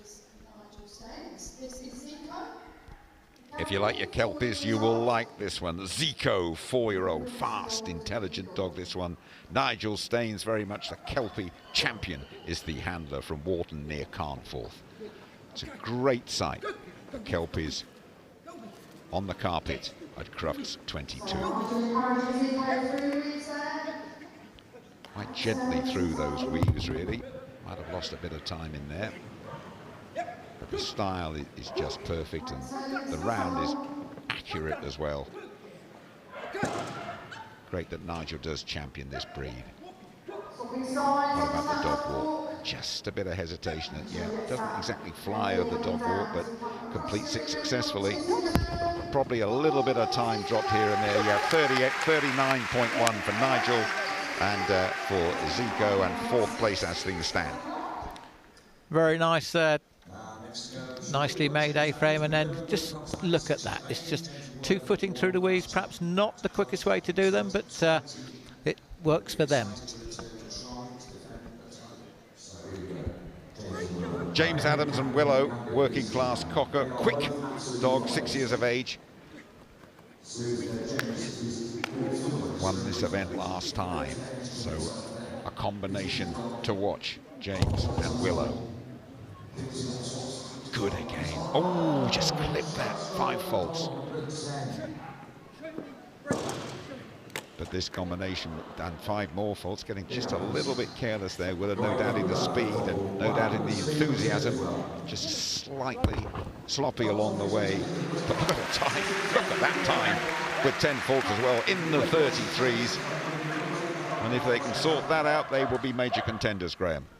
They will. It's building up to be a fantastic final later on today, as you say. Just a little bit of carelessness then, but I think the dog was watching James more than anything else, but it's building up. Shannon Springford and Gift, 8-year-old Border Collie, very successful partnership. The winners back in 2018, successfully over the A-frame. No problem with the tyre either at the top end of the courses. That's the way to take the weaves. For Gift, she's going really well. It's a good time, this as well. Just 15 seconds on the clock. Again, sprinting through the tunnel. Excellent on the seesaw. Tight turn. What about the dog walk? That's the way to do it. Flying over there. This will threaten the best, undoubtedly. Up through that tunnel. Sharp right-hander. And it's really good. 33.3. Second place into the 33s. What a competition this is building up to. It is a 1/10 of a second, and please make sure that you tune in and watch the final later on this evening, because I am sure that several of these competitors are actually going to take their foot off the brake, and it promises to be brilliant. Joe Gleed and Topic, Cocker Spaniel, a rocket who doesn't like to slow down, but too fast perhaps for her own good there, and picking up 5 faults over that A-frame. Top of the course, quickly through those weaves. This could still be a very good time, even with those faults on the clock. Tight right-hander. Ooh, hesitating there, not sure. That's going to be a lot of time lost there over that seesaw. That's a shame, and also sort of head in hands from Joe Gleed there. That probably is not the greatest thing for the handler. Well, I hope you won't mind me saying this, she looks as though she's struggling with her mobility just at the moment, which is most unlike Joe, because she's one of the fittest people I know. But as I say, she's got a smile for the dog, and everything is, you know, is going to be good for her, I hope, anyway. Yes, you're right about that. Good spot, Graham.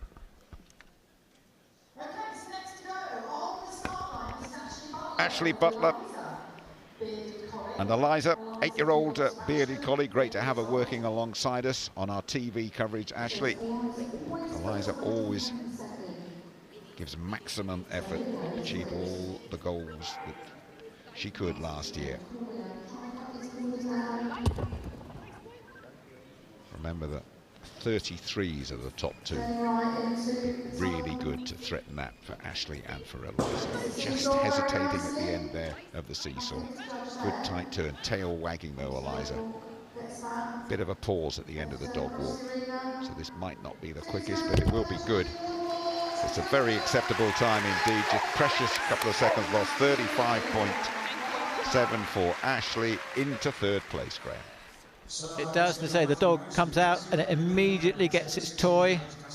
But what a great dog. They've had a purple couple of months, really. They've been doing really well, so it's building up, as I said earlier on, into what I'm sure is going to be a great final.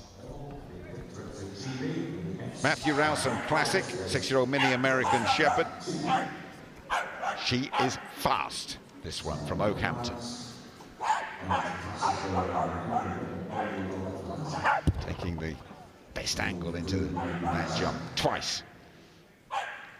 Sharp right-hand turn through the tunnel. Seesaw, good contact at the end. Flying through the spread there. What about the dog walk? Well, that's really rapid, and this is a rapid round. And it just took the wrong course there, and picking up faults along the way. What a shame, what a shame. 3/4 of it was great. Finale, not so good, Graham. It was all going so well, I think, as the phrase goes, but such a shame there as he approaches this, as I say, runs round the jumps. That's 5 faults for a refusal there, and then he gets another.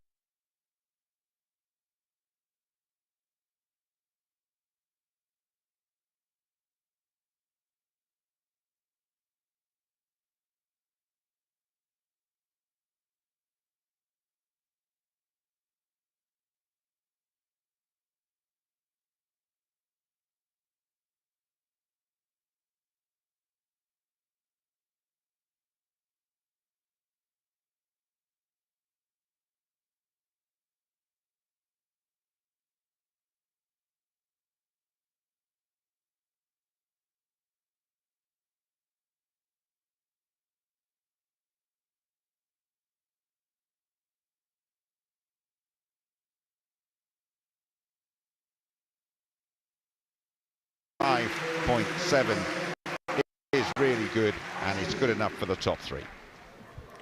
So puts her into 3rd place. A little bit of a hesitation coming down the A-frame, but that was probably just to make sure that she wasn't faulted on it. Again, very nice seesaw. Touch the ground before the dog gets off it, and a great finish. Well done, Harriet. Here are the results then.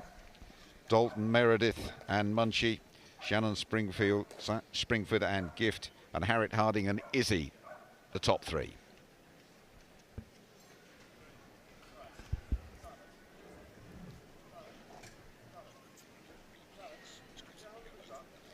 So welcome Dalton and Munchie. What a great run. Are you pleased with that?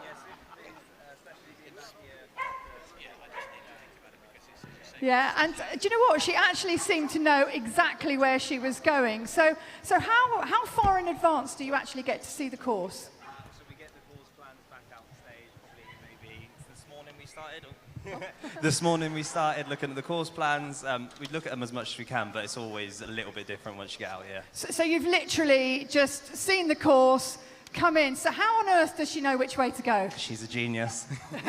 She is a genius. She did really, really well. And tell me, what age would you start training a dog like Munchie to this level? What age do you start? So you can start puppy games early on, no equipment or anything like that, just foundations, learning to play, have fun, chase toys, and then maybe later on, nearer the 12-month mark, we start doing some basic stuff, but nothing to do with contacts until much later. So all of the early foundation is all about understanding some of the commands, but it's all on the flat until they get older. Yeah, definitely learning to stay with the handler a little bit. Yeah, that helps, doesn't it? It definitely helps.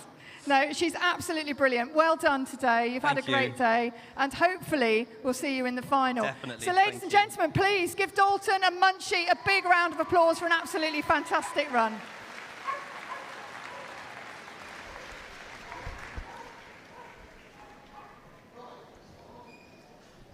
And here are the overall rankings. Remember, the final 5:15 UK time.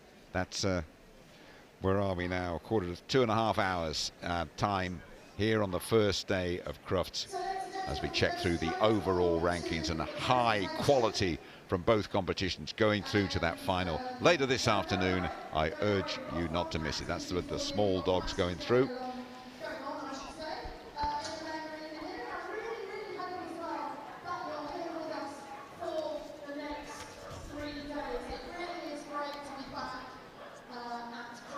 And we'll complete that result for you when we can, but you'll have seen the really top quality competition, and there's more to come. Graham. And here we are with the presentations for the small and medium championship. And in first place in the agility section was Dave Munnings with Boost Bite. And the award's been presented by Andrew Smith from UMove, one of the Kennel Club sponsors, and Stuart Payne, Kennel Club board member. And in second place was Mark Wingate Wynn. There we are. Lovely Sheltie there. And then moving on to the mediums. In first place was Dalton Meredith with Munchie. Love that name. Is he pleased? Yes, he is. And who wouldn't be winning the agility round here at Crufts? And in second place in the agility section was Shannon Springford with Gift, 8-year-old Border Collie. And it promises to be an absolutely fantastic, enthralling, exciting final for everybody to watch later on this afternoon. And they're going to go for their customary lap of honour.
Used to be called Friends for Life.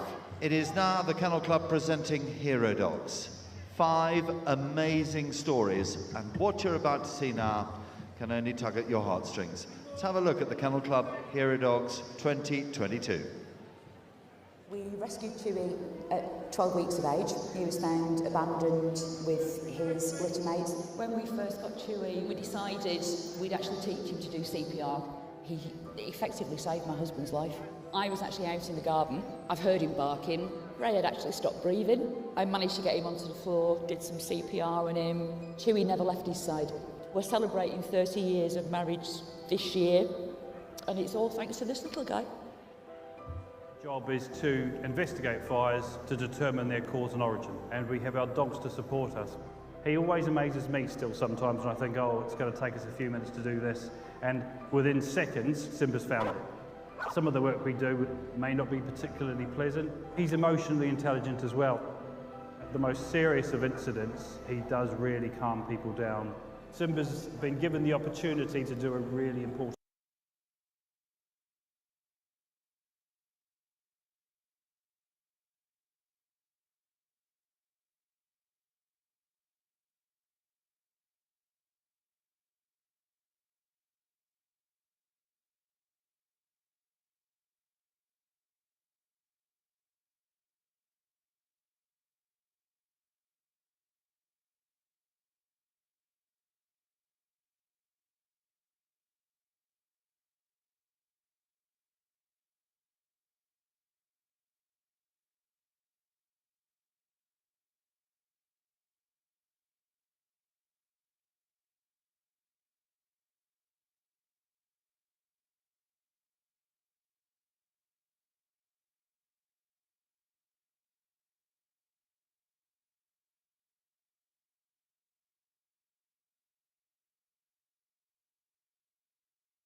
work with the East Midlands Ambulance Service.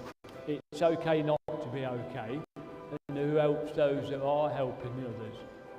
There's 3 people around that will tell you that they're here today because of that. To have that ability to help people, it's just amazing.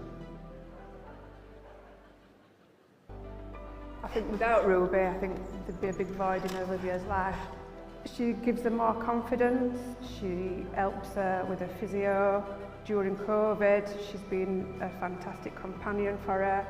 With Ruby, she's just got a bond that just can't be broken, really.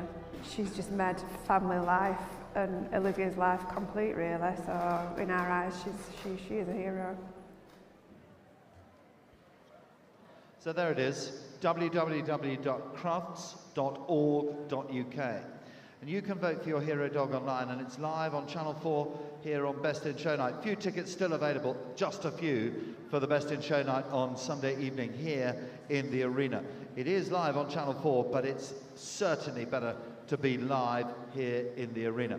And you can vote www.crufts.org.uk for your Kennel Club Hero Dog of 2022. Some amazing stories. You just see exactly the difference that dogs makes for us. Quite incredible. Thank you to all our finalists, and we'll see them live here in the Big Ring on Sunday night. I'm sure that we can all resonate and feel for the dreadful scenes in the Ukraine at the moment. Kennel Club Charitable Trust with the International Canine Federation are asking for as much as you possibly can. It is the Crufts appeal for dogs and their owners in the Ukraine, and very much fundraising to help dogs during this humanitarian crisis. You can donate to the Kennel Club Charitable Trust.org/support dogs/Ukraine. All the money in the Kennel Club Charitable Trust and the Kennel Club have both donated £25,000 each to start this fund. It is ring-fenced. Every single penny that we raise until the 13th of March will go to the FCI, and the FCI will then distribute it to the Ukraine. Those heart-rendering stories in the Ukraine of dogs and the humans, and all in the humanitarian crisis. Kennel Club Charitable Trust.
Four days, 4 amazing days here at the National Exhibition Centre in Birmingham. It's so good to be back, and it's so good to have you back.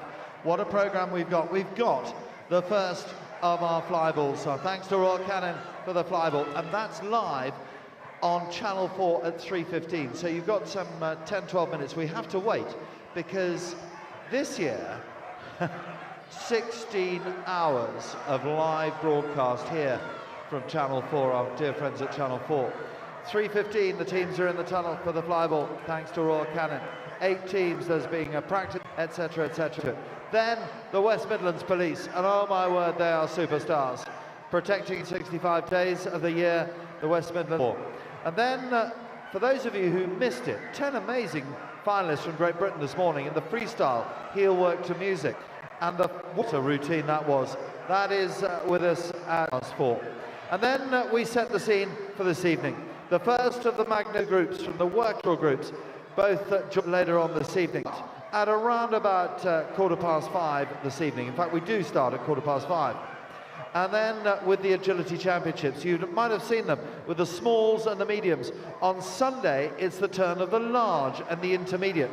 This year, splitting the championships because there's that new height, the intermediates, coming forward.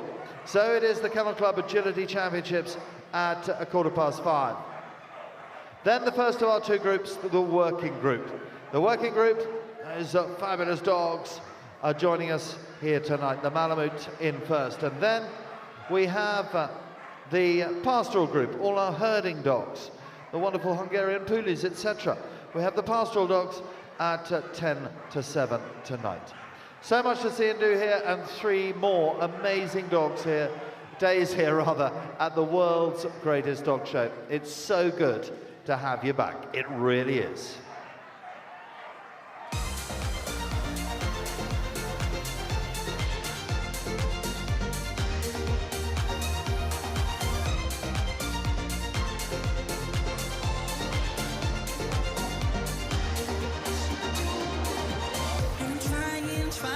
Trying not to give in, but you always know what to say.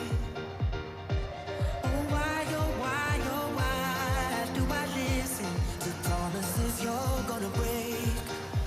You're such a sweet talker, you made me believe every lie was a beautiful sound. You're such a sweet talker, man of my dreams. Tell me where are you now?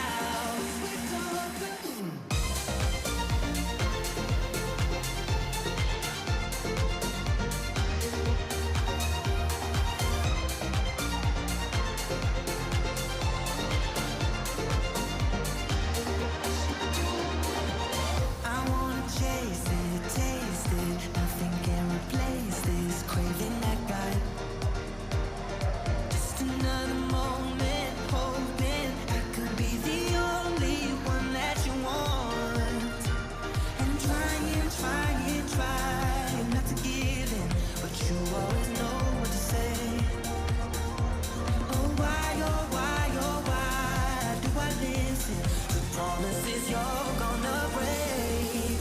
You're such a sweet talker, you made me believe every lie was a beautiful sound.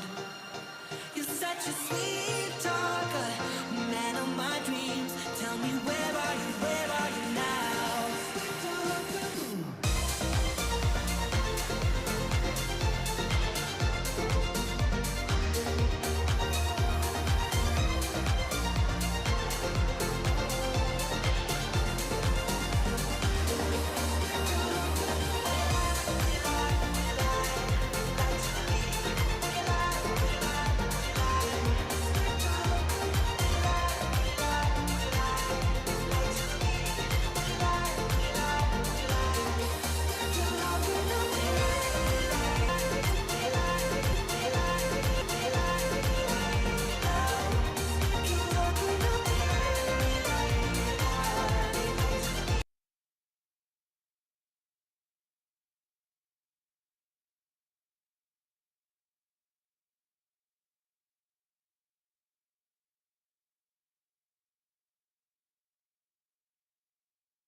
Man of my dreams, tell me where are you now?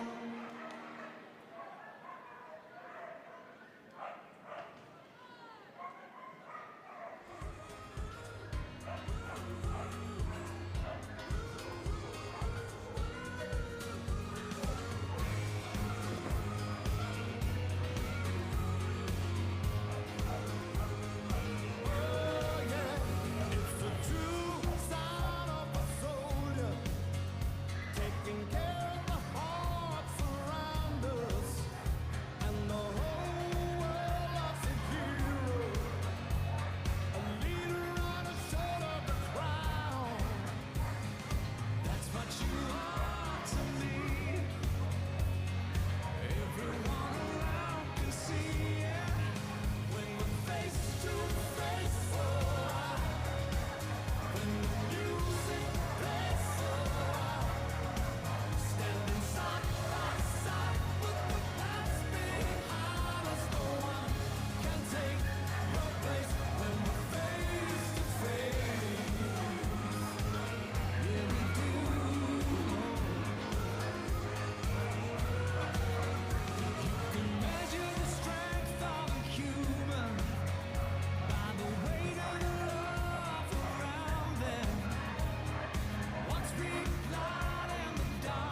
No, I was trying to get that on.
Put your arms around me, tell me everything's okay.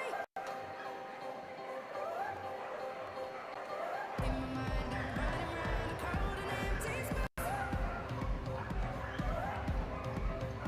Put your arms around me, tell me everything's okay. Break my bones, but you won't see me fall.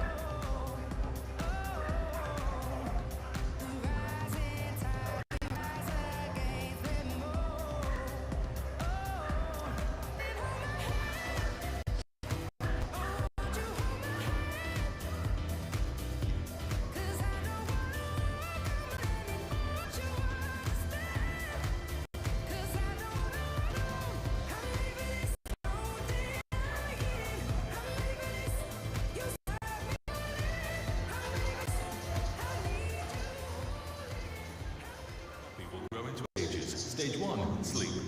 Then they'll play and explore and some more. That's stage 2. Still playing. Stage 3, confidence and great leaps forward. By stage 4, they're almost fully grown. Royal Canin's Puppy Growth Program provides everything you need to give them the ideal foundation for a healthy life.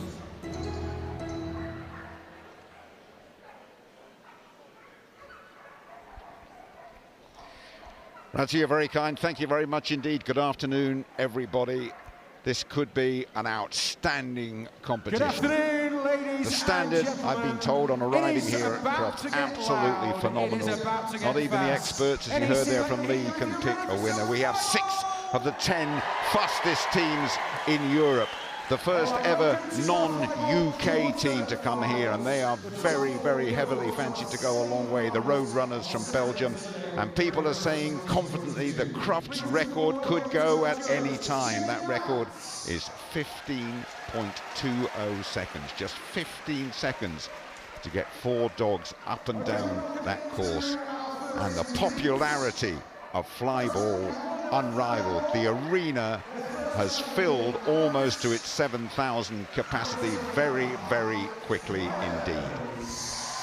A real buzz, a real sense of anticipation. The teams coming out here are Wendell Drifters from Wellingborough in Northampton, They will be on the near side, which is the blue obstacles. And High Flyers, Lincolnshire, Bedfordshire and Northampton, they will be on the far side in the red. The quarter-finals then, Molten Magnets against Southern Striders, All for One against Commandos, and Roadrunners, Beat from Belgium against Commandos Allied Forces. And 4 will go through and 4 will go home. Basically, we will have Thursday champions, and then we will have Friday champions tomorrow, 4 from losing 4 each day on Saturday, right the way through to the final on Sunday. Let's have a word from Graham Partridge. This is going to be a practice run, by the way. And it will not count. They're just going to get a practice run. On you go, Graham. Yeah, this will be the first round, and everybody will get a practice run. And this is really just so that the dogs can actually see the boxes, get used to the atmosphere, because week in, week out, they're not used to competing with an arena commentator. They're not used to the lights, the TV cameras and everything else. So this allows them to settle down. They will not get a second practice run, so this is it. So they just need to make sure that they're prepared as they possibly can be. It also gives them a chance to see that the dogs are performing as they want them to be. It may well be that a dog's having a bit of an off day or something like that, or can't catch the ball as they want it to. So they'll just see and they'll fine-tune the last team that they're going to run. We've seen shots there of Jenny Knight, the flyball judge, and they are just having a little loosener here, a little practice, if you like. On the near side, the blue Wendell Drifters quartet. It'll be JJ, Mika, Seb and Amber, the first 4 dogs, against the High Flyers on the far side, the red. Orson, Edge, Cubit and Potter. Border Collies, all those 4. Best of 3 then. And as we've been saying, just to taste the atmosphere as they're building up and hyping up those dogs. And do not blink, do not go away, because this is really, really rapid. Just doing a little spot of practice on that far side before the real thing starts. And as you can see, the High Flyers just having a little bit of trouble with 1 or 2 of their dogs. They're just taking a minute to settle, but I think the judges decided that we're almost ready to start racing. That's Jenny Knight, who competes with her flyball team in Cambridgeshire. So, on the near side, the blue side, Wendell Drifters, Wellingborough in Northamptonshire, the High Flyers from Lincolnshire, Bedfordshire and Northants. Best of 3, they are on the far side, the red side. JJ, Mika, Seb and Amber for Wendell. Orson, Edge, Cubit and Potter for the Flyers. We're set, we're ready. Flyball at Crufts 2022 is underway. Near side have it at the moment. Wendell Drifters, just with Wendell Drifters, but very, very little in it. Very close, making ground on the High Flyers. It's with the High Flyers on the far side, the red side. The High Flyers are going to take this first one, barring anything unfortunate. The High Flyers by some distance. It is the High Flyers on that far side that take the first heat and go 1-up. Very, very confident. Orson, Edge, Cubit and Potter. Wendell Drifters, to remind you then, they have to pull this one round. 8 years that team has been established. Otherwise, it's a quick exit from Crufts 2022. High Flyers on that far side, on the red course, 1 to the good. High Flyers, Orson, Edge, Cubit and Potter. Starting that quartet, starting in great form. Jenny Knight, are we ready? We are indeed. Heat 2.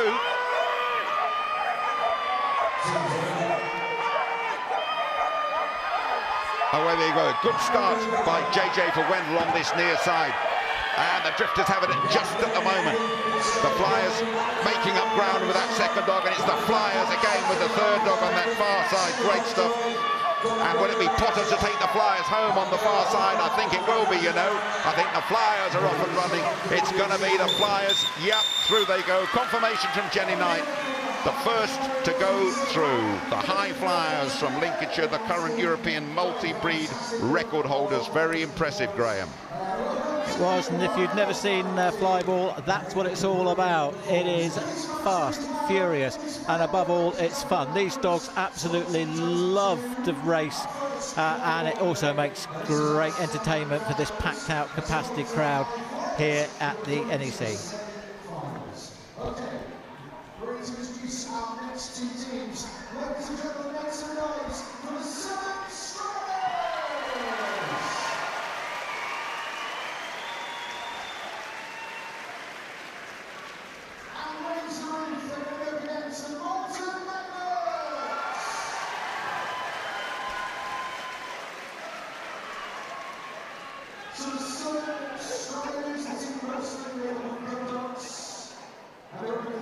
Experienced team of the Bolton Magnets has been doing this for quite a while.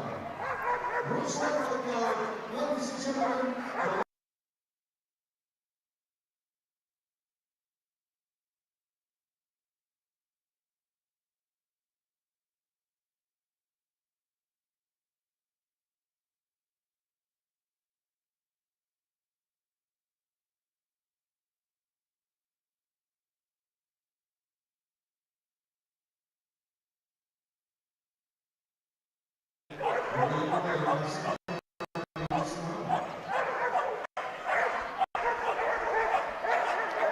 Thank you so much for our team on the far side, the red. They go without a practice run on this opening day of Crufts, up against Southern Striders near Hailsham in East Sussex. Southern Striders on the near side in the blue. Bailey, Nessie, Secret and Taffy, the dogs for Southern Striders. Formed only 4 years ago, and all the founding members of the teams are here today. Very much the underdogs, and the Striders saying they're flying the whippet, flying the flag for the non-whippets, proud to showcase a Cocker Spaniel, Labrador, Border Collies, any breed of dog. It's a Southern Strider near side. Southern Striders near side, best of 3 again. Molten Magnets from Northamptonshire on the far side in the red. The Magnets, the longest running team in Northamptonshire, established back in 2004. Team's first time back at Crufts for some time, and first time attending for most of the team as well. On the far side, Molten Magnets, Northamptonshire. Far side, the red. Southern Striders on the near side, that is the blue. The Magnets against the Striders. Tension on the Jenny.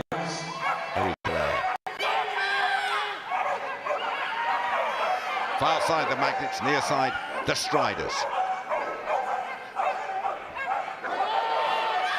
We are ready to go. Bailey, Nessie, Secret and Taffy for the Striders. Inca, Jackson, Fletcher and Dexter. There's a fault on that far side. A fault on the far side then for the Magnets. So that, and another fault on the far side. So this is looking good for the Striders on the near, who only have to complete clean now, and they will have their noses in front, I would imagine. Just looking for confirmation. Indeed, it comes from Jenny Knight, who points our way, and the Striders are 1 to the good. Just a couple of mistakes there, cost them the run, but hopefully it's best of 3, so they've got every chance now to come back. The Striders 1 up then on the near side.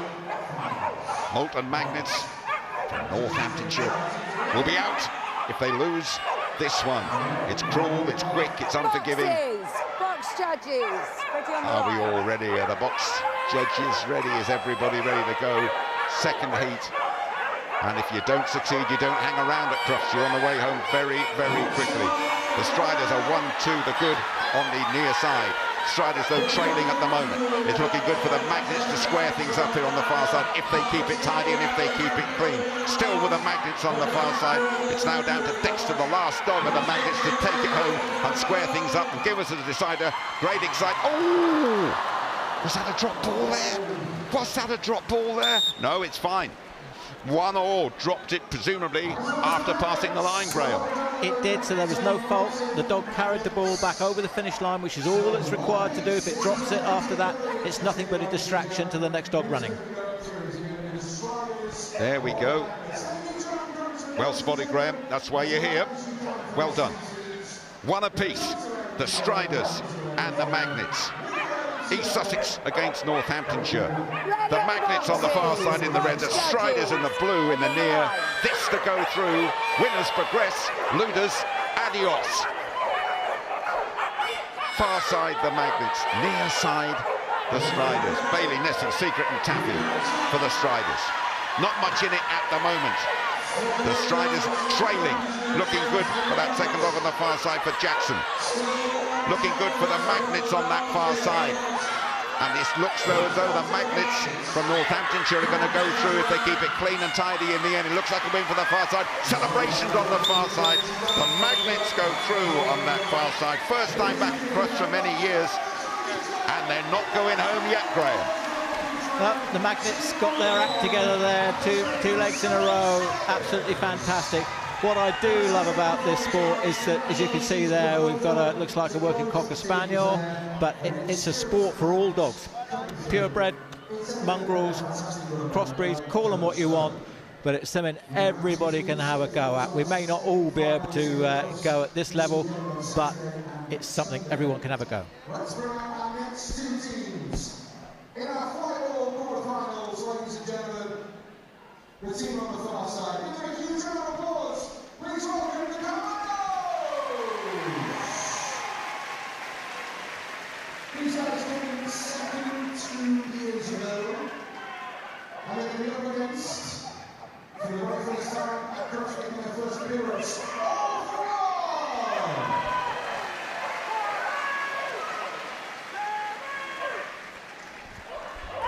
So, we're going to have Pastoral first of all, and then our heats will begin. Commandos on the far side, all for one on this side. The fastest time at Crufts, Commandos set 50.32 seconds. That's not far off the all-time Crufts Flyball record of 15.2 seconds. Can they get anywhere near that today? We will find out.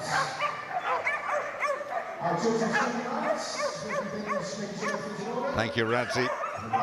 The action continues. All for one on the far side in the red from Bexhill and East Sussex and Commandos. Runners up here last time, the team that came second in 2020 from Stockton on tees there on the near side in the blue. They will have a practice run before the real thing starts. All for one from Bexhill and East Sussex, the Flyball Club for 10 years, first time at Crufts, age range in the team from 18 to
Are you ready on the boxes? Box judges.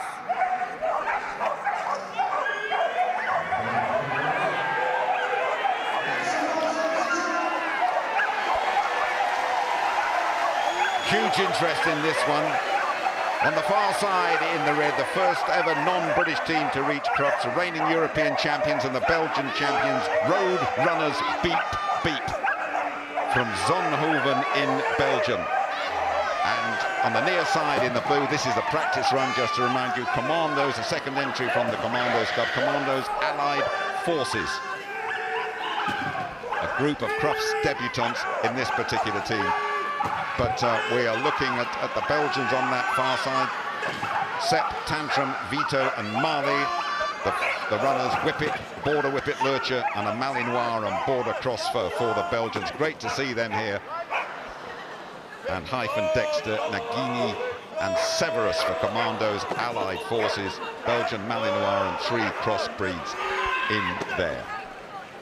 And you're not missing anything, they are just warming up. This is the last of the quarterfinals on Thursday. And goodness me, what quality we have seen so far. And real huge interest in the Belgian team that have come here. Only established in 2014 in Zonhoven, reigning European champions, Belgian flyball champions last year. And they qualified in January and qualified very impressively as well. How good will they be? Will they even threaten that 15-20 Crufts record? Far side in the reds then are the Road Runners, near side the Commandos in the blue. Best of 3. First off, the Road Runners on the far side. Commandos, what a good club they are, second entry. And they will do very well to upset the odds here, will the Commandos. And they're running. Quick start on that far side by Sepp the Whippet. There's a false start, in fact, on that far side. It was too fast, so really that could set back the Commandos. Sorry, I should say set back the Road Runners from Belgium on that far side. We look for confirmation, and indeed it comes. The Commandos have taken the opening heat. The near side wins it, and that is a surprise, and they got away. I said a quick start, it was too quick.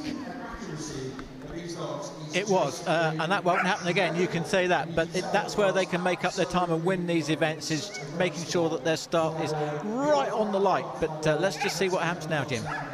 So, under the cosh from the off then, the first non-British team to reach Crufts, those Road Runners Beep Beep from Zonhoven in Belgium are 1 down, and now Tantrum on the far, making a bit of ground, have this one in their pocket, providing they keep it clean. Big turn from Marley, the Malinois on board across, through they go, and that is going to be one apiece.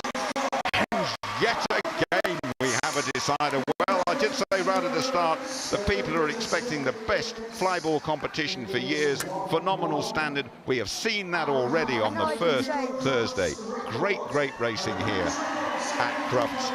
1 apiece. Road Runners Beep Beep and Commandos Allied Forces.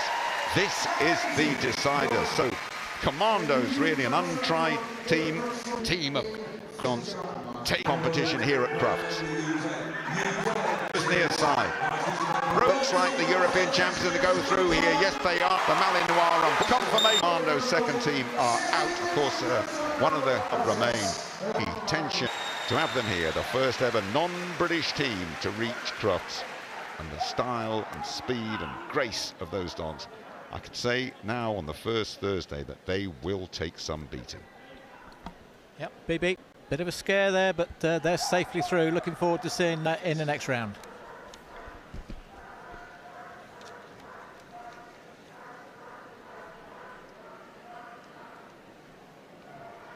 So just confirming then, Qualifying for the semi-finals on Saturday, High Flyers, Molten Magnets, Commandos, and the Belgians, Road Runners, Beat Beat.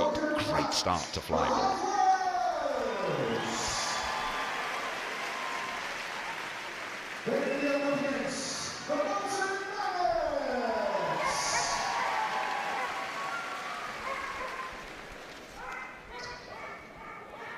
Right, so I think it's got counts. Just making sure everybody's set and ready, and then we'll be underway. It's one of my favourite moments of practice in I absolutely love the final. I'm sure you all as well as here with us today. Enjoy the excitement in the time. There it is. The most famous of those football and that is Flyball. Definitely a few watch back in the history. You can hear it to across the YouTube channel. We're going to pick it. I'm going to have the action back here in the arena.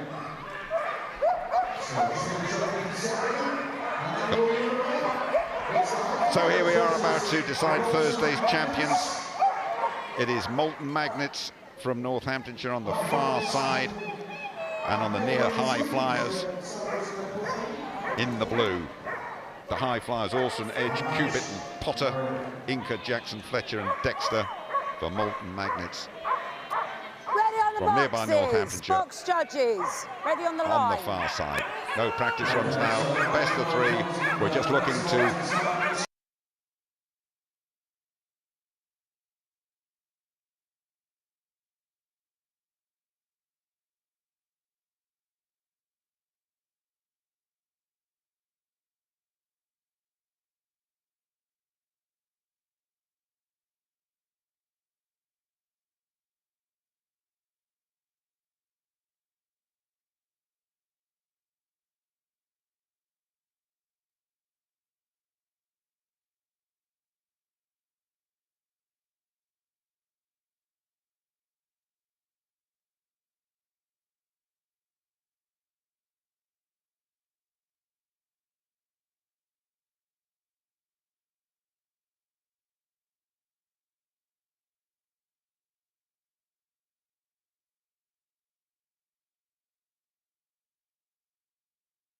the glory, if you like, of Thursday's champions. High Flyers on the near side, second best at the moment, and veering off course as well. So that's a big fault on the near side, and it's a doggle really for Molten Magnets on the far, providing they just keep it clean and tidy, veered right off course, and that'll be Molten Magnets on the far side. Any doubt, I think, for things to settle down on this near side. Confirmation of the word complete. I cringe when I hear you say it's a doddle. Which anything can happen here, but I know exactly what you do was put forward the other way in the next one. It could indeed. I will lose the word my vocabulary. Don't want you cringing. Molten Magnets then one to the good after early mistake from the High Flyers. I think that's Wilson, the opening dog for the High Flyers. Pretty much. So the High Flyers have this one to pull it round if they want to be named as Thursday's champions. Molten Magnets Boxes. on the far. Box judges. Ready on the line. Far side, the red side. Near side is the blue. High Flyers on the blue side, and the Magnets on the far in the red. And we are away, and again it looks like it's with the far side and the Magnets, but only just. The Magnets now have a little bit of daylight. The Magnets opening things up, but there might be a fault on that far side, I think I'm hearing. Still with them at the moment, but I'm hearing there's a fault on the far side, so it comes to the near, and the High Flyers have squared it up because of a fault on that far side by the Magnets.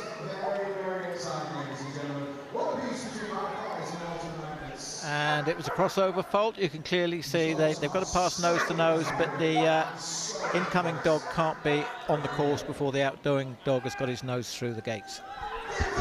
Well done, Graham. One apiece then. Again, we have a decider. to reach the final this afternoon and decide Thursday's champions. One apiece, the Magnets and the Flyers. Boxes! Box judges! Magnets and the red on the far. I really like Jenny Knight's style controlling this frantic event. Flyers on the near, Magnets are far. Not much in it at the moment, just with the Flyers on the near side. Still with the Flyers. This is good from the Flyers on the near side. They still have it, and this is a really quick third dog for the Flyers. It's for the Flyers to lose now if they keep it clean. Quick turn on the near side. This has gone the Flyers' way. The Flyers surely have got this. Yes, they have indeed. That was really good after a shaky start by the Flyers. They pulled things right round, and they have gone through, and they're in with a chance of being Thursday's champions, Graham. Thursday Flyers.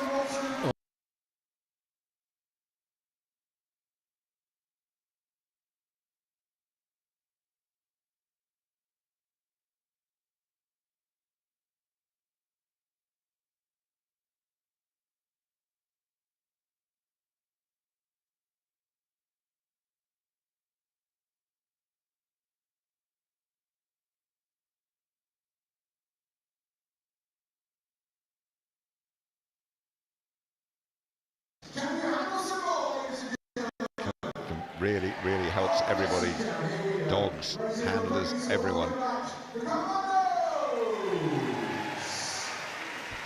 Okay, this could be a very, very special race. This, the Commandos, runners up last time against the overseas competitors, the Roadrunners Beep Beep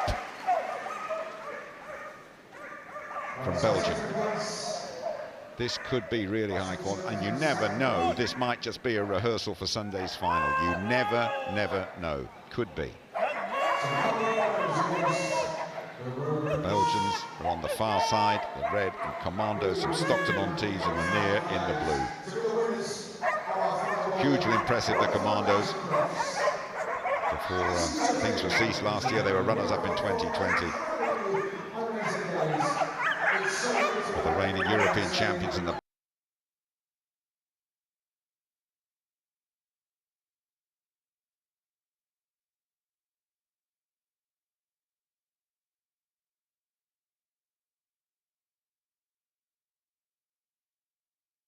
are a wonderfully accomplished team. They're in the far side. Commandos are near. Best of three.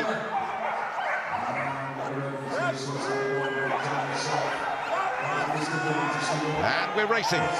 Very good start by the dog on the far side. The Belgians have it at the moment, the Roadrunners. Still with the Roadrunners on the far side. Clear daylight between them and the Commandos on the near. Oh, but there's a fault on the far side. Again, same thing has happened in the real competition. Probably went off too quickly, and a little slip on the far side, and a fault on the near side as well. So faults on both sides, and another fault on the far side. We're going to look to Jenny Knight very closely on this and see which way she is going to go.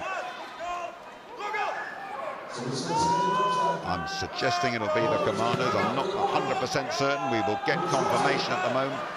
Still running some dogs on that far side.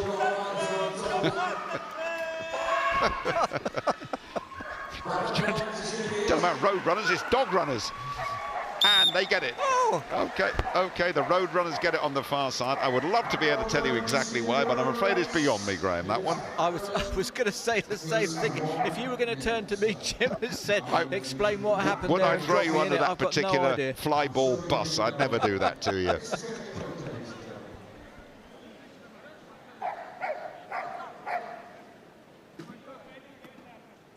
The reigning European champions, Belgian record holders on the far side are 1-2 the good after a chaotic opening race sorted out by Jenny Knight, our flyball judge. Gave it to the Belgian Commandos. Certainly have the ability to strike back here, but will they?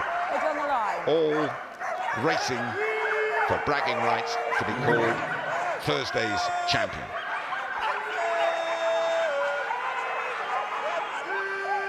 Good start on the far side again. It's with the Belgians once more. Commandos with ground to make up. Ground opening up. Goodness me, they have some quick dogs in that team, do the Belgians. There's a vast amount of space between them, and this, if they keep it clean and keep it tidy, they are going to go. They're going to go through. There's also a fault on the near side. This will go the Belgians' way. This they're celebrating already, and we just need that little confirmation, and we get it. It's gone with the Belgians on the far side.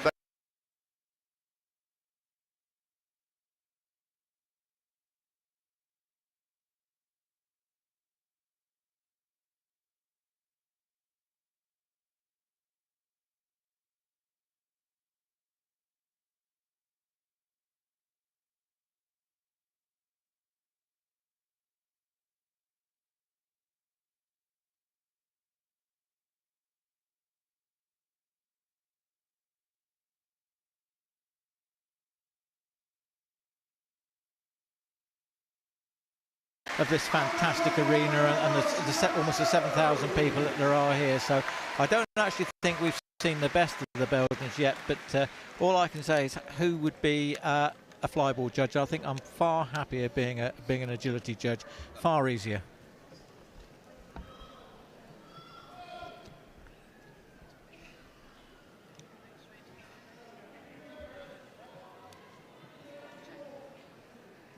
Right, before...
We are going to do the third and fourth place playoffs, ladies and gentlemen, because we just love flyball. Please welcome So we're just about to have the run-offs for third and fourth, and they're just sorting out who's going to be on which side. Yep, I think it's going to be the Magnets from nearby Northamptonshire on the far longest running team in Northampton, established, what, 18 years ago, after a while, but are doing really well. It's time for many of the participants. And on the near side, the blue, are the Commandos. By the way, the first order, Colin, the 11th hour, he's going to be put to sleep, but he's now a reformed character due to all the hard work put in by his own. That's a great one in 20. Mac from Northamptonshire, Commandos.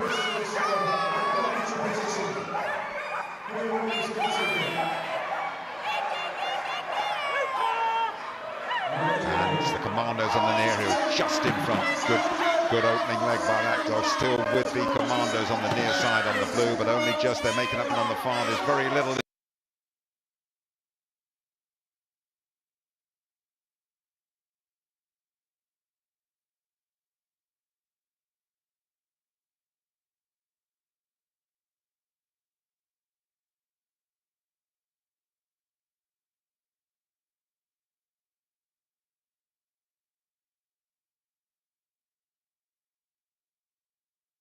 Decided not to rerun that dog. Well, the Magnets one up. Who's going to be third? Who's going to be fourth? If the Commandos on the near side do not pull this one round, they will be fourth, and Molten Magnets will be third on Thursday in a very satisfying day's work. That will be indeed for the Magnets. Good start as well on that far side, but eating up ground on the nearest with the Commandos at the moment. on the near side in the blue. Still just with the Commandos. It could well be a fault on the near side, though, by the Commandos as well. So they're leading. They're finishing first, but they could well be finishing fourth as well because of a fault on this near side. The judge might well point to the far, and it could be the Magnets. Yep, well done, those Magnets. They've come third. The Commandos have come fourth, and the Commandos will want to tidy things up for the rest of Crufts. But that's a really fine achievement by Molten Magnets from Northamptonshire. First time back at Crufts for some time, in the top 3 on the Thursday. Yeah, and unfortunately the dog dropped the ball again, but good, steady fly ball racing there for Molten, and a well-deserved win for them. We need to go out from our season to the back out to the winners of Flyball Quarter Finals here on the first day of Crufts. Please welcome back the High Flyers! So now we're going to find out who will be Thursday's champions. Will it be the High Flyers, drawn from Lincolnshire, Bedfordshire and Northamptonshire? Multiple times UK record holders, current European multi-breed record holders as well. And up against our overseas friends from Belgium, the Roadrunners Beep Beep, who have set all sorts of records. Qualified here in January, reigning European champions, the Belgian champions, and with lots of whippets in there, and lurchers and Malinar crossing, really fast dogs. They are on the far side. So you can see now pictures of the teams just actually showing the dogs the box and the fly ball box loaders, and it's just so that they start to get them just a little bit wound up and say that's where you're going to go and get that ball. It's the High Flyers then to decide the Thursday's champions. In the blue, on the near side against Beep Beep Roadrunners from Belgium.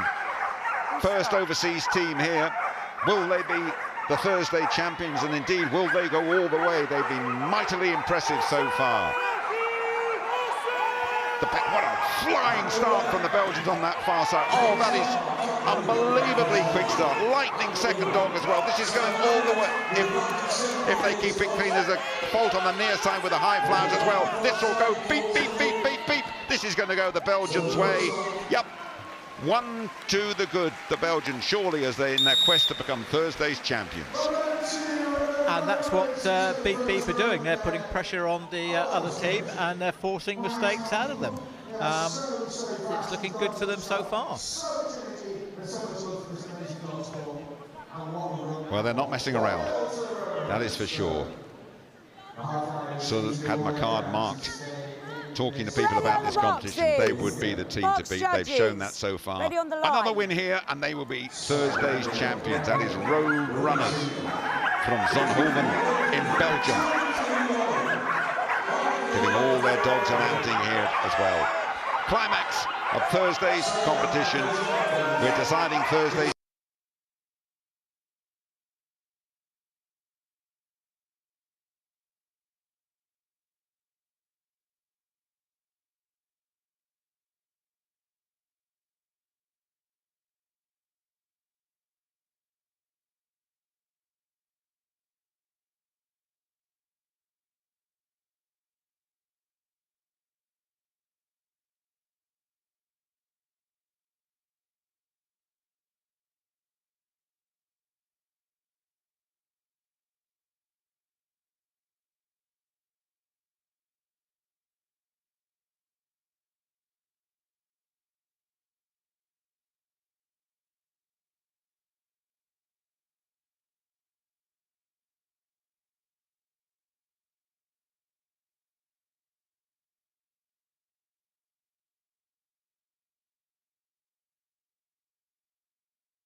Roadrunners beep beep. Our overseas visitors to Crufts. Our Thursday's champions.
Beep, beep. To do our presentation, we welcome from Royal Canin, Martin Cherry and Stuart Payne from the Kennel Club Board. He's handing out our rosettes to our winning team of our Flyball Quarter Finals. And our runners-up, what a performance that was. They battled it to the end. Ladies and gentlemen, let's hear it for the High Flyers!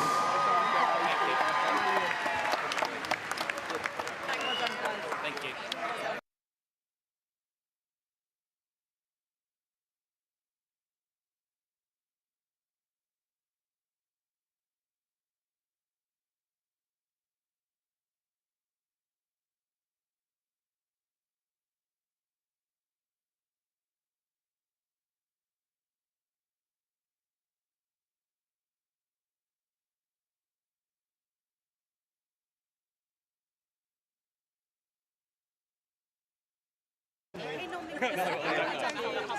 Okay, let's have a quick chat with the captain of our winning team here. This was well worth the journey, wasn't it? What does it mean for you, not only to be winning this, to be going forward to the semi-finals, but also to be setting a new Crufts record for Flyball? We are a fan for so many years, watching Crufts Flyball with the Whippets. I got my own, and now we stand here, so I have no words. Yeah, give them a round of applause, ladies and gentlemen. Wasn't that fantastic? So, is it going to be the same again when you get into the semis? Are you going to have different tactics? How's it going to play out at the weekend? I think we're going to have some beers and then some thinking, because some dogs were reacting quite strange. The environment is quite difficult for the dogs. Fantastic stuff. Ladies and gentlemen, what an amazing team. What a performance. Let's hear it for the Roadrunners!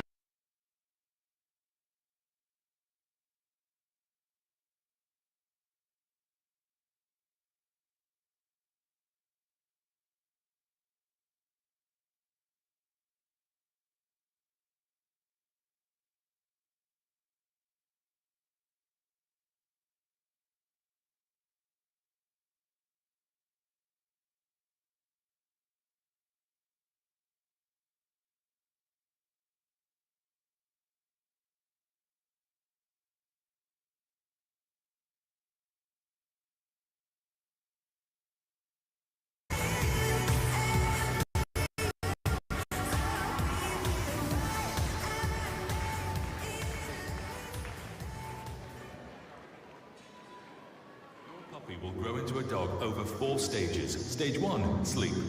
Then they'll play and explore and play some more. That's stage 2. Still playing. Stage 3, confidence and great leaps forward. By stage 4, they're almost fully grown. Royal Canin's puppy growth program provides everything you need to give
Now, yeah, he's going into the gas station. He's going into the gas station. I see one black top, grey trousers. Come here now! Come here now! Come here! On the floor! On the floor! Down! Stay out now.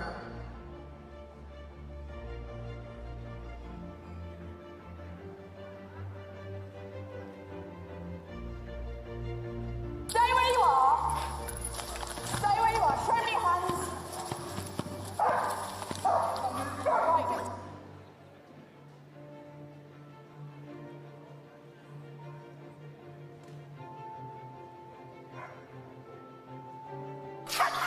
On the floor.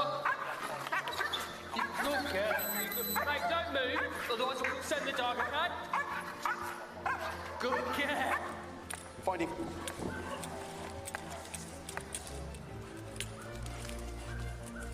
Mate, come out now!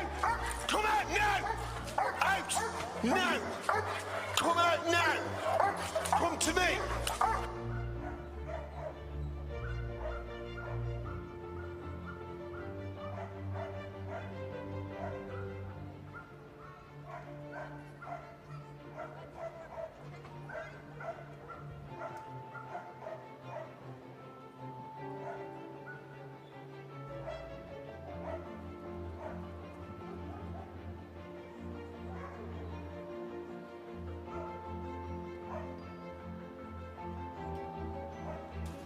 Police! Stay where you are! Stay where you are! Hey, stop hitting the dog! Hold him! Well, after all the speed and excitement of the flyball, next here we've got the West Midlands Police Dog Demonstration. West Midlands Police have a breeding programme, part of the Kennel Club's Assured Breeders programme, and the dogs help them police the region. And it'll all be led by Dave Hibbert from West Midlands Police Dog Unit. And as you saw in the video, sadly, one of our dogs, Police Dog Stark, was attacked with a machete. But thankfully, he made a full recovery. So here on the arena is Police Dog Stark, back in action, taking on the criminals and showing what he can do. So it's a big cheer for Police Dog Stark.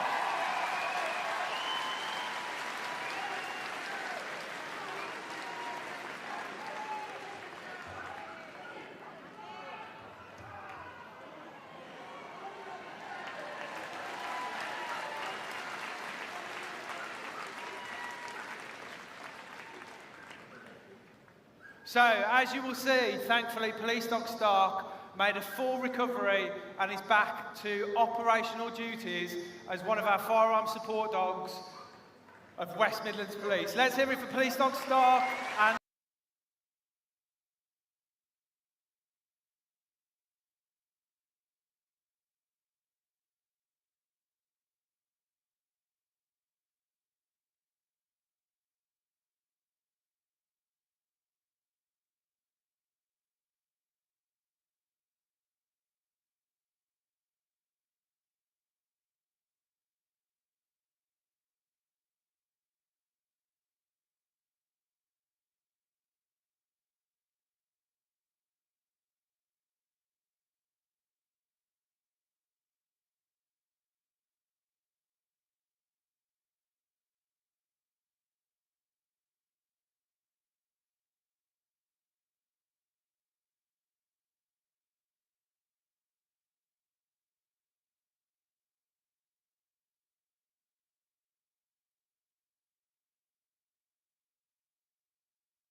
handler. And there she goes, running off with her sleeve to give her a reward, to encourage her to do more of this. So a big round of applause for our 15-week-old puppy, who is definitely not letting go of the sleeve. So here we have one of our search dogs, also in training. So part of our puppy development program, we breed and develop general purpose dogs and also search dogs.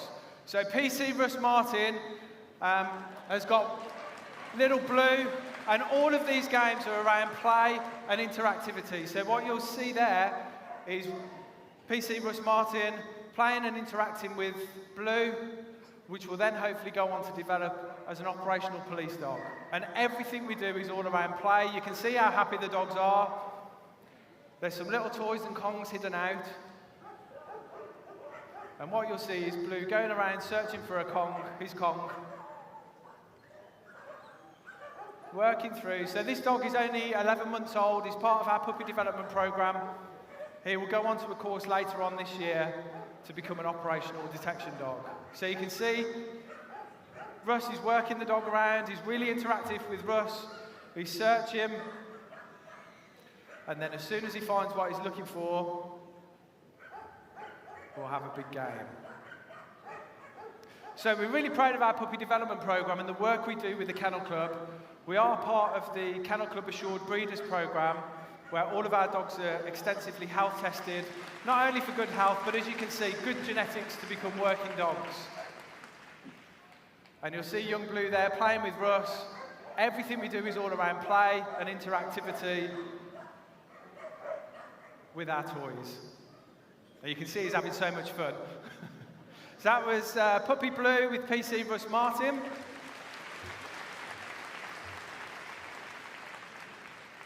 Then what we do with our puppy development program is we start to prepare the dogs for their 13-week intensive training course before they get allocated to police dog handlers.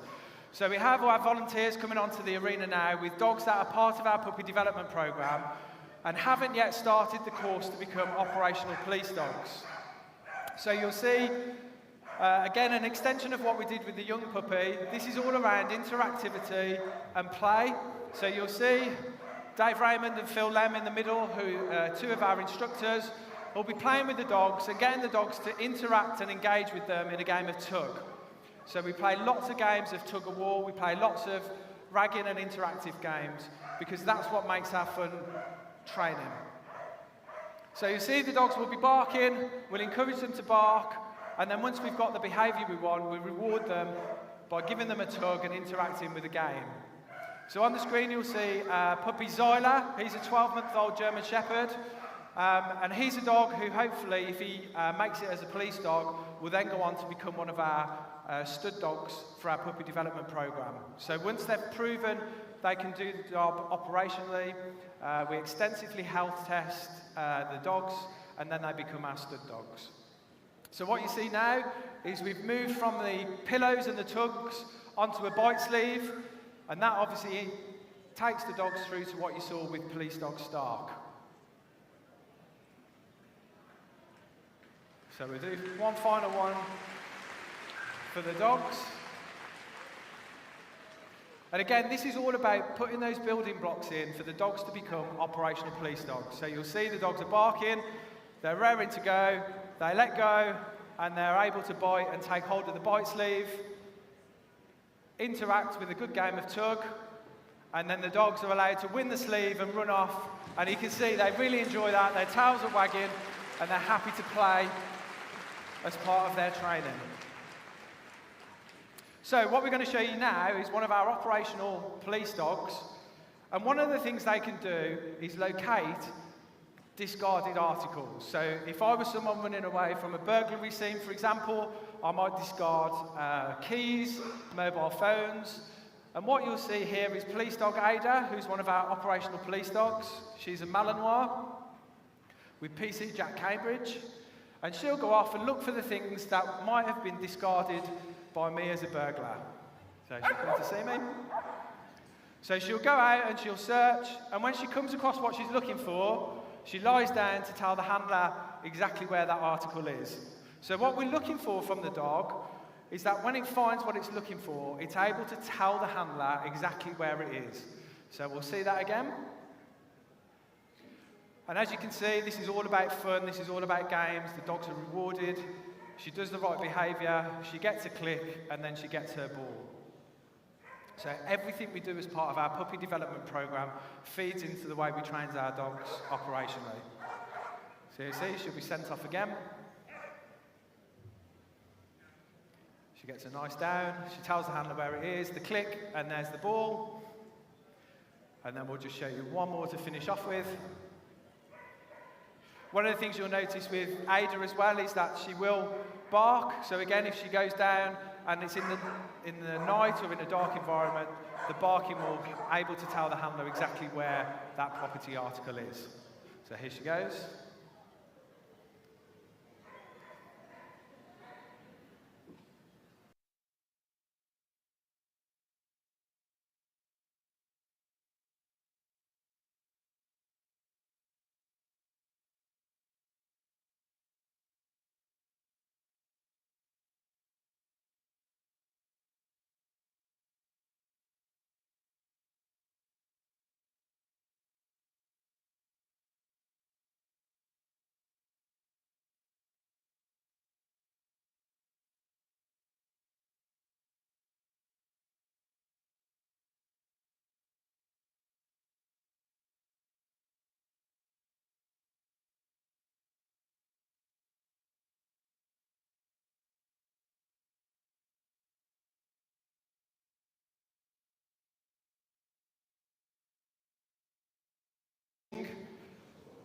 With police dog Gus, just showing a little bit of control where the dog listens to the handler, again, gets the right behaviour and is rewarded with a game of tug on a bite sleeve.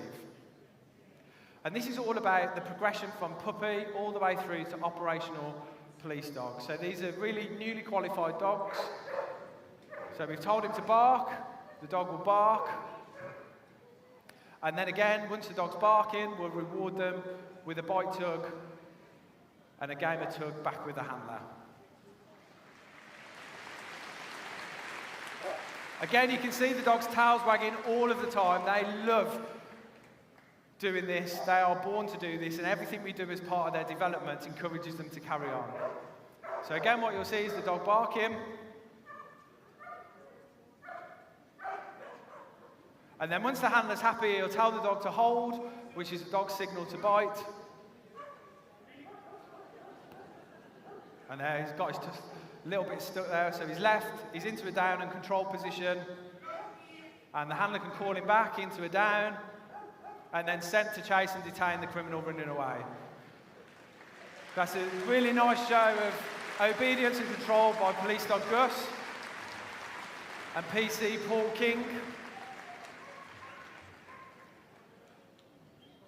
And then coming onto the arena now, we'll have one of our other newly licensed police dogs.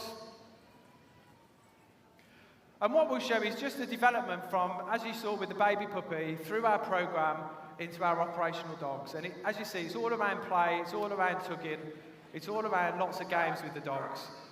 So here is PC Kelly Knox with police dog Jet. She's one of our Malinois. And what you'll see, a bit of an extension to what Gus was doing. This time the dog's off the lead, runs up and barks, and again he's then rewarded with the tug. So you see the dog's rewarded, she plays with the tug, and then she's ready to go again onto the next one.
This is just one big game to the dogs, and they genuinely love doing what they're doing.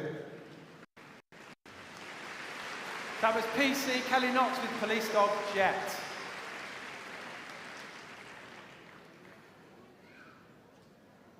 Now, what is happening now? Oh, here we go. We have Mr. Royal and his red and white. Let's have a big boo for Mr. Royal Canning on the scooter, folks, isn't he? He needs to be stopped. Oh, here comes Mr. Lem and Mr. Raymond, the infamous Mr. Angry. They look a bit dodgy, don't they, folks? I'm not sure what they're up to. It looks like there's some exchange of things going on here. Oh dear, that looks like they've just exchanged. I think he's got a gun. Have we got any police officers who might be able to deal with these people?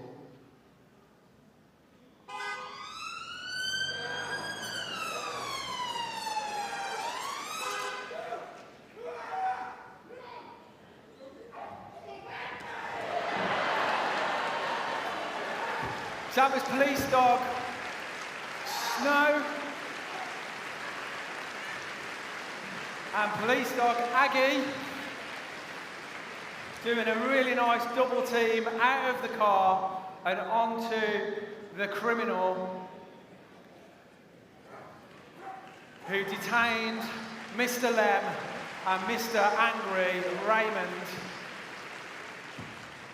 We're not quite sure where the man in the scooter's gone. I'm sure he might arrive somewhere soon. So, what we're going to show you now is some of the work our drugs detection dogs do. So, can we have a few volunteers who'd like to come down from the crowd? If you want to make your way down to the 2 seats here, if you'd like to come on. So, if you come in into the arena, come and line up in front of me.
We have a special guest, Fia, here today as well. So she's part of the arena. So if you want to work in front of me, and there's a line, please. So if you can stand up in a line in front of me, so one in front of the other, just stay where you are. That's it, just stay where you are. In a line, so you come in this way. So stand in front, that's it. One behind the other, one behind the other. That's it, you come to me. That's it, so face me, face me. Oh, this is tricky, isn't it, folks? This is why we work with dogs. What you're going to see now is one of our drugs dogs. So what you can imagine that this is a line of people waiting to go either onto a train, bus, working police dog dash. So the dog will walk around to see whether they have with a ball. So a big round of applause there for Police Dog Dash. And obviously, Police Birmingham International. So what you'll see the dog do is the dog will work in and out of people, in and out of crowds, and again will scan people to find if anyone shouldn't have them to stand still. And again, he's rewarded with a ball. And this dodgy individual is now being arrested. So that was Police Dog Dash, and a big thank you to our volunteers. So a big round of applause for our volunteers. If you make your way back to your seats. Oh, we've got a bit of a crowd here now, folks, so I am going to get out of the way. Oh, here's Mr. Angry. Who's missed Mr. Angry, folks? Has anyone missed the infamous Mr. Angry? Oh, and here's Mr. Royal Cannon on the scooter.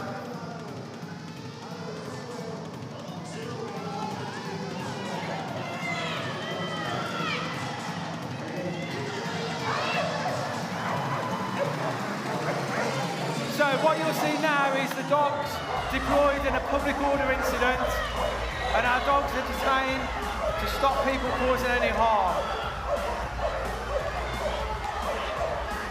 So the dogs are used to push the crowd back.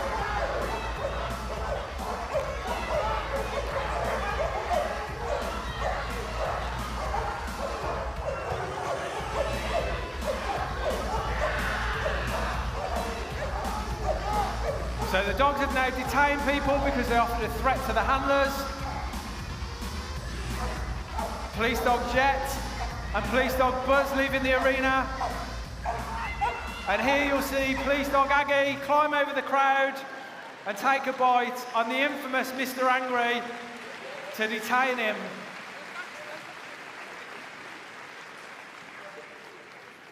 So that's an example of what our dogs can do in crowds. So, oh, here's the Mr. Scooter Man. Who thinks we need to do something about this menacing scooter? Let's have a big boo for this scooter driver.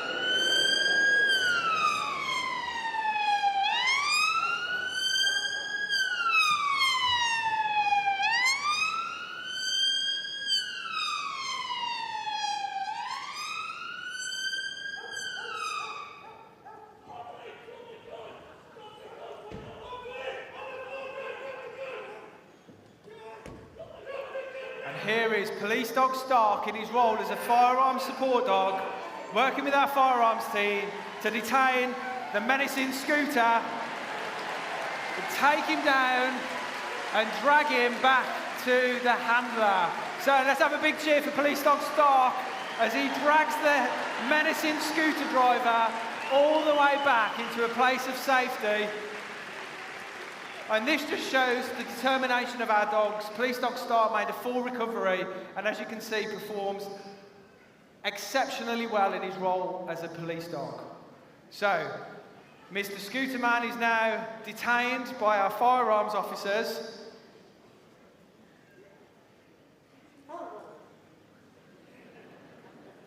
And he's led away to safety. So a big round of applause for our firearms team and Police Dog Stark with PC Paul Hockley.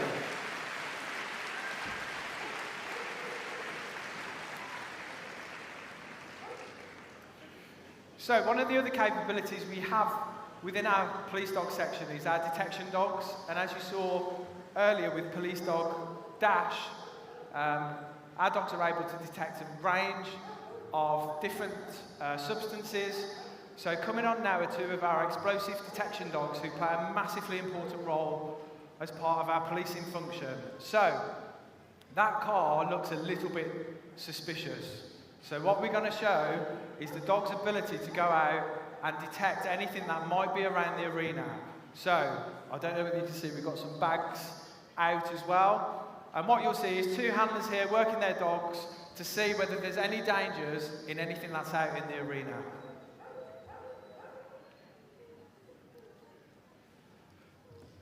So we have police dog Dot here, our Springer Spaniel with Scott Mulsher, and police dog Trev with PC Cheek. And as you can see, the dog finds what it's looking for and freezes. The handler puts their hand up to indicate they've found something. And the dog is then rewarded with their toy. So there we've got a freeze from Dot there, look, and a freeze from Trev, a click and a reward for the dogs for being able to detect the suspicion.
Milo's a hero.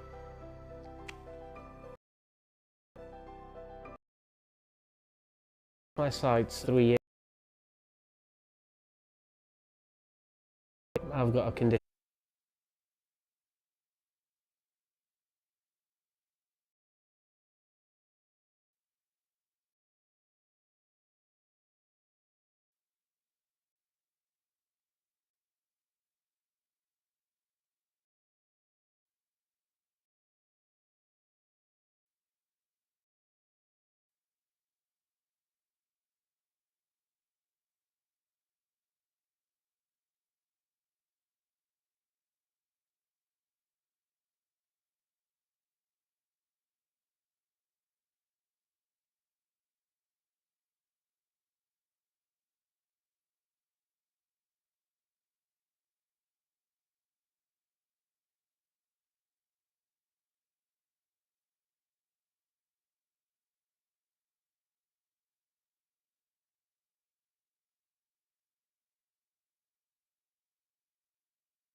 Immediately went to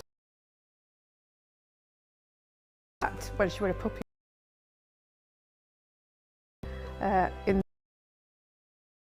We had a bond. Puppy. I think there'd be a big if partner lives. Gives them more confidence. Therapies and a physical.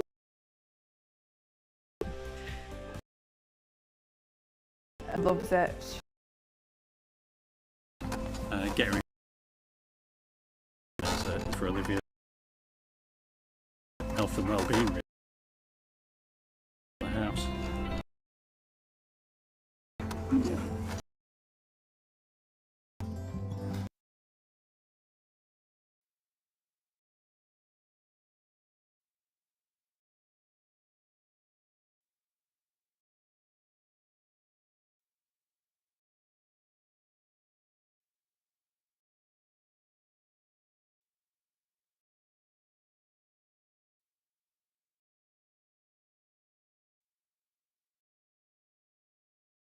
Able to do family life. So in our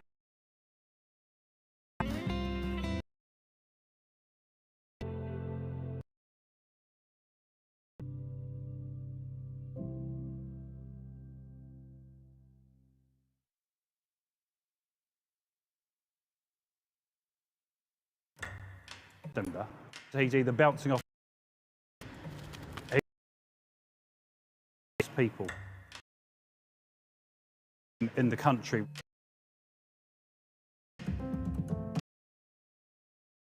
Team that supports.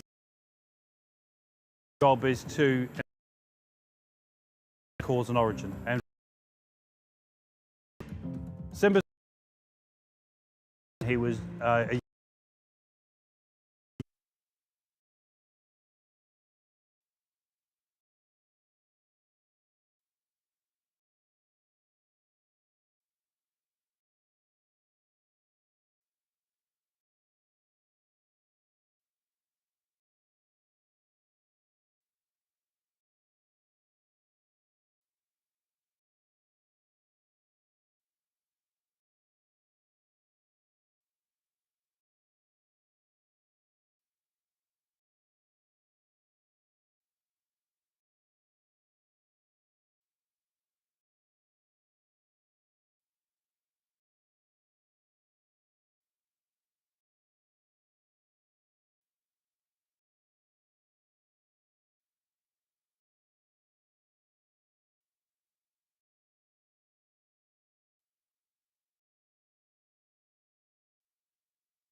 was the she was really his mood changed and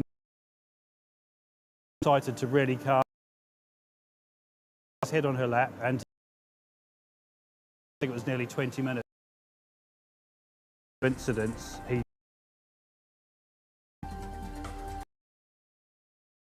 You've heard the term. work another day in your life.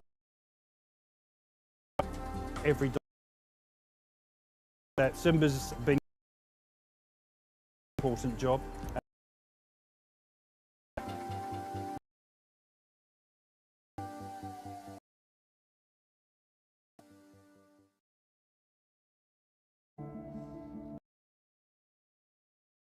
We're not here.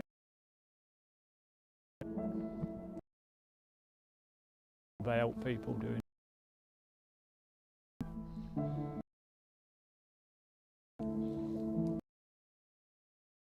It's Peter Lewin. East Midlands Ambulance Service in Newfoundlands.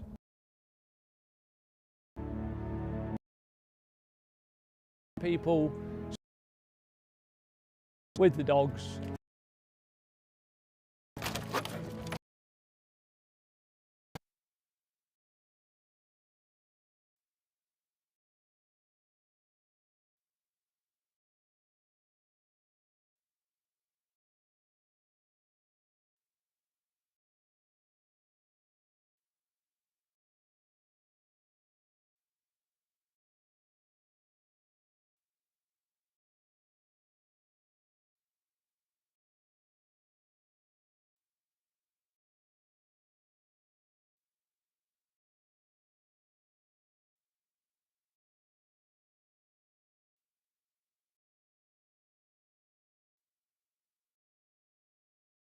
This is Bob,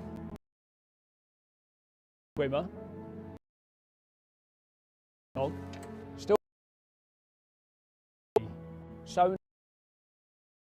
for you, and was by the end of suicide. We get one of the dogs out through. This last summer, as you can imagine, it's been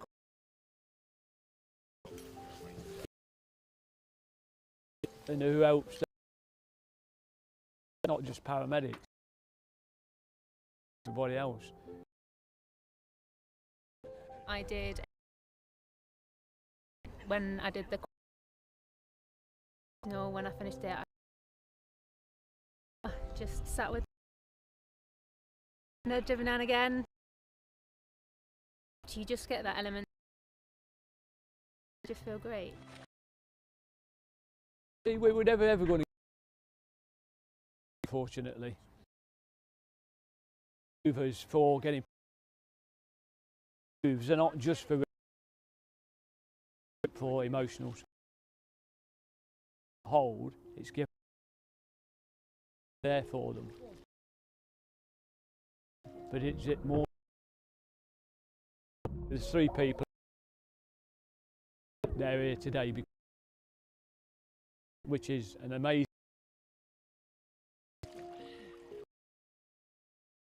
schools, and I do water. Put me with that from the. We're having a discussion around. Says to me, "Do you remember your training session?" Says, "Well, I was going to."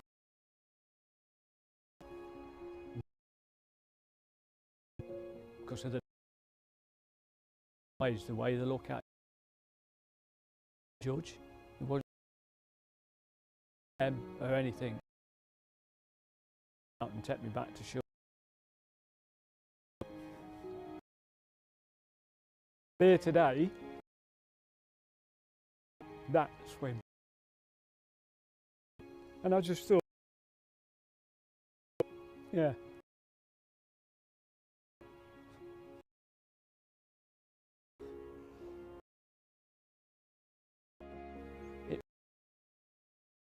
Proud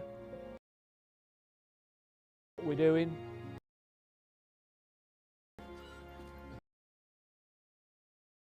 To have that people, it's just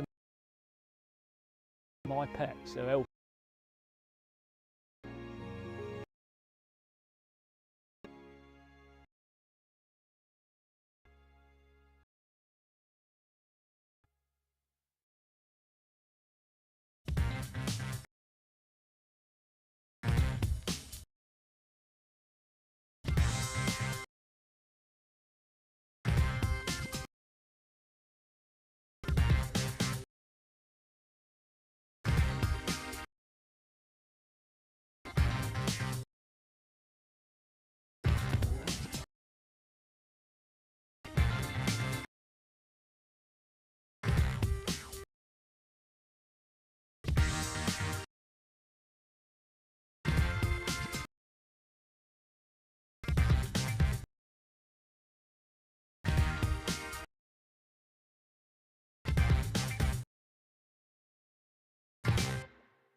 very first night of Crufts 2022. As we've seen over the last 13 days, the dreadful pictures in the Ukraine. And the Kennel Club and the Kennel Club Charitable Trust are very much doing their bit. They are raising money for the Crufts appeal for dogs and their owners in the Ukraine. £25,000 from the Kennel Club Charitable Trust and £25,000 from the Kennel Club have been donated. The money is pouring in. It is ring-fenced until the 13th of March, and it is very much to help the dogs and their owners in these dreadful times. You can donate on the Kennel Club charitabletrust.org/support dogs Ukraine. You can deliver anything. We know that the times are terribly, terribly hard at the moment here, but think about them, their dogs and their owners in the Ukraine.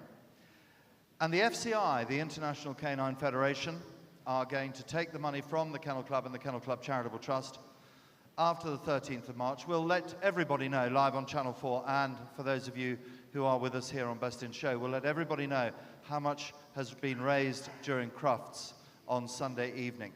That money then goes to the FCI, and the FCI, because they have contacts all through Europe, will be able to place the money at the most needed points close to the borders. So let's give all our Ukraine friends a very big round of applause.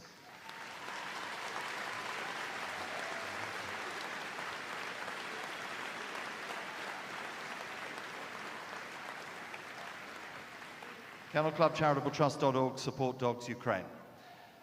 Ladies and gentlemen, it is such an honor to welcome you to the night of the greatest dog show, the national anthem.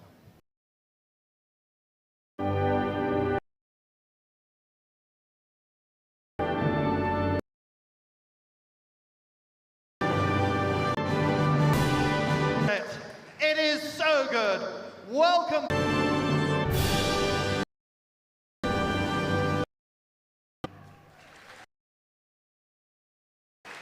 Oh, welcome. 20.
A round of applause, where every single dog has its day.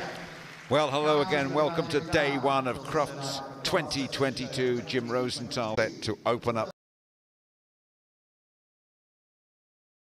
by your very, very course map. And here's the course. It's a fantastic course set by our judge Peter Ells. 1 and 2 are straightforward obstacles, straight line. They turn right, they come out of the jump and over number 12, turning left, and then the A-frame, making sure on the way towards the A. Turn into the weave. Complete them before the round there. It actually goes round the back of 18, or 18 is the round there. It actually goes round the back of 18, or 18 is on the wrong side, into the tunnel, and it's jump hopping off the end. But now the weaves at the end and through the 2.5 years of age, this dog.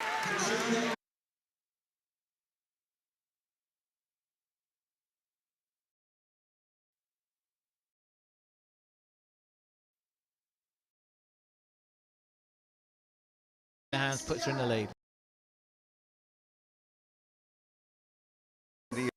Could well be the quickest. It could 5 place. Great. Fantastic. Look at this. I think 1.5 seconds. 1 to go. This morning on Boost. Just loves to work in this competition. Good. But the dog won't. No problem.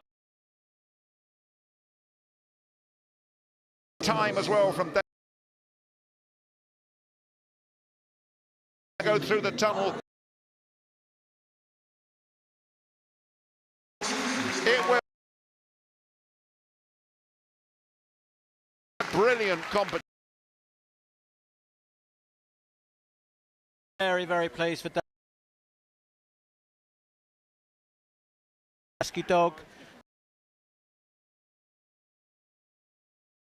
Great training.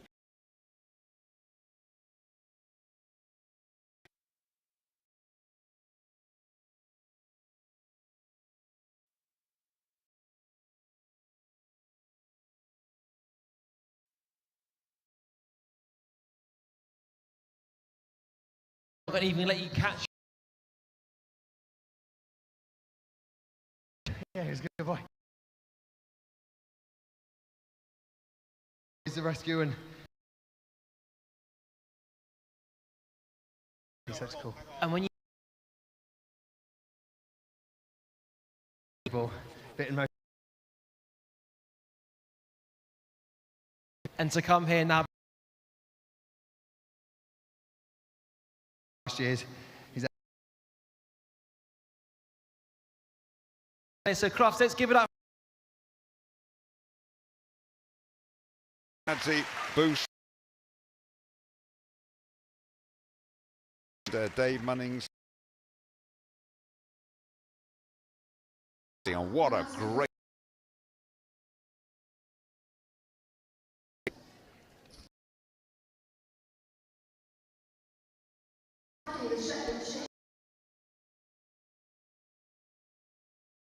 Towel, Frank. Is that Crufts?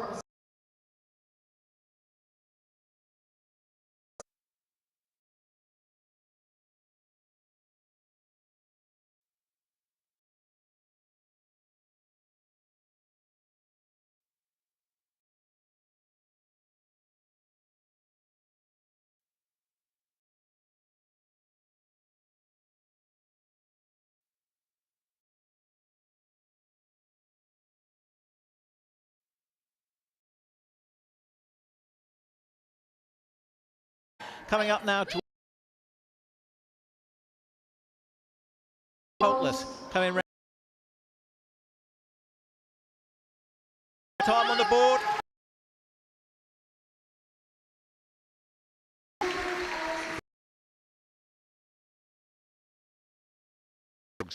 And set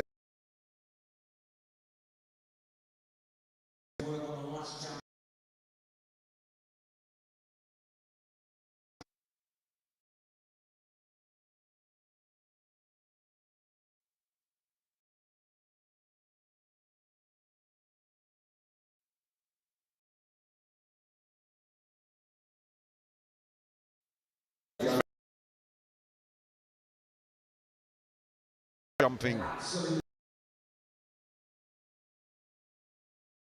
potential to win. Listen to the really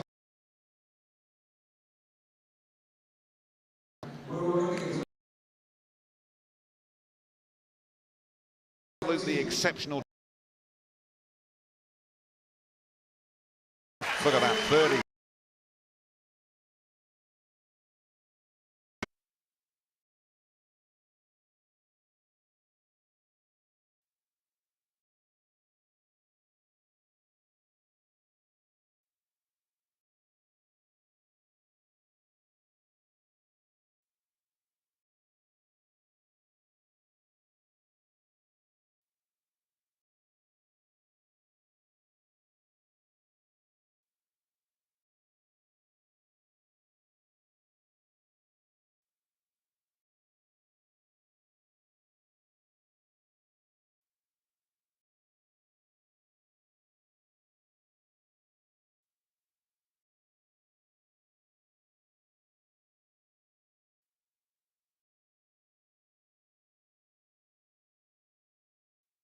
Main 30. First place. Dog's having an absolute... For goodness sake, just... Eliza Beardy Cole. Eliza. Very experienced.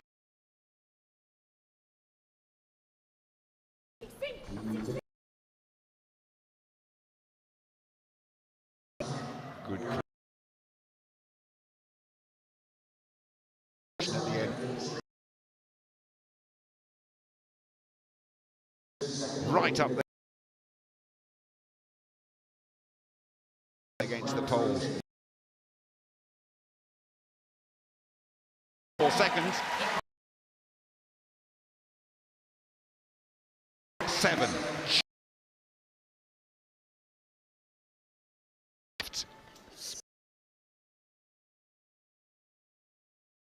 To thousandths of a second. Percent.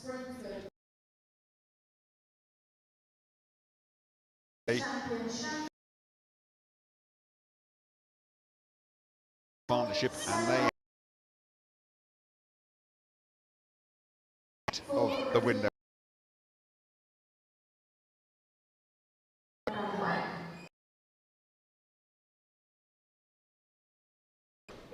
Gift. Speed probably on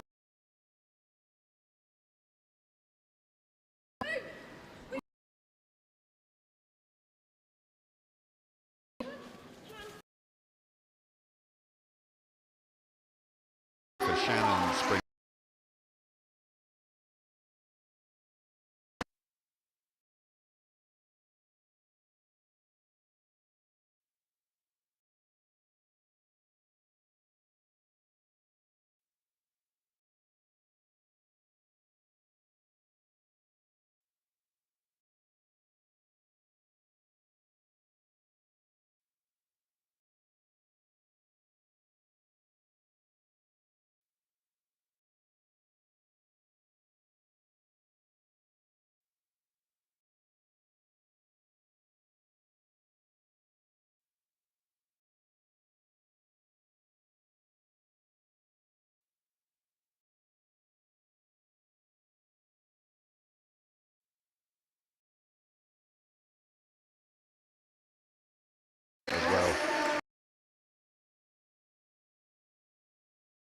The dog certainly box, and you can see such very fun. But carry by Munch. Look at the dog. That's what pressure does to you. Just missed the end. Evening session.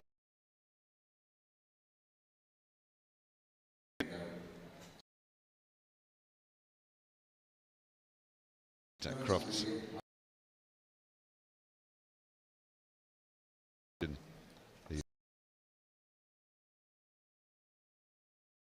What a performance! Yeah.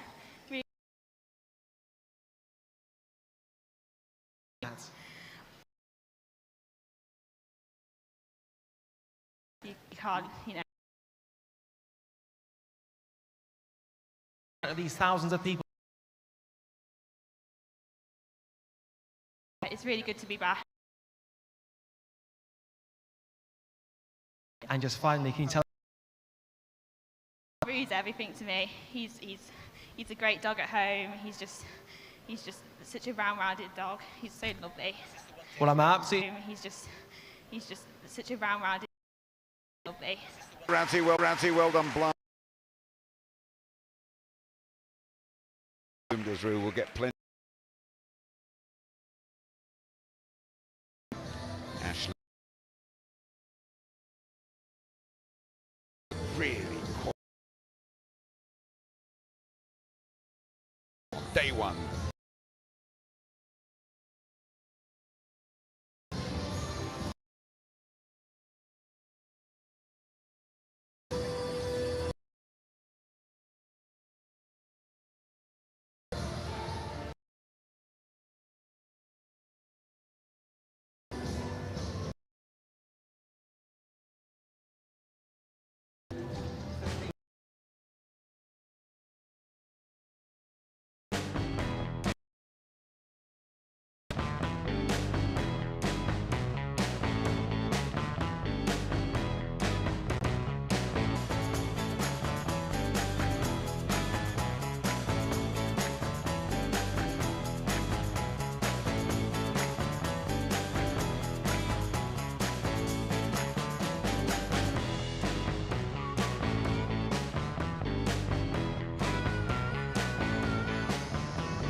And here we go with the presentations for the small and medium championships. The presentations are going to be made by Mr. Andrew Smith from UMove, one of the Kennel Club sponsors, and he's going to be accompanied by Nick Brooks-Ward, the vice chairman of the Crufts committee.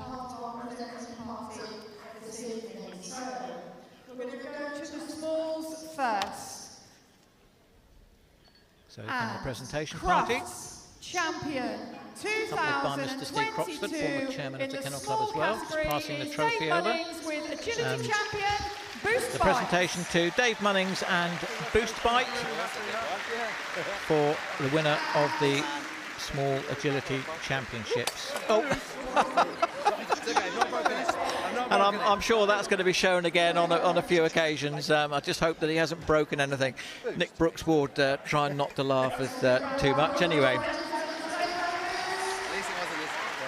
And in second place, taking the reserve agility certificate, was Katrina Hands with Sizzle, the Shetland Sheepdog.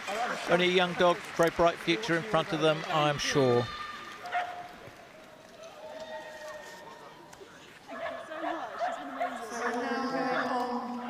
To the mediums.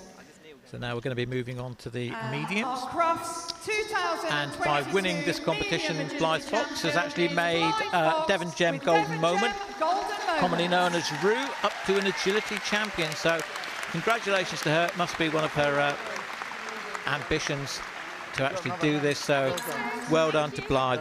Very, very well deserved. Very hard with this dog. Dreams have come true today.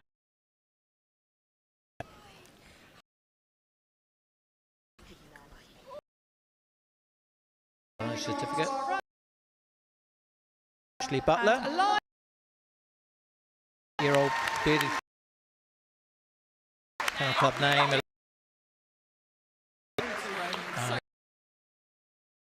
Fantastic competition. Reduced entry this year. We will. I don't know if it could actually have. Really has been a great. And I'm sure who's going to be taking.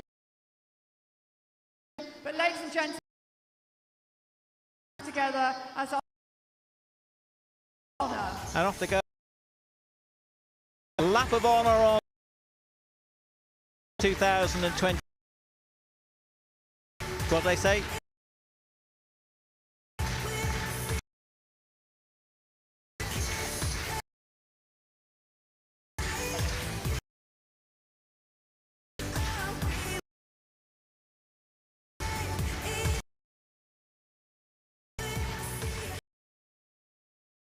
Gentlemen, if I could just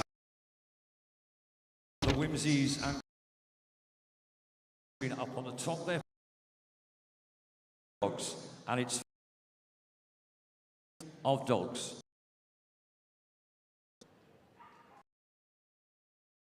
Weeks of age. His litter mate decided we'd actually effectively in the garden. I've breathing. I managed. This is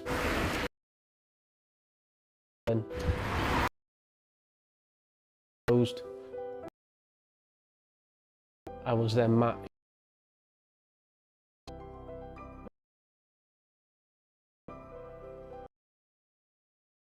He's given me he's enabled me to be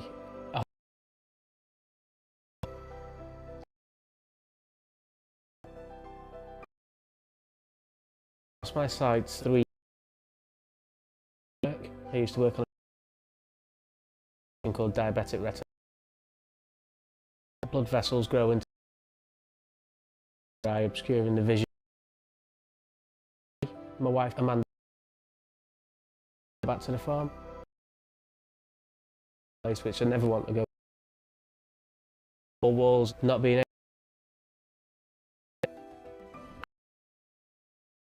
just lost himself. I'll talk about it now, but life had changed for him and all over again. So yeah. Now in my left eye, I can't see nothing at all, and in my right eye, I can see blurry shapes. I wouldn't go anywhere without Milo, and Milo doesn't go anywhere without me. He's enabled me to go out independently. That I'm going to be instant connection with Milo. My eyes when I've got Milo.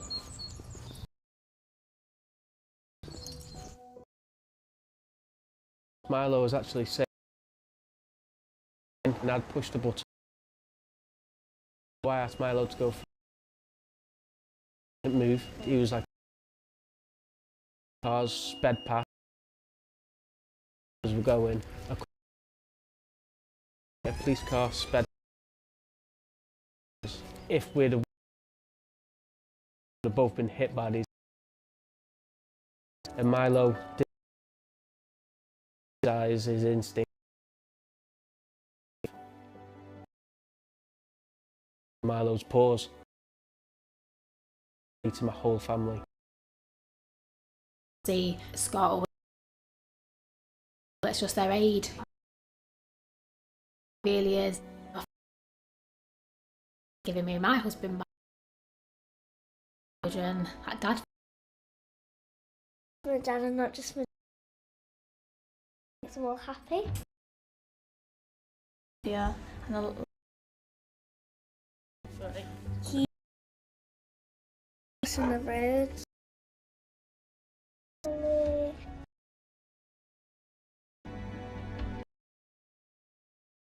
And it gives me I'm now at I would never to go to college if it wasn't for Milo. He helps me with my anxiety if I do start to panic slightly. I really want to use the skills that I'm going to learn because of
us.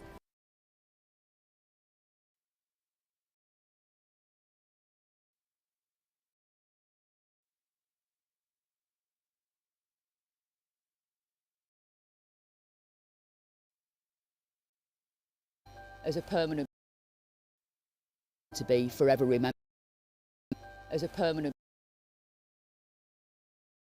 for him is becoming. So we'd actually teach him to do CPR on one of our other dogs, just purely as a trick. Quite useful. Probably coming up for. It proved quite useful.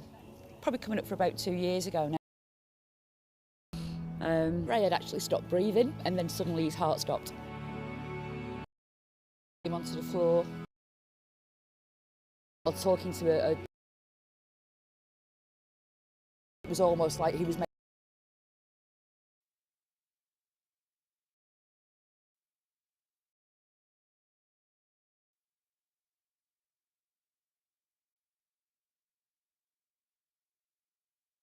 In pain.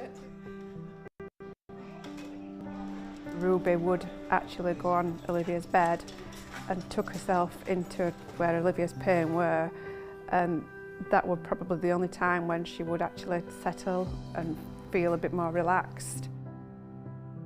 I think without Ruby we would have, you know, struggled even more to see Olivia suffer like she did. Olivia's got cerebral palsy. She's non-verbal, but even though she's non-verbal, she has a wicked sense of humour. She's laughing at me now. As soon as we got Ruby, she immediately went straight underneath Olivia's wheelchair. In fact, when she was a puppy, she used to actually be on Olivia's knee in the wheelchair. So yeah, the bond was from the beginning, from when she was a puppy. There'd be a big voice. Partner Olivia's like. They're more confident. Fantastic companion.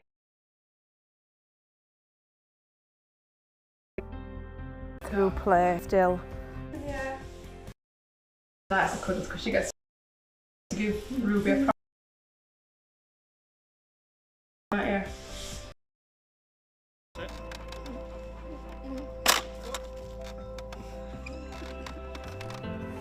It's difficult for her to interact in some ways, but just finding little ways that you can get her involved, and playing with Ruby is a great way of doing that. So yeah, so it's been really good for Olivia's sort of health and well-being, really, just having Ruby around and being able to get out of the house. Which you enjoy, don't you? Yeah. We're not always able to do things that other families can do, but Ruby brings a lot to the family, and she's just made family life and Olivia's life complete, really. So in our eyes, she is a hero.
Of our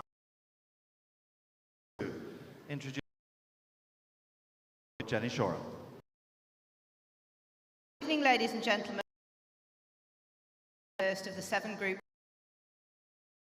This evening we will see over 40 challenges leading past. I can hear that judge into the ring. Okay.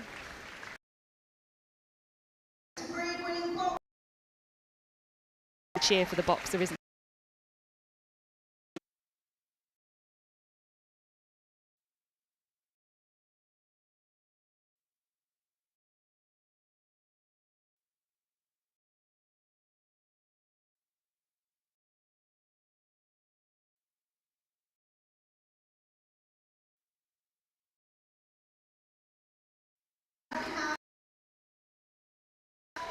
And coming in.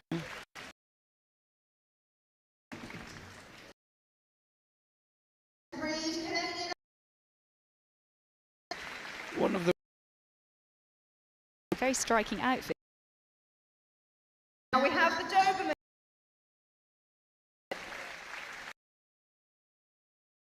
The imported.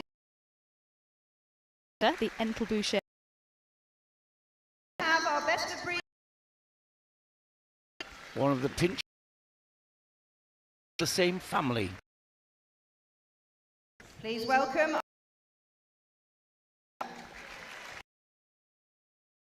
Breeds the Giants now. Now we have our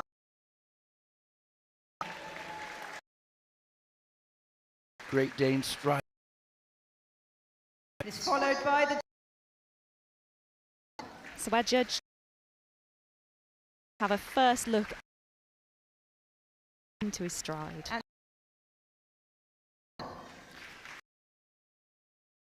Protected breeding of Greenland. Now please welcome our.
Into the ring.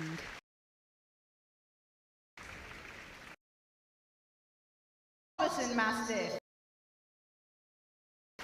It's how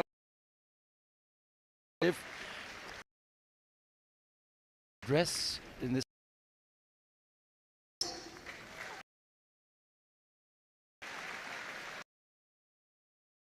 country. Portuguese.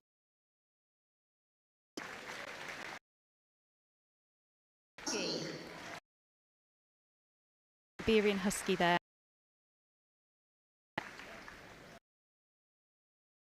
Tibetan Mastiff. Very hair over its head. The ring. I'd like to Tim Silitobi.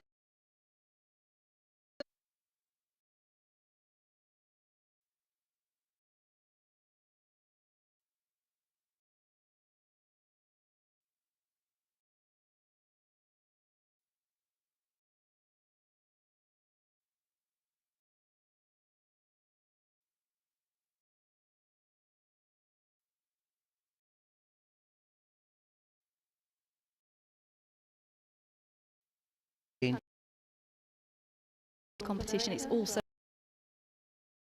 something. Well, we need to have a bit of ring separates the difference between. Caught your eye yet? Just look like the judge, full of concentration.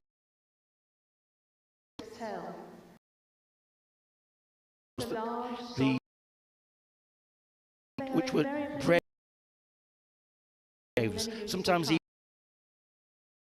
waiting for food, guard. All the best for Our judge now will take a breeds. Please. All the working group.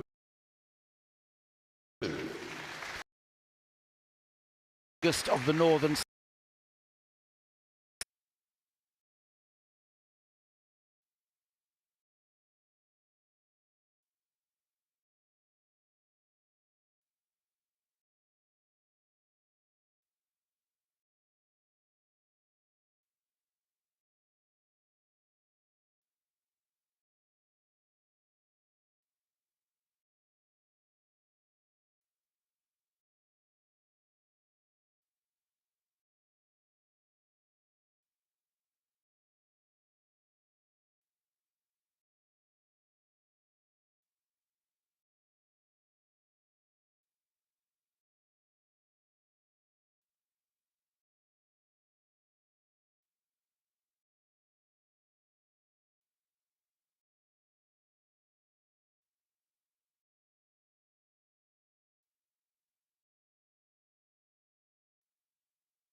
To have this really thick, so a protective coat. Boxers originated in Germany during the 1850s.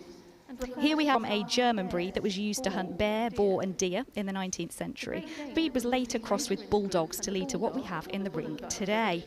Our judge is looking for a really clean outline, a glossy coat, and the head is really important. It should be noble, and you should really be able to see that expression in those large round eyes. With the first breed club formed the following year. And this dog is a very big winner. He's won 34 cc's. Now, it takes 3 cc's to become a champion. This one's won 34. 4 times a best in show winner. So he's got some form, this dog, and will be one of the tips for this group, I would have thought. And only 4 years old, so that's quite a lot for that age. Hails from Oxford, so a UK competitor there. They're very loyal to their family and friends. Striding up nicely. Boxer, number 316.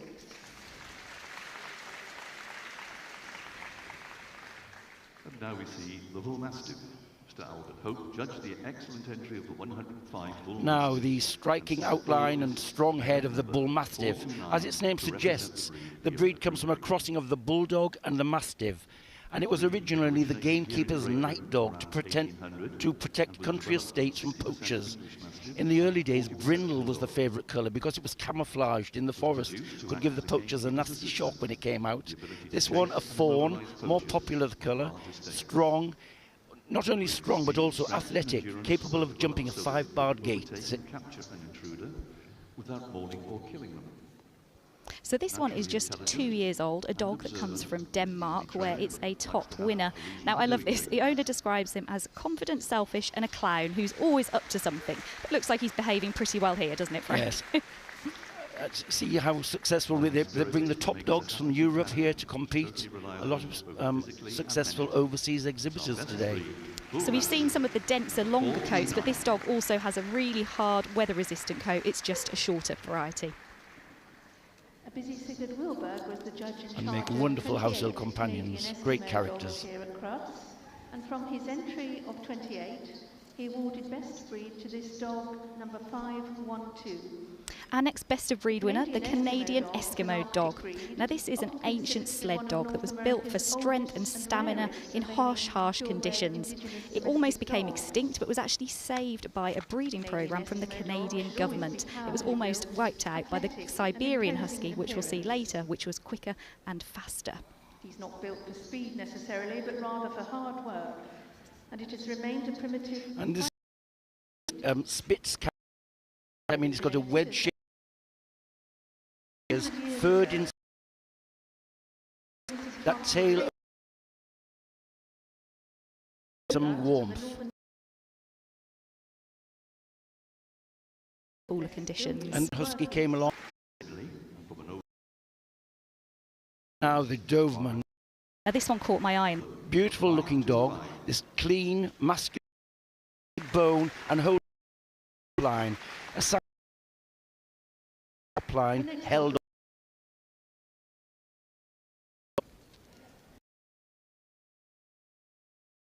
Bows down from to bite or to outline, but all it's easy to bitch from France. And the France today. This is the largest of the three Schnauzer breeds. This is the largest of the three Schnauzer breeds. Now here is the giant Schnauzer, the tallest of the Schnauzer family, and the work is over 7 years. Described as muscular, rather lovely. It'd be long with turns and cheeses. David, it was.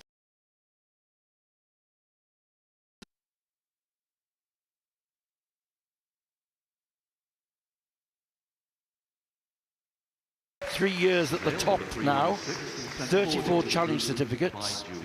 And 4 best in show wins at the general champ shows that are held throughout the year before Crufts. So going into it, he might have been one of the favourites in this group, and here he's made the last 8.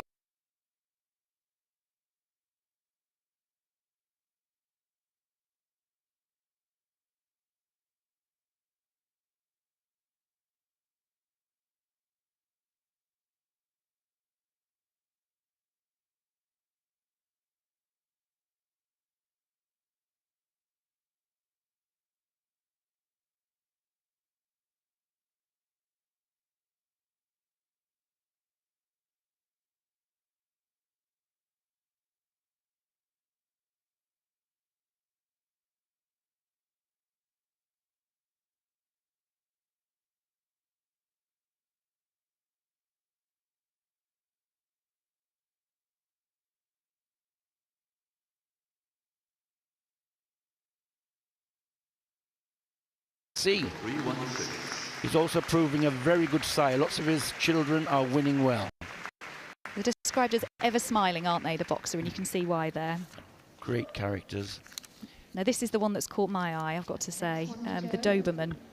6-year-old from Derbyshire, 9 cc's to its name, and described as a dream to live with, amazing, sweet and lovable. Here are coated, get under. 3-year-old dog from Sussex. Has won 11 cc's. And one of the top winners in the breed in the last 2 years, yes. It's all about Bertie. What a nice name. Yes, all about Bertie. Just getting a little bit tired now. It's a long day. I think we forget, don't we? These dogs are here from 9 a.m, most of them. There's our Mastiff. And here's a very striking outline in the Newfoundland, in perfect condition, a beautiful shape, lovely proportions, strong bone. It's a real gentle giant, isn't it, this breed? You can see there the proportion of the handler to the dog there. She can manage this dog. He's not taking her anywhere. They're lovely temperament. And remarkably light on his feet for the size and substance of the dog. Another one that took the ticket and best of breed at Crufts 2020, so hoping to go one better today. That's number 1, 2, 3, 4, the best of breed, Newfoundland. Now at just 18 months old, I think the St Bernard is our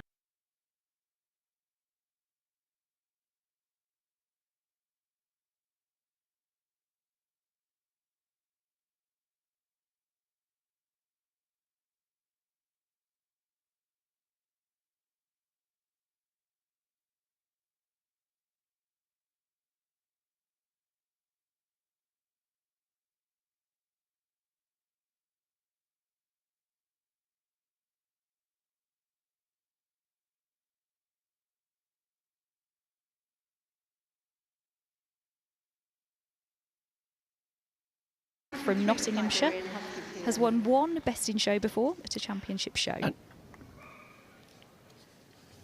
going very typically, light on its feet, holding its top line, long striding.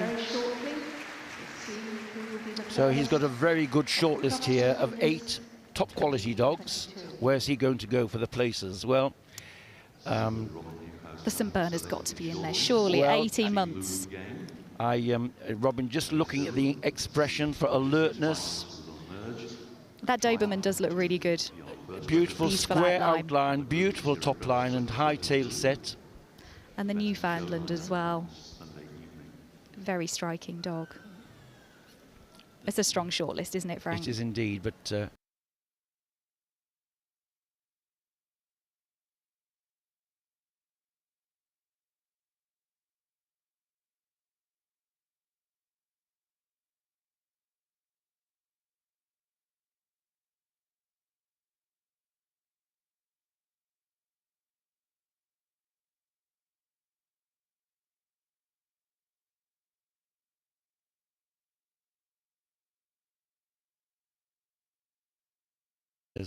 so could she start her career today? We'll wait and see. Robin, looking back, this is where you have to think, get the right order, get your 4 in the right order so you can be decisive. We'll know when he's ready because he'll call for the boards. It looks like they're ready to go. So, well, where's he heading? Oh, come on. Siberian Husky wins the group. Well, marvellous.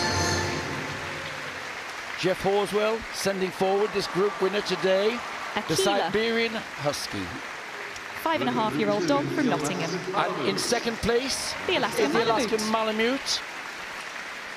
So this is Black, a 5-year-old dog from Italy. And third place is going to that Boxer, the 4-year-old dog from Oxford. That's Kevin. And marvellous, in 4th place, the Mastiff gets 4th place. What a great lineup and a wonderful win for the Mastiff here, taking in this strong group. But I wonder if we've had a Siberian Husky to win the group before, but I'll have to do a bit of research on that one. I don't think we have, but I'll let you check. So this is our winner, 5.5-year-old dog, Aquila from Nottinghamshire.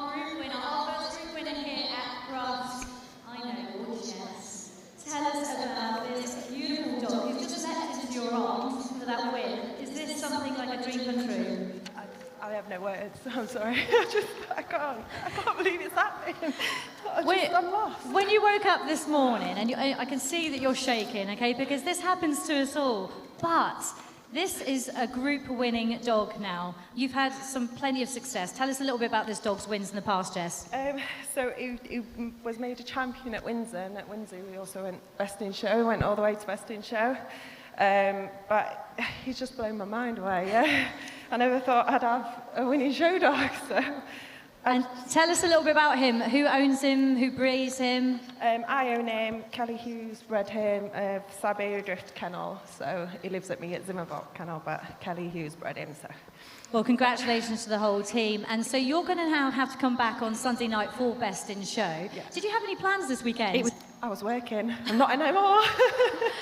Not anymore. Ladies and gentlemen, put your hands together for the winner of the working group here at Crufts. Ladies and gentlemen, it now gives me enormous pleasure. So there we have the first winner coming back on Sunday, the Siberian Husky. Marvellous win. Well, great group. Robin did a very good job and had a very good lineup. 8 top quality dogs, but it's the Siberian Husky we'll see on Sunday night. Now, if you're a dog fan, I always say everyone should come to Crufts once as a pilgrimage. Come along on Sunday, there's still some tickets left for Best in Show, one of the great spectacles of the dog world, to watch Best in Show in this great arena. Come along to the NEC and see the top 7 competing for Best in Show. So there we have a killer, the dog, 5.5 years old. A beautiful expression, very alert, unfazed by winning this competition. These are dogs that can go all day, aren't they? They really are. So owner Jessica Allen there says she's shaking, but let's hope she can manage a run round, a lap of honour. Yes. And the Italian Alaskan Malamute in 2nd place. Then we've got our boxer, Kevin, and Bertie, our Mastiff. It's good to be back, isn't it, Frank? And lovely to see these top quality dogs. Marvellous.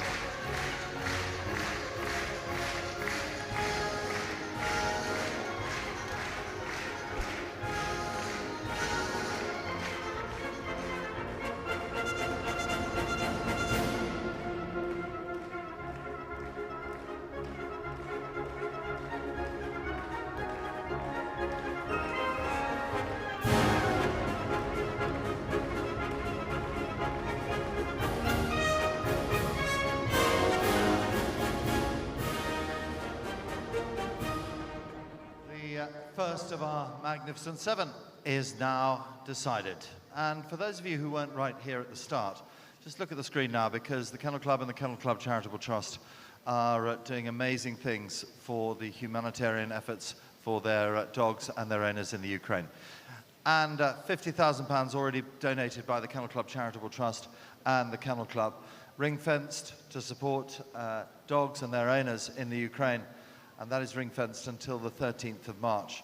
So I know that times are really, really difficult, but please do give as generously as you possibly can to the Kennel Club Charitable Trust.org/support-dogs/Ukraine.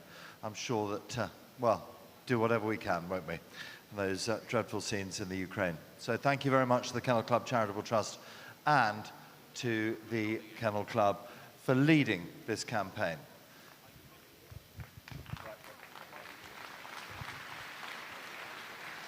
Thank you very much indeed. So, the second of our groups on the first day of Crufts 2022. It gives me great pleasure to hand over to Marina White.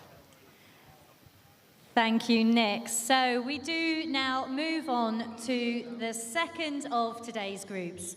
One of our larger groups numerically, consisting of those breeds whose job of work involved livestock, whether sheep, cattle, or even in some cases, reindeer.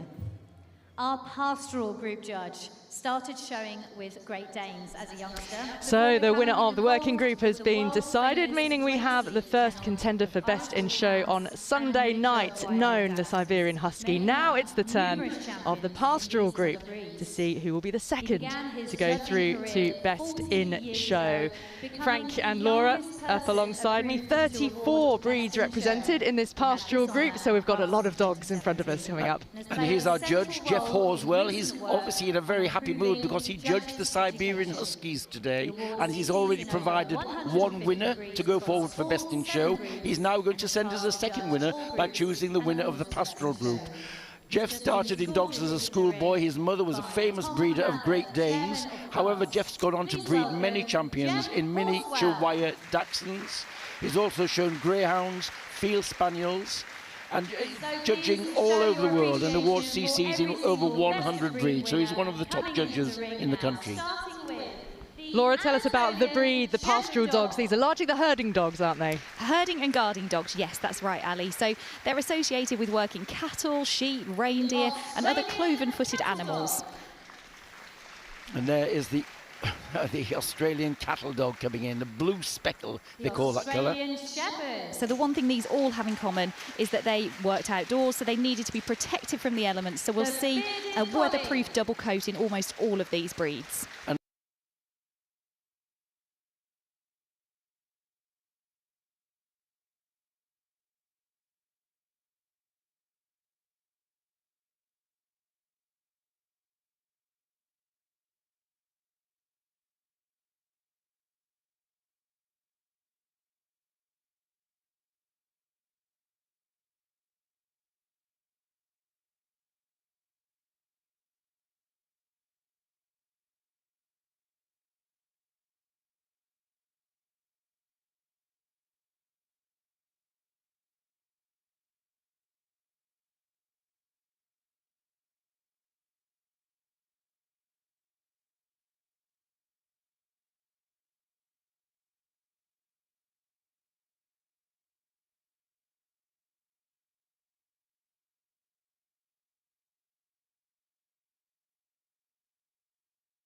Border Collie.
in this dog, number 1686.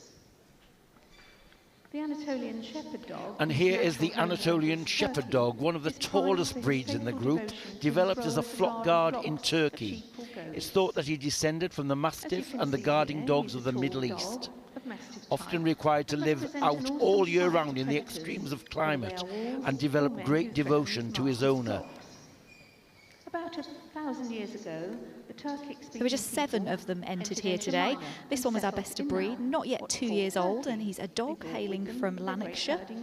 And he won best of breed at his first champ show, which is always a good indication of a career that's going to be filled with awards, isn't it, Frank? And we'll see that he's strongly built, good bone, but also athletic, relatively light on his feet for the size of the dog, and a strong head, and a thick weatherproof double coat.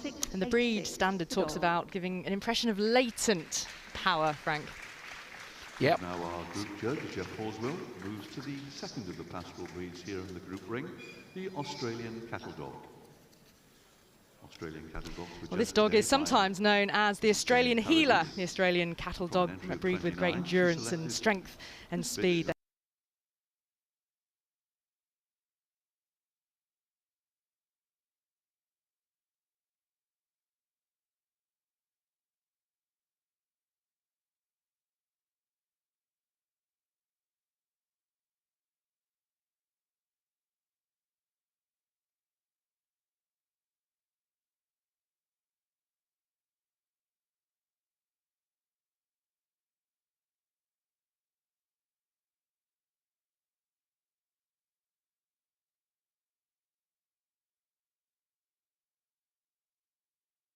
Pretty distrustful of strangers and very protective of their owner. Is the result of 6 decades of crossbreeding. Now they're low to the ground compared to some of the other breeds in the pastoral group, and that's so they could nip at the heels of the cattle and help to drive them.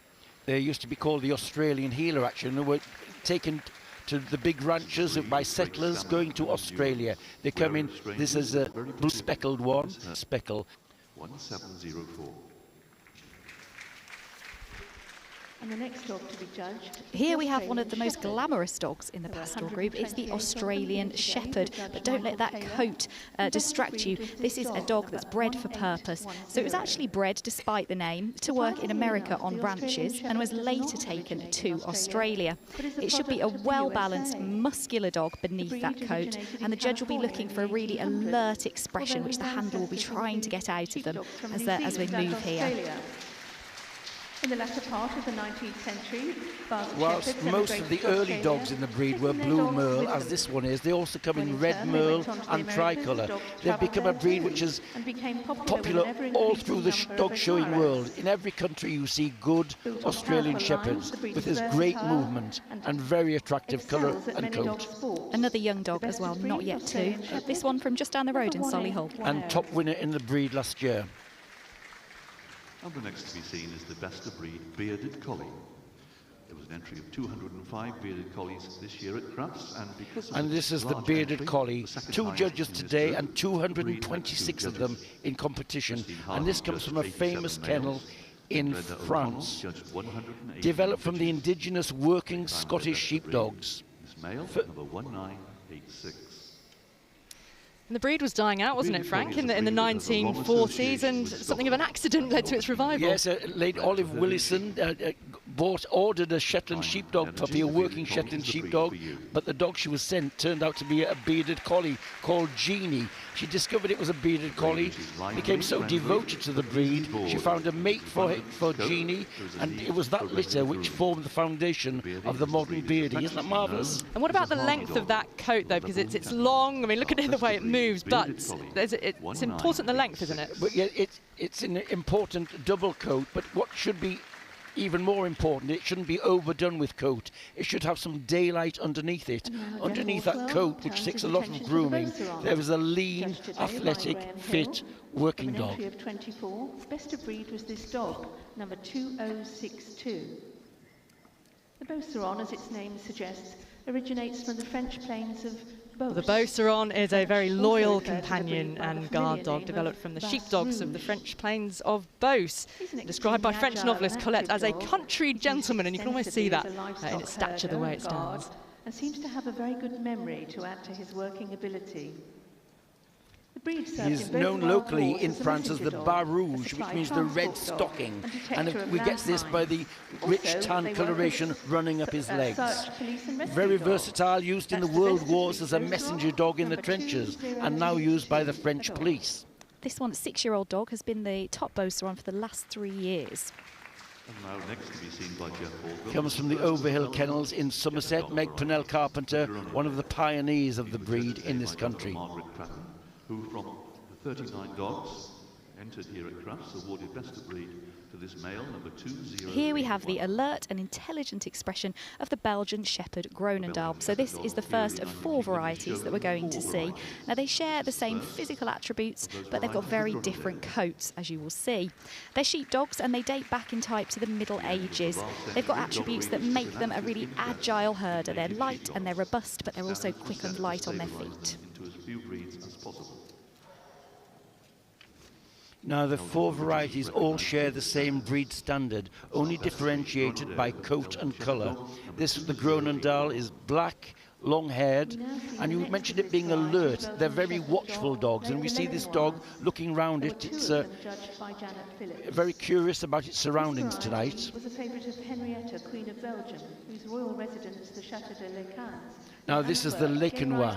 This is the rarest of them all. It's got a wiry coat, thick, dense, wiry coat. It's got these eyebrows and a little bit of beard, which gives it great character in its expression. Wiry coat, which is reddish fawn. And with the exception of coat So under that coat, the head is actually finely chiselled and it should have a lively and inquiring look.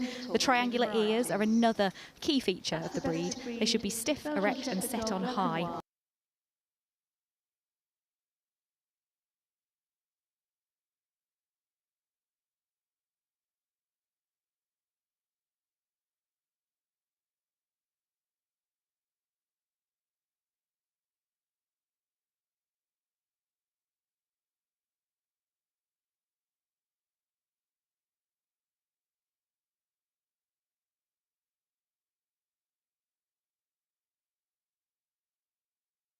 Two of these Lekenois in the whole competition.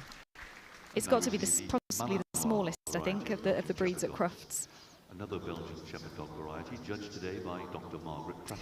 The Malinois, we saw these in the arena earlier as part of the West Midlands Police Dog Unit. Very well used by the armed forces and police in particular, and a real characteristic is that double pigmented coat where the tip of each hair, each light-coloured hair is dark black.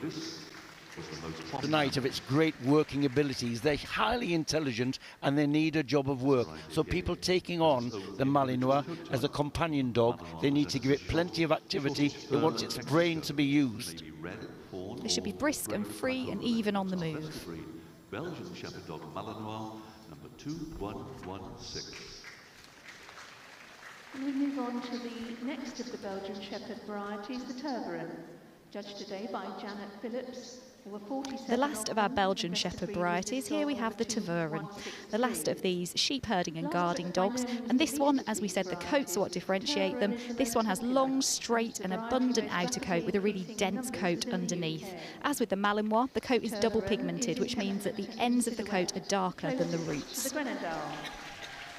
This variety descends from the stock that created the Groenendael. And this is beautiful. This has really taken my eye. That sharp, brisk movement. It's got this alertness about it, and it's got lovely proportions. It's almost square in its body shape. Absolutely correct for the breed, with that rounded rump and very correct in its tail carriage. That's a very nice one. I like it. So this is a 4-year-old bitch up from Cornwall, and she was runner-up top Pastoral dog in 2021. These classes were judged today by Mr. Paul Harding, and from an entry of 34, he selected his Bergamasco. And this is the Bergamasco. This is a bitch. This is the Bergamasco, one of the rarer breeds in the group, an Italian breed, and of course got this thick, dense, matted coat, which comes in cords or mats, which develop as it matures. Bergamasco is a muscular, It was a herding dog, strongly built underneath there. Strong head. Again, they're watchful in their temperament. How do you stop that coat from matting, is what I want to know. You don't. It's left to be natural. It's natural matting, but it needs some help to form it. As puppies, they've got these loose cords which develop into these mats or ribbons, they call sometimes, yeah.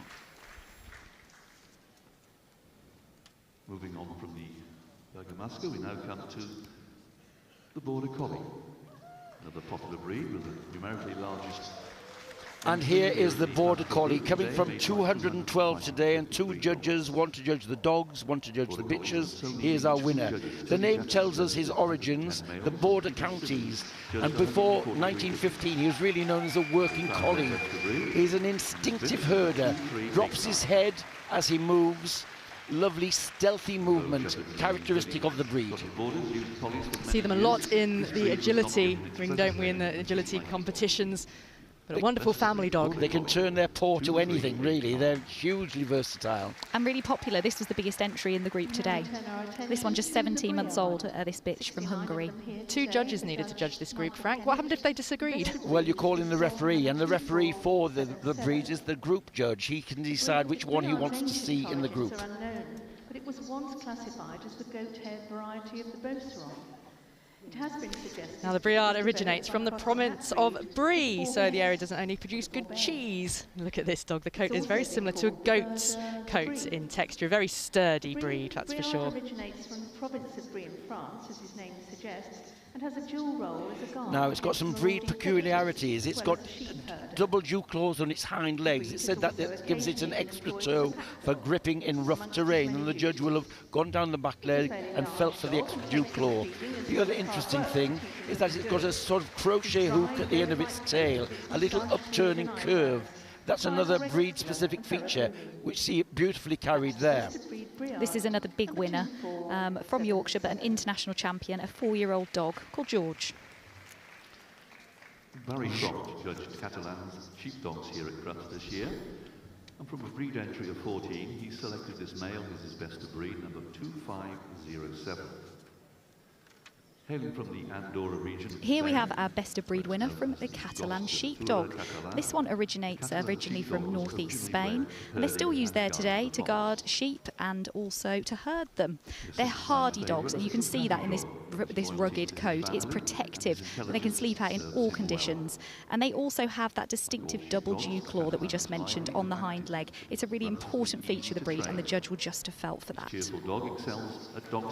And you might think it looks almost like a Briard in miniature. There's lots of the same characteristics: coat, balance, double dew claws, and this is going very nicely. Very nice type. With firm training, who can give the dog enough. They should have a smooth gait, shouldn't they? Trotting freely but with vigour. We can see that there. It looks like it could go all day.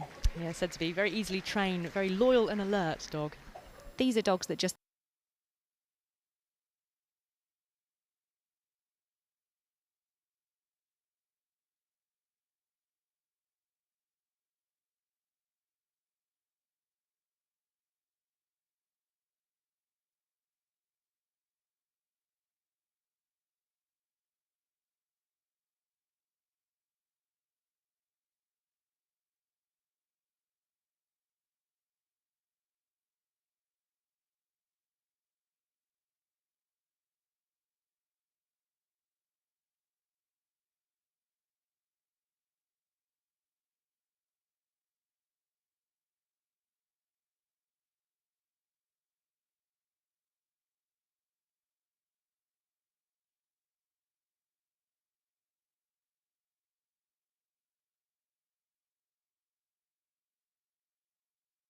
on the sofa all day. Another numerically strong pastoral breed here at Crufts, with 2 judges.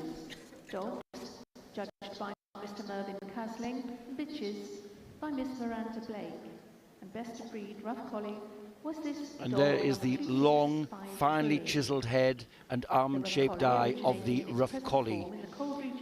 152 of these here today. And here's the best of breed head, the beautiful, soft, sweet head, and very important coat. Effortless, a really lithe stride. And of course, so recognisable because of the American TV series Lassie.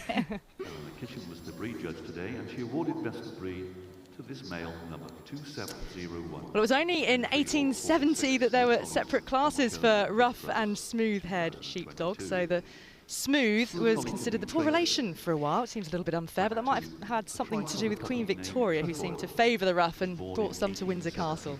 But actually, the smooth collie has had a resurgence in popularity. They've become highly popular, great movers, really intelligent dogs. This one a tricolour, which is perhaps one of the more popular colours in the smooth collie. Much easier to care for, Laura, in terms of the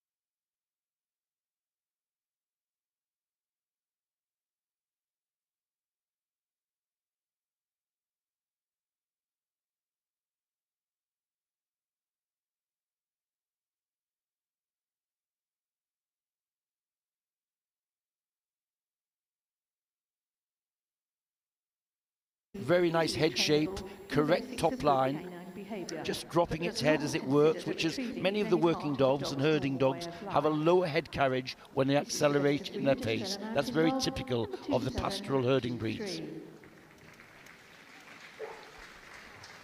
And next out into the ring comes the Finnish Lapphund.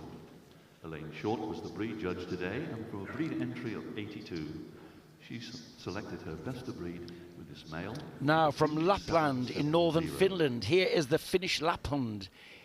He's been found there for centuries and used by the Sami tribes to guard and herd reindeer. Finland has also been called the Lapinoika. It was recognised in the 1940s as the Lappish herder. The new title was adopted in 1993. He's now the Finnish Lapphund. Found huge popularity as the national dog of Finland, and very popular as a companion dog, as well as a good worker. This one really striding out there, having a little gallop, but they should be effortless, brisk and agile with that distinctive tail curled up over the back, which is exactly what we're seeing. It's another one with Spitz characteristics in the wedge-shaped head, neat pointed ears, and the tail carried high over the back. Easily recognisable German Shepherd dog. Zena Thorne-Andrews was our judge today, and from an entry of 115 German Shepherds, she selected this bitch number. Another highly recognisable breed, the German Shepherd, a herding dog, later a working dog used by police and the armed forces. Of course, used to be known as Alsatians, and the breed has changed appearance a little over the last 50 years. But a wonderful dog put to good use. We saw them in the ring earlier with West Midlands Police. Captain Rittmeister Vaxfon's Staplerhenitz has been credited as the father of the breed. Now sent forward today by our top judge, Zena Thorne-Andrews, a devotee of the breed. Apart from breeding wonderful miniature wire dachshunds, she loves a lot of breeds, and the German Shepherd, one of her favourites. No breed has changed so much, perhaps, in the last 50 years as the German Shepherd. We used to call them Alsatians.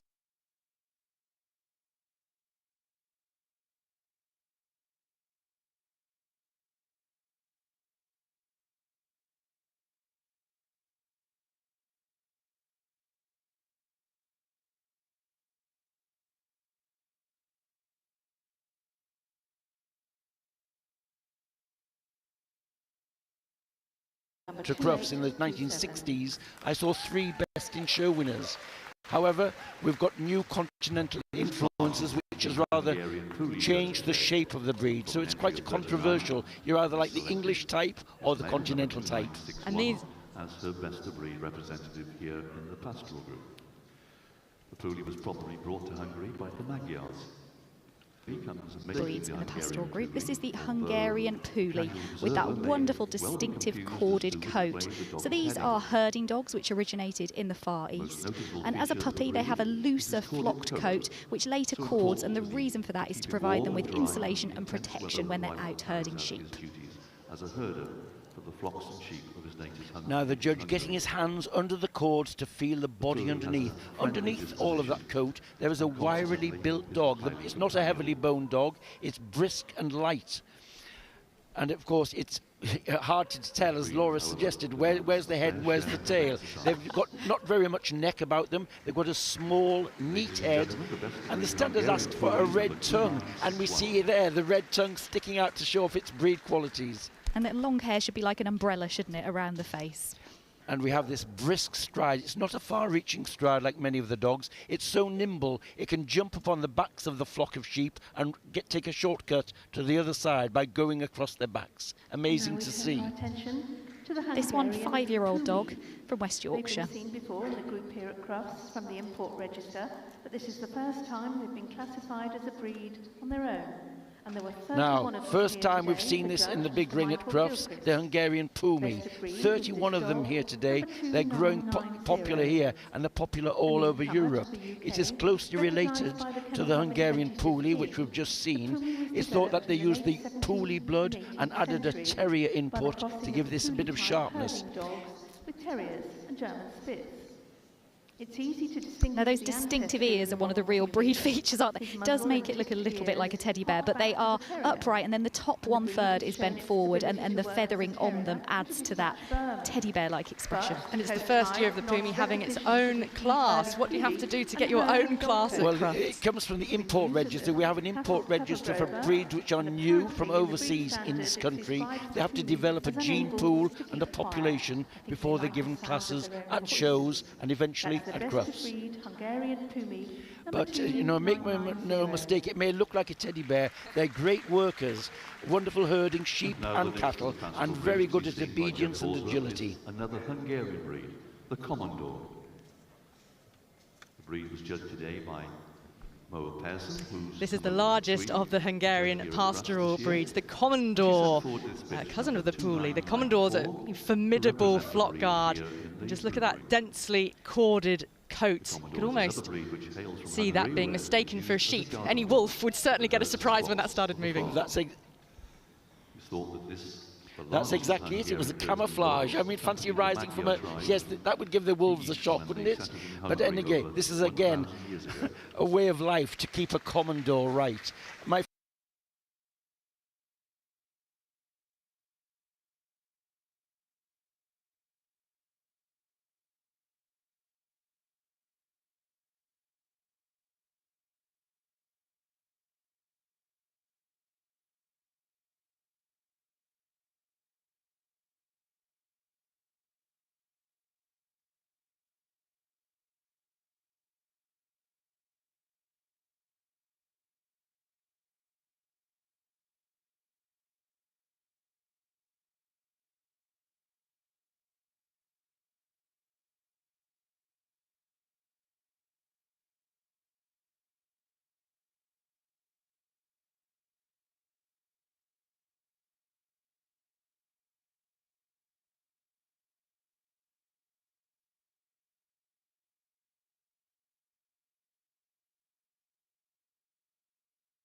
And great